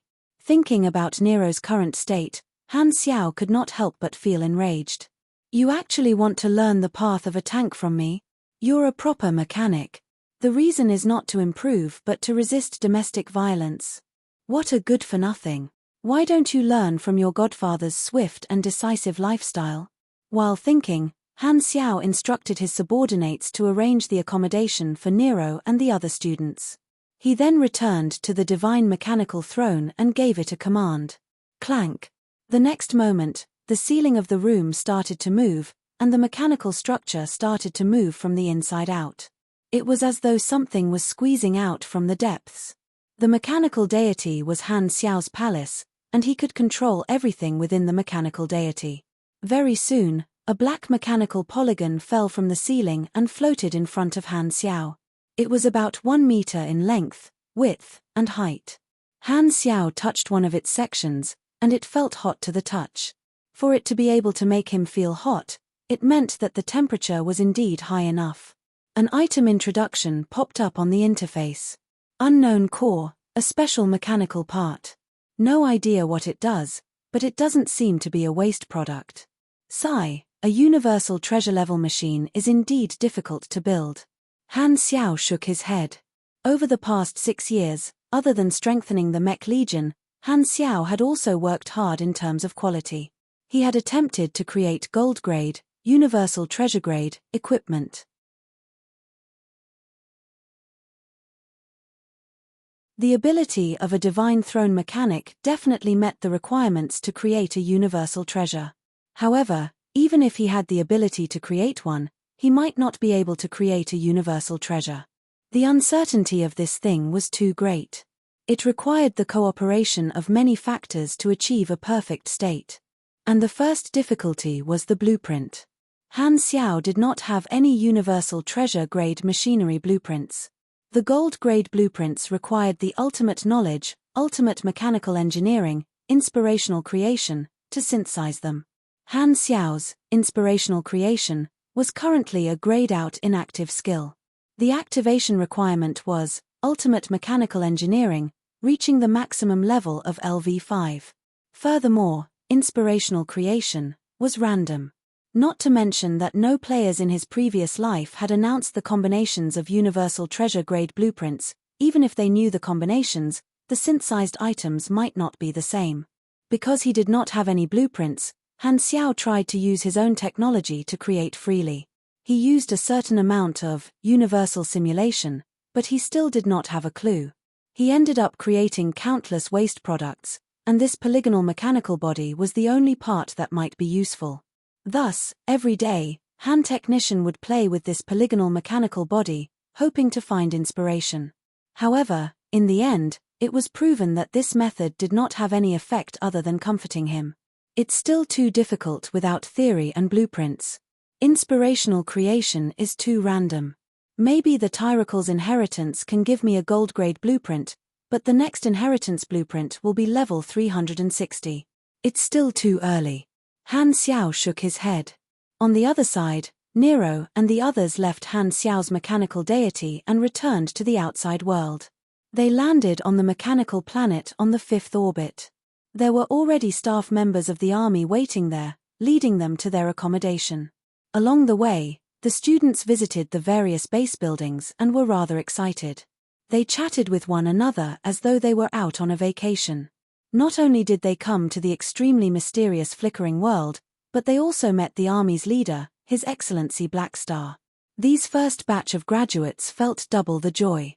Many people surrounded Nero and fawned over him. Most of them were girls. As the godson of Blackstar, Nero had always been very popular. Now that they were in the army's territory, this situation was even more frequent. Your godfather is so handsome. I like that type. Just looking at him gives me a sense of security. That's right. That aura makes my little heart beat so fast. It's too exciting. I heard that His Excellency Blackstar has never had a family. I wonder if a beyond grade A like him has any needs in that regard.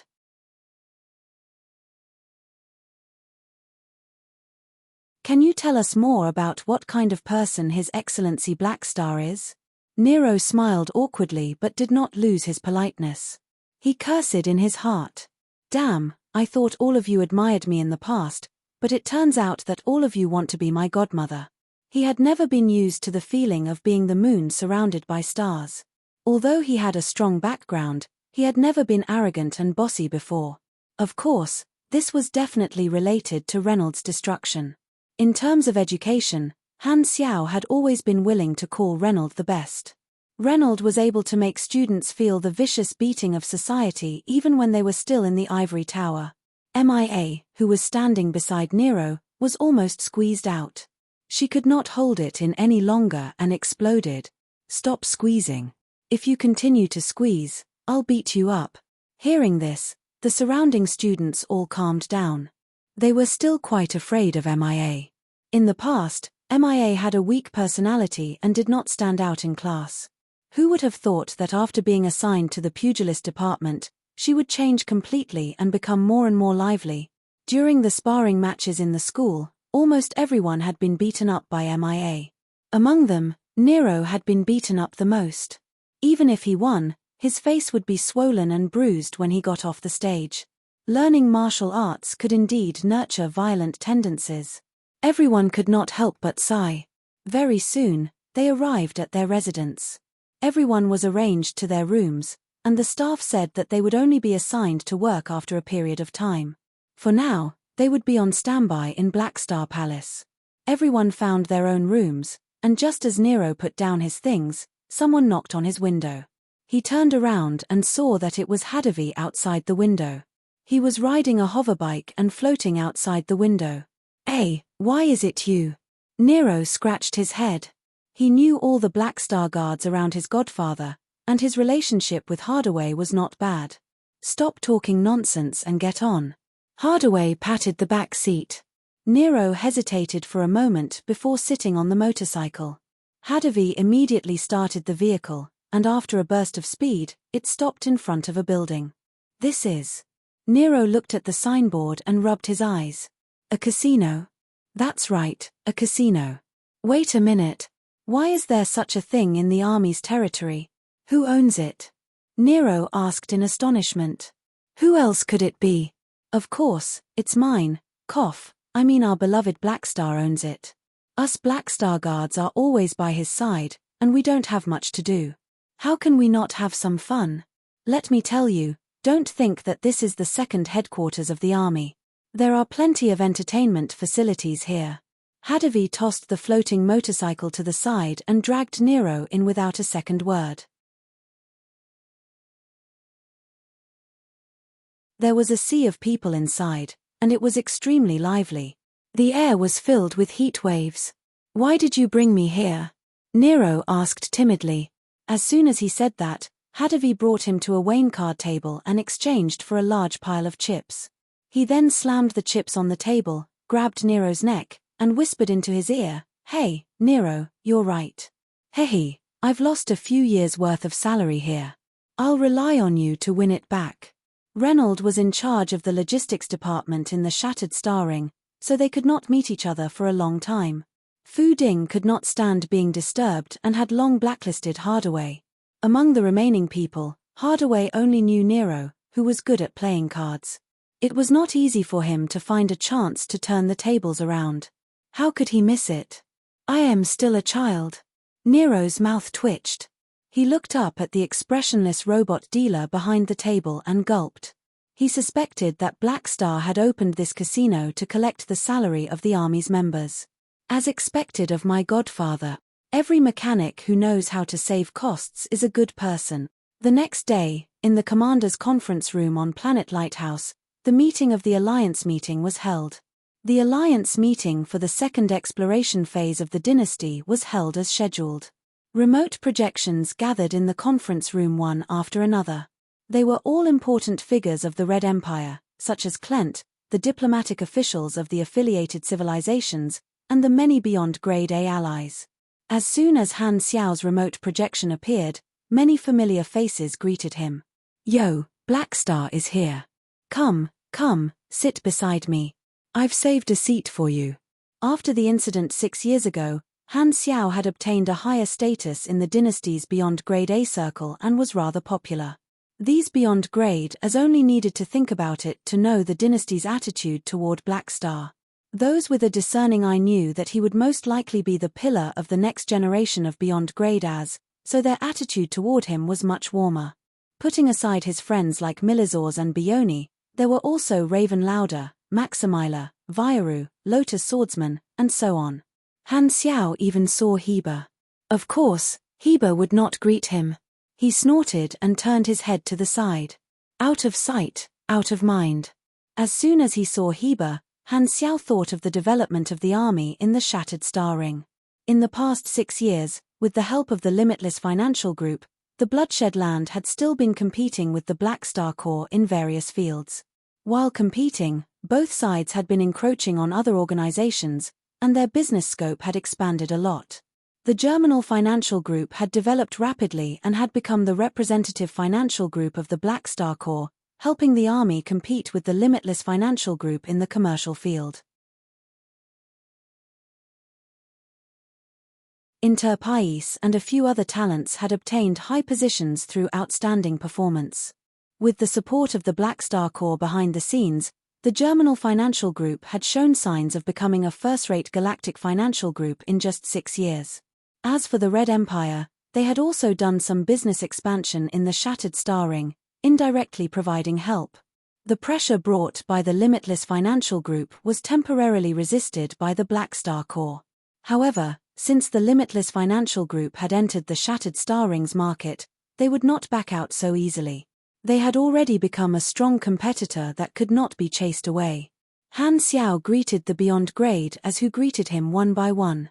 In the end, he sat between Milizors and Maximila and chatted with the people around him. The Beyond Grade formed their own small circle, and the representatives of the other civilizations stayed far away from them. The meeting had not started yet, and everyone was chatting with each other. It was just like a class before the bell rang. After waiting for a while, everyone finally arrived. Tarakov walked to the podium and coughed twice to get everyone's attention. "Sorry for the long wait. Since everyone is here, let's begin." The hall immediately quietened down, and everyone's eyes focused on him. Tarakov pressed a button on the podium, and a huge virtual screen popped up behind him, displaying the star map of the flickering world. Now, the green area that represented the explored area had been expanded, and the Dawn, Reno, Garu, and Crown Star clusters were all lit up. Everyone present is an old acquaintance of mine, so I won't introduce you all. Let's get straight to the main topic. As you can see, the exploration and construction of the first phase took us about 10 years. The basic construction is progressing smoothly, and the second phase of the dynasty's exploration is already on the agenda. As he spoke, Tarakov pressed a button on the screen and circled 2 unexplored star clusters.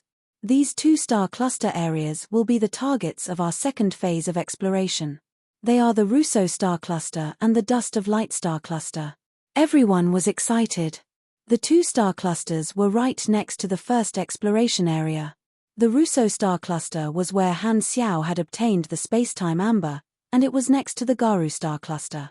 The Dust of Light star cluster was next to the Reno star cluster and the Crown star cluster. The second exploration area is one less than the first, someone asked. Tarakov nodded and slowly explained. That's right. There are many reasons for this, and there are 2 direct reasons. First, we need to continue the construction of the first phase. The basic construction is only the beginning, and there are many areas that need to be perfected. Thus, it will require a large amount of manpower and resources. The second reason is that from the second phase onward, we will be using a new exploration method. We will be exploring and constructing at the same time. Because there is more work to be done, we have reduced the scope of the second phase of exploration. Looking around, Tarakov saw that no one had any questions, so he knocked on the table and continued. There will be more people participating in the second phase of exploration than the first. Please take a look at the list. I will not go into detail. The table in front of everyone turned into a screen, and the organizations participating in the second phase of exploration were listed on it. Han Xiao took a look and saw that the scale was much larger than the first phase. The new organizations included were more subsidiary civilizations and galactic engineering teams. Not all allies were qualified to participate in the first phase of the exploration. For example, the weaker subsidiary civilizations were not considered by the dynasty. Now that the second phase was about to begin, the dynasty needed to share the cost, so they had to recruit more subordinates. According to this development, the fourth phase would be open to the public. Han Xiao nodded. Only the first phase would be the best opportunity for the beyond grade A allies to take the lead. The further they went, the more people would participate, and the smaller the benefits would be. Tarakov waited for everyone to finish looking at the list before continuing. The things to take note of in the second phase of exploration have been organized into a manual and will be sent to every participating organization very soon. Everyone, you must take a look. We have added some new terms to the rules of the first phase, and the exploration will be stricter. Hearing this, the beyond grade as looked at each other and nodded. The rules of the first phase of exploration were relaxed because the dynasty wanted them to obtain additional benefits. For these subsidiary civilizations, the rules would naturally be stricter. Fellow beyond grade A allies. This time, Tarakov looked over and said with a smile, the mission for the second phase of exploration will be directly assigned by the dynasty. You will not be able to choose your own target. Please understand. No one had any objections and nodded, indicating for Tarakov to continue. Indeed, the dynasty will still control everything in the end. Han Xiao shook his head. It would not be convenient for him to utilize the advantage of opening the entire map. However, he had already obtained the most valuable spacetime amber, so it did not matter whether he chose it or not. Anyway, based on his understanding of the second phase of exploration, no matter what mission the dynasty assigned him, he would most likely be recruited to deal with a native advanced civilization. He remembered the historical background of his previous life.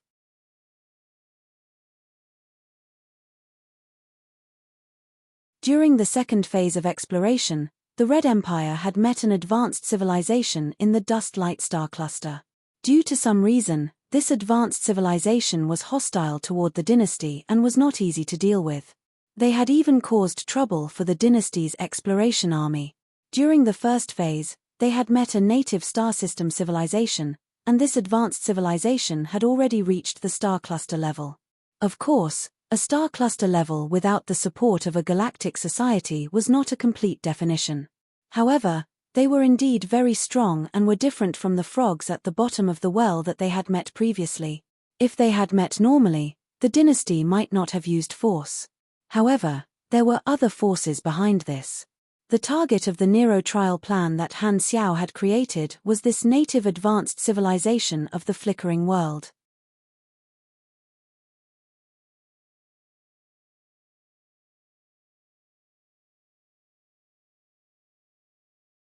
Chapter 967.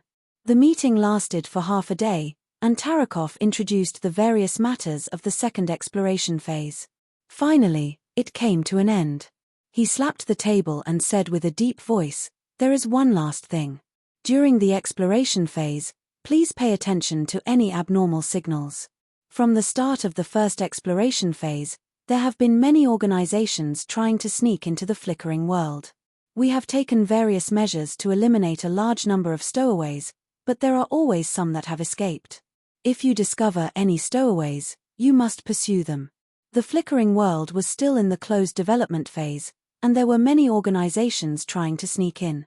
Most of the people present knew that most of the stowaways were the troops of the various star cluster and supercluster civilizations or people hired by them.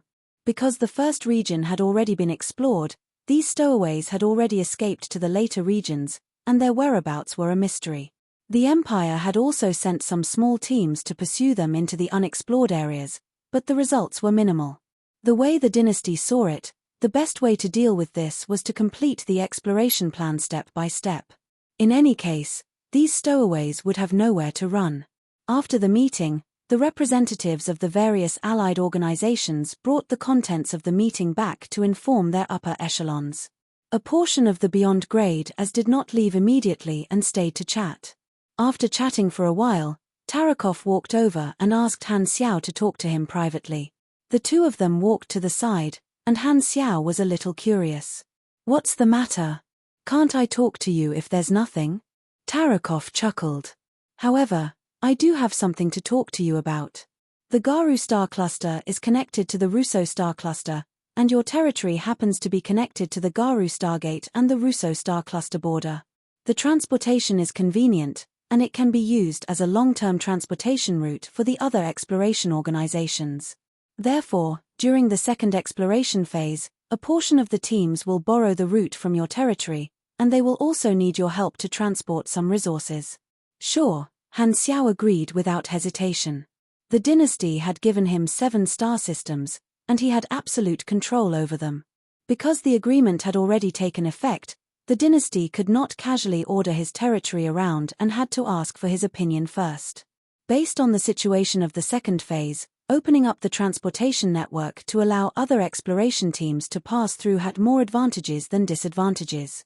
This could build an important resource circulation foundation for his territory.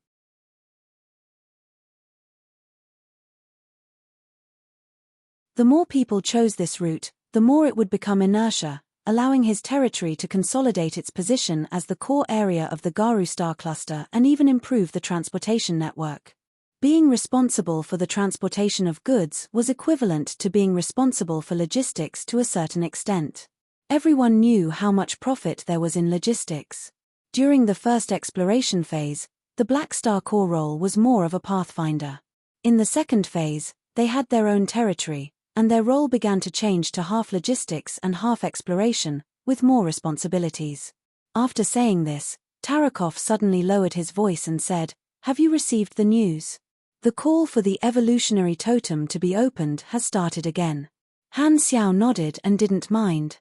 "It doesn't matter. They can't do anything to me now anyway." Now that the dynasty's upper echelons had different opinions about the evolution cube, it would not affect his current position for the time being. In the past 6 years, none of the dynasty's upper echelons had targeted him because they all knew that before things took a turn for the better, targeting Black Star would be a waste of time.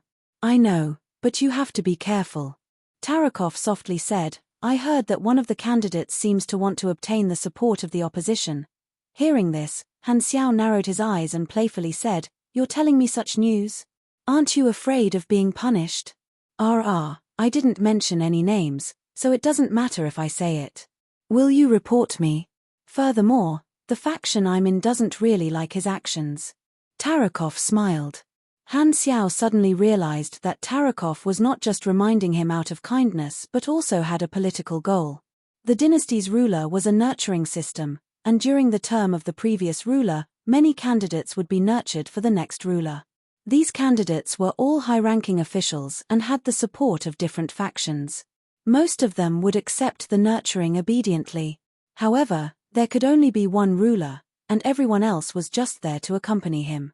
Thus, some of the candidates who knew that it would be difficult for them to be elected or had great ambitions would think of ways to expand their own faction during the nurturing period to obtain the support of more factions.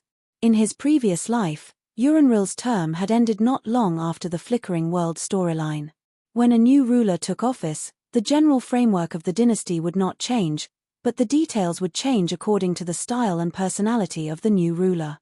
For example, the way to deal with competition, the way to treat the subsidiary civilizations, the way to treat the beyond grade A allies, and so on. The ruler of the dynasty would be chosen internally.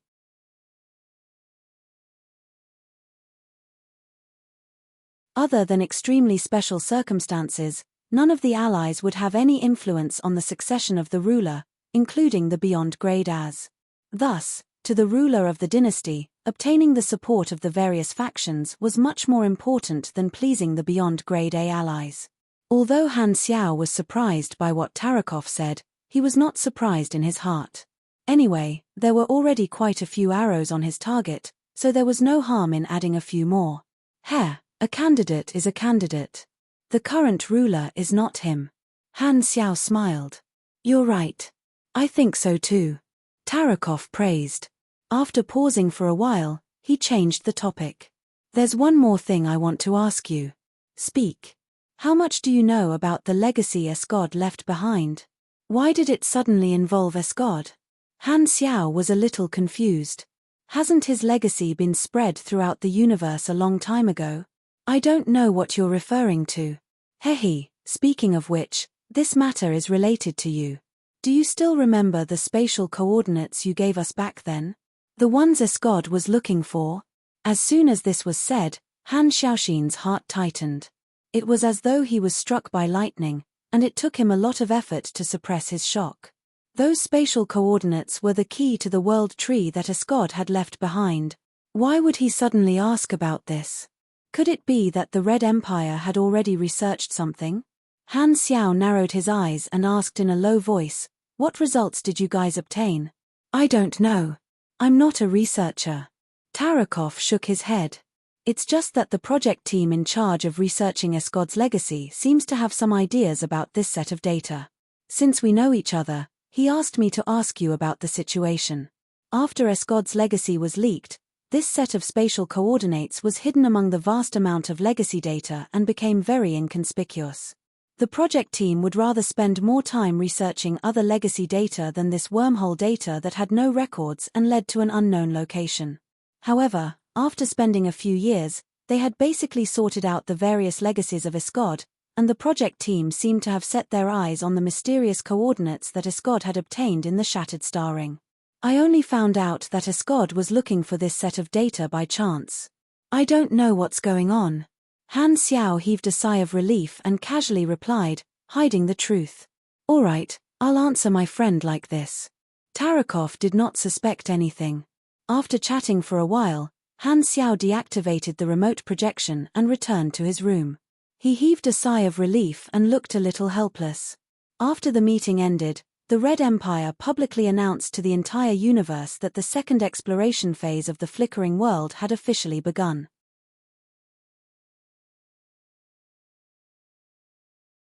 Under the attention of the entire universe, more exploration teams were sent into the flickering world. After the first exploration phase, the Black Star Corps was already very familiar with the process and had made all sorts of preparations. When the second exploration phase arrived, they started to move out. This time, the mission assigned to them was to explore the Russo star cluster. There were many more exploration teams with them, and each organization had a more detailed division of work, making it seem more orderly. Flickering World, second round completed.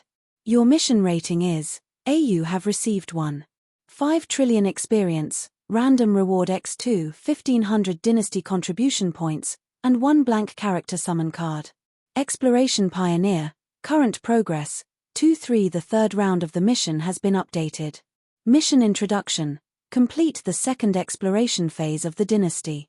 Current exploration area, Russo Star Cluster. Personal exploration points, 0 total exploration points, 0 current rating. The third round was to explore the Russo Star Cluster. There was no problem in completing the mission, but the main thing was to raise his own mission rating. In this regard, Han Xiao was still very confident. Although there were many more exploration partners this time, the advantage of being familiar with the map was still useful. Perhaps he might not be able to get an S+ rating for the first round, but it should not be difficult for him to get an A rating.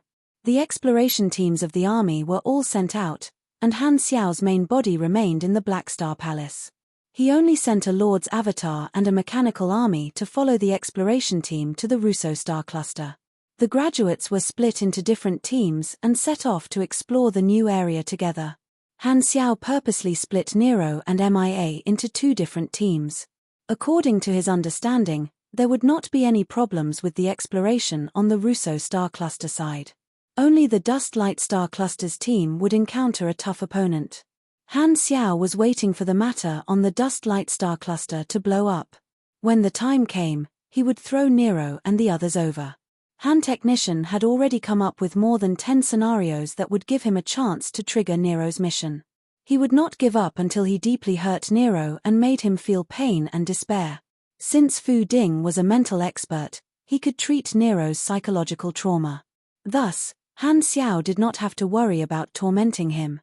At a certain border of the dust-light star cluster in the flickering world, one of the dynasty's exploration teams had arrived at this region and started to construct a stargate. At this moment, many star systems away, there was a group of people observing the actions of this exploration team through a special observation device. This was a conference room, and the huge screen displayed the real-time observation of the dynasty's exploration team.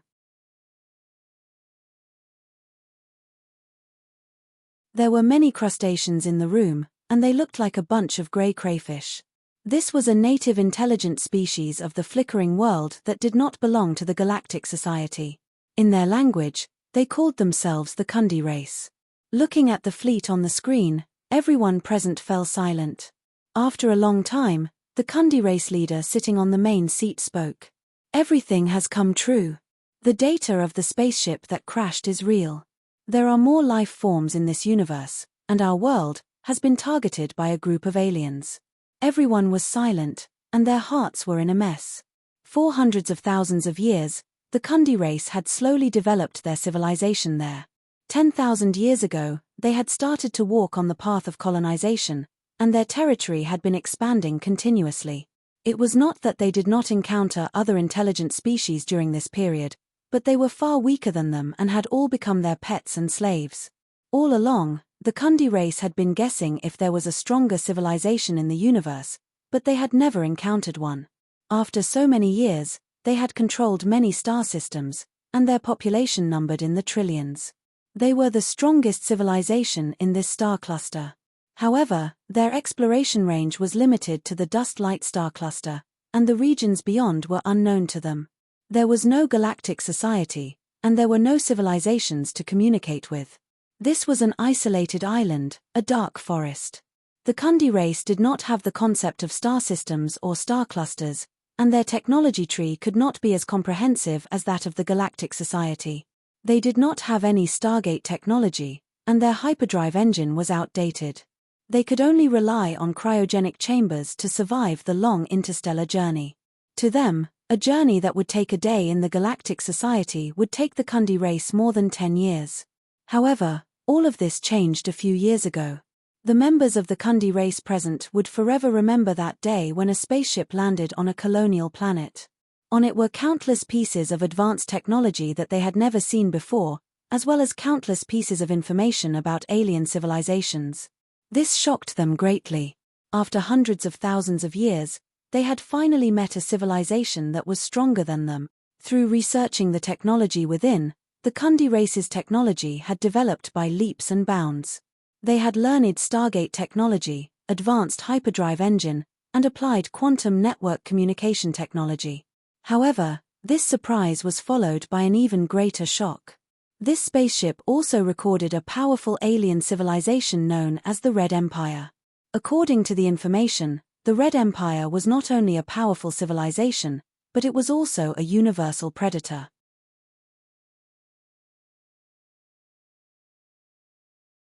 They occupied many star systems and resources, and all the civilizations that they discovered only had two paths to take: destruction or submission. The consequence of submitting was that the civilization would lose its future and would never be able to reach a higher level. Their future would be stuck, and they would never be able to surpass their current situation. It was not that the Kundi race did not suspect the possibility of the information being fake, but the technology was real, and the authenticity of the information was guaranteed. However, it was a pity that there were only corpses in the spaceship, and there were no survivors to interrogate. The spaceship's logs recorded that this spaceship was a group of refugees escaping from the expansion of the Red Empire. It also announced that the Red Empire was not far from where the Kundi race was and marked the possible routes that the Red Empire would take. This made the Kundi race extremely uneasy. In the database, there was also a super long-range interstellar observation device. The Kundi race had created this device and sent people to use it to observe the possible locations of the Red Empire. A few years later, this information was confirmed, and an unknown fleet had really appeared not far from their territory. The predators have already appeared. What should we do? Should we engage in friendly contact or strike first? The Kundi race leader said with a grave tone. One of the upper echelons slammed the table and said resolutely, "We definitely cannot submit. We have to prepare for both eventualities. First, we have to preserve the fire of our civilization and find a way out for them to find a new home. After that, we will strike first and attack before the enemy discovers us. They are too strong, and we will not be able to win. We might even be wiped out. We cannot start a war. I feel that it is better to engage in friendly contact. Don't have any delusions. The only result of engaging is submission. Are you willing to lose your future and become someone else's subordinate, just like those intelligent beings that we enslaved? What if they are not predators but a friendly civilization? Friendly civilization? How did you get to this position? Don't forget, have we ever been friendly to other intelligent beings? Can there be a friendly civilization in the universe? Do you want to surrender and let our entire race be enslaved? But if we don't try, how do we know if the information is real or fake? Are you crazy? That technology is all real, and you still doubt it. The upper echelons who had different opinions argued fiercely. If not for that spaceship that descended from the sky, there would definitely be more people who agreed to contact the aliens first. However, the situation was now the other way around.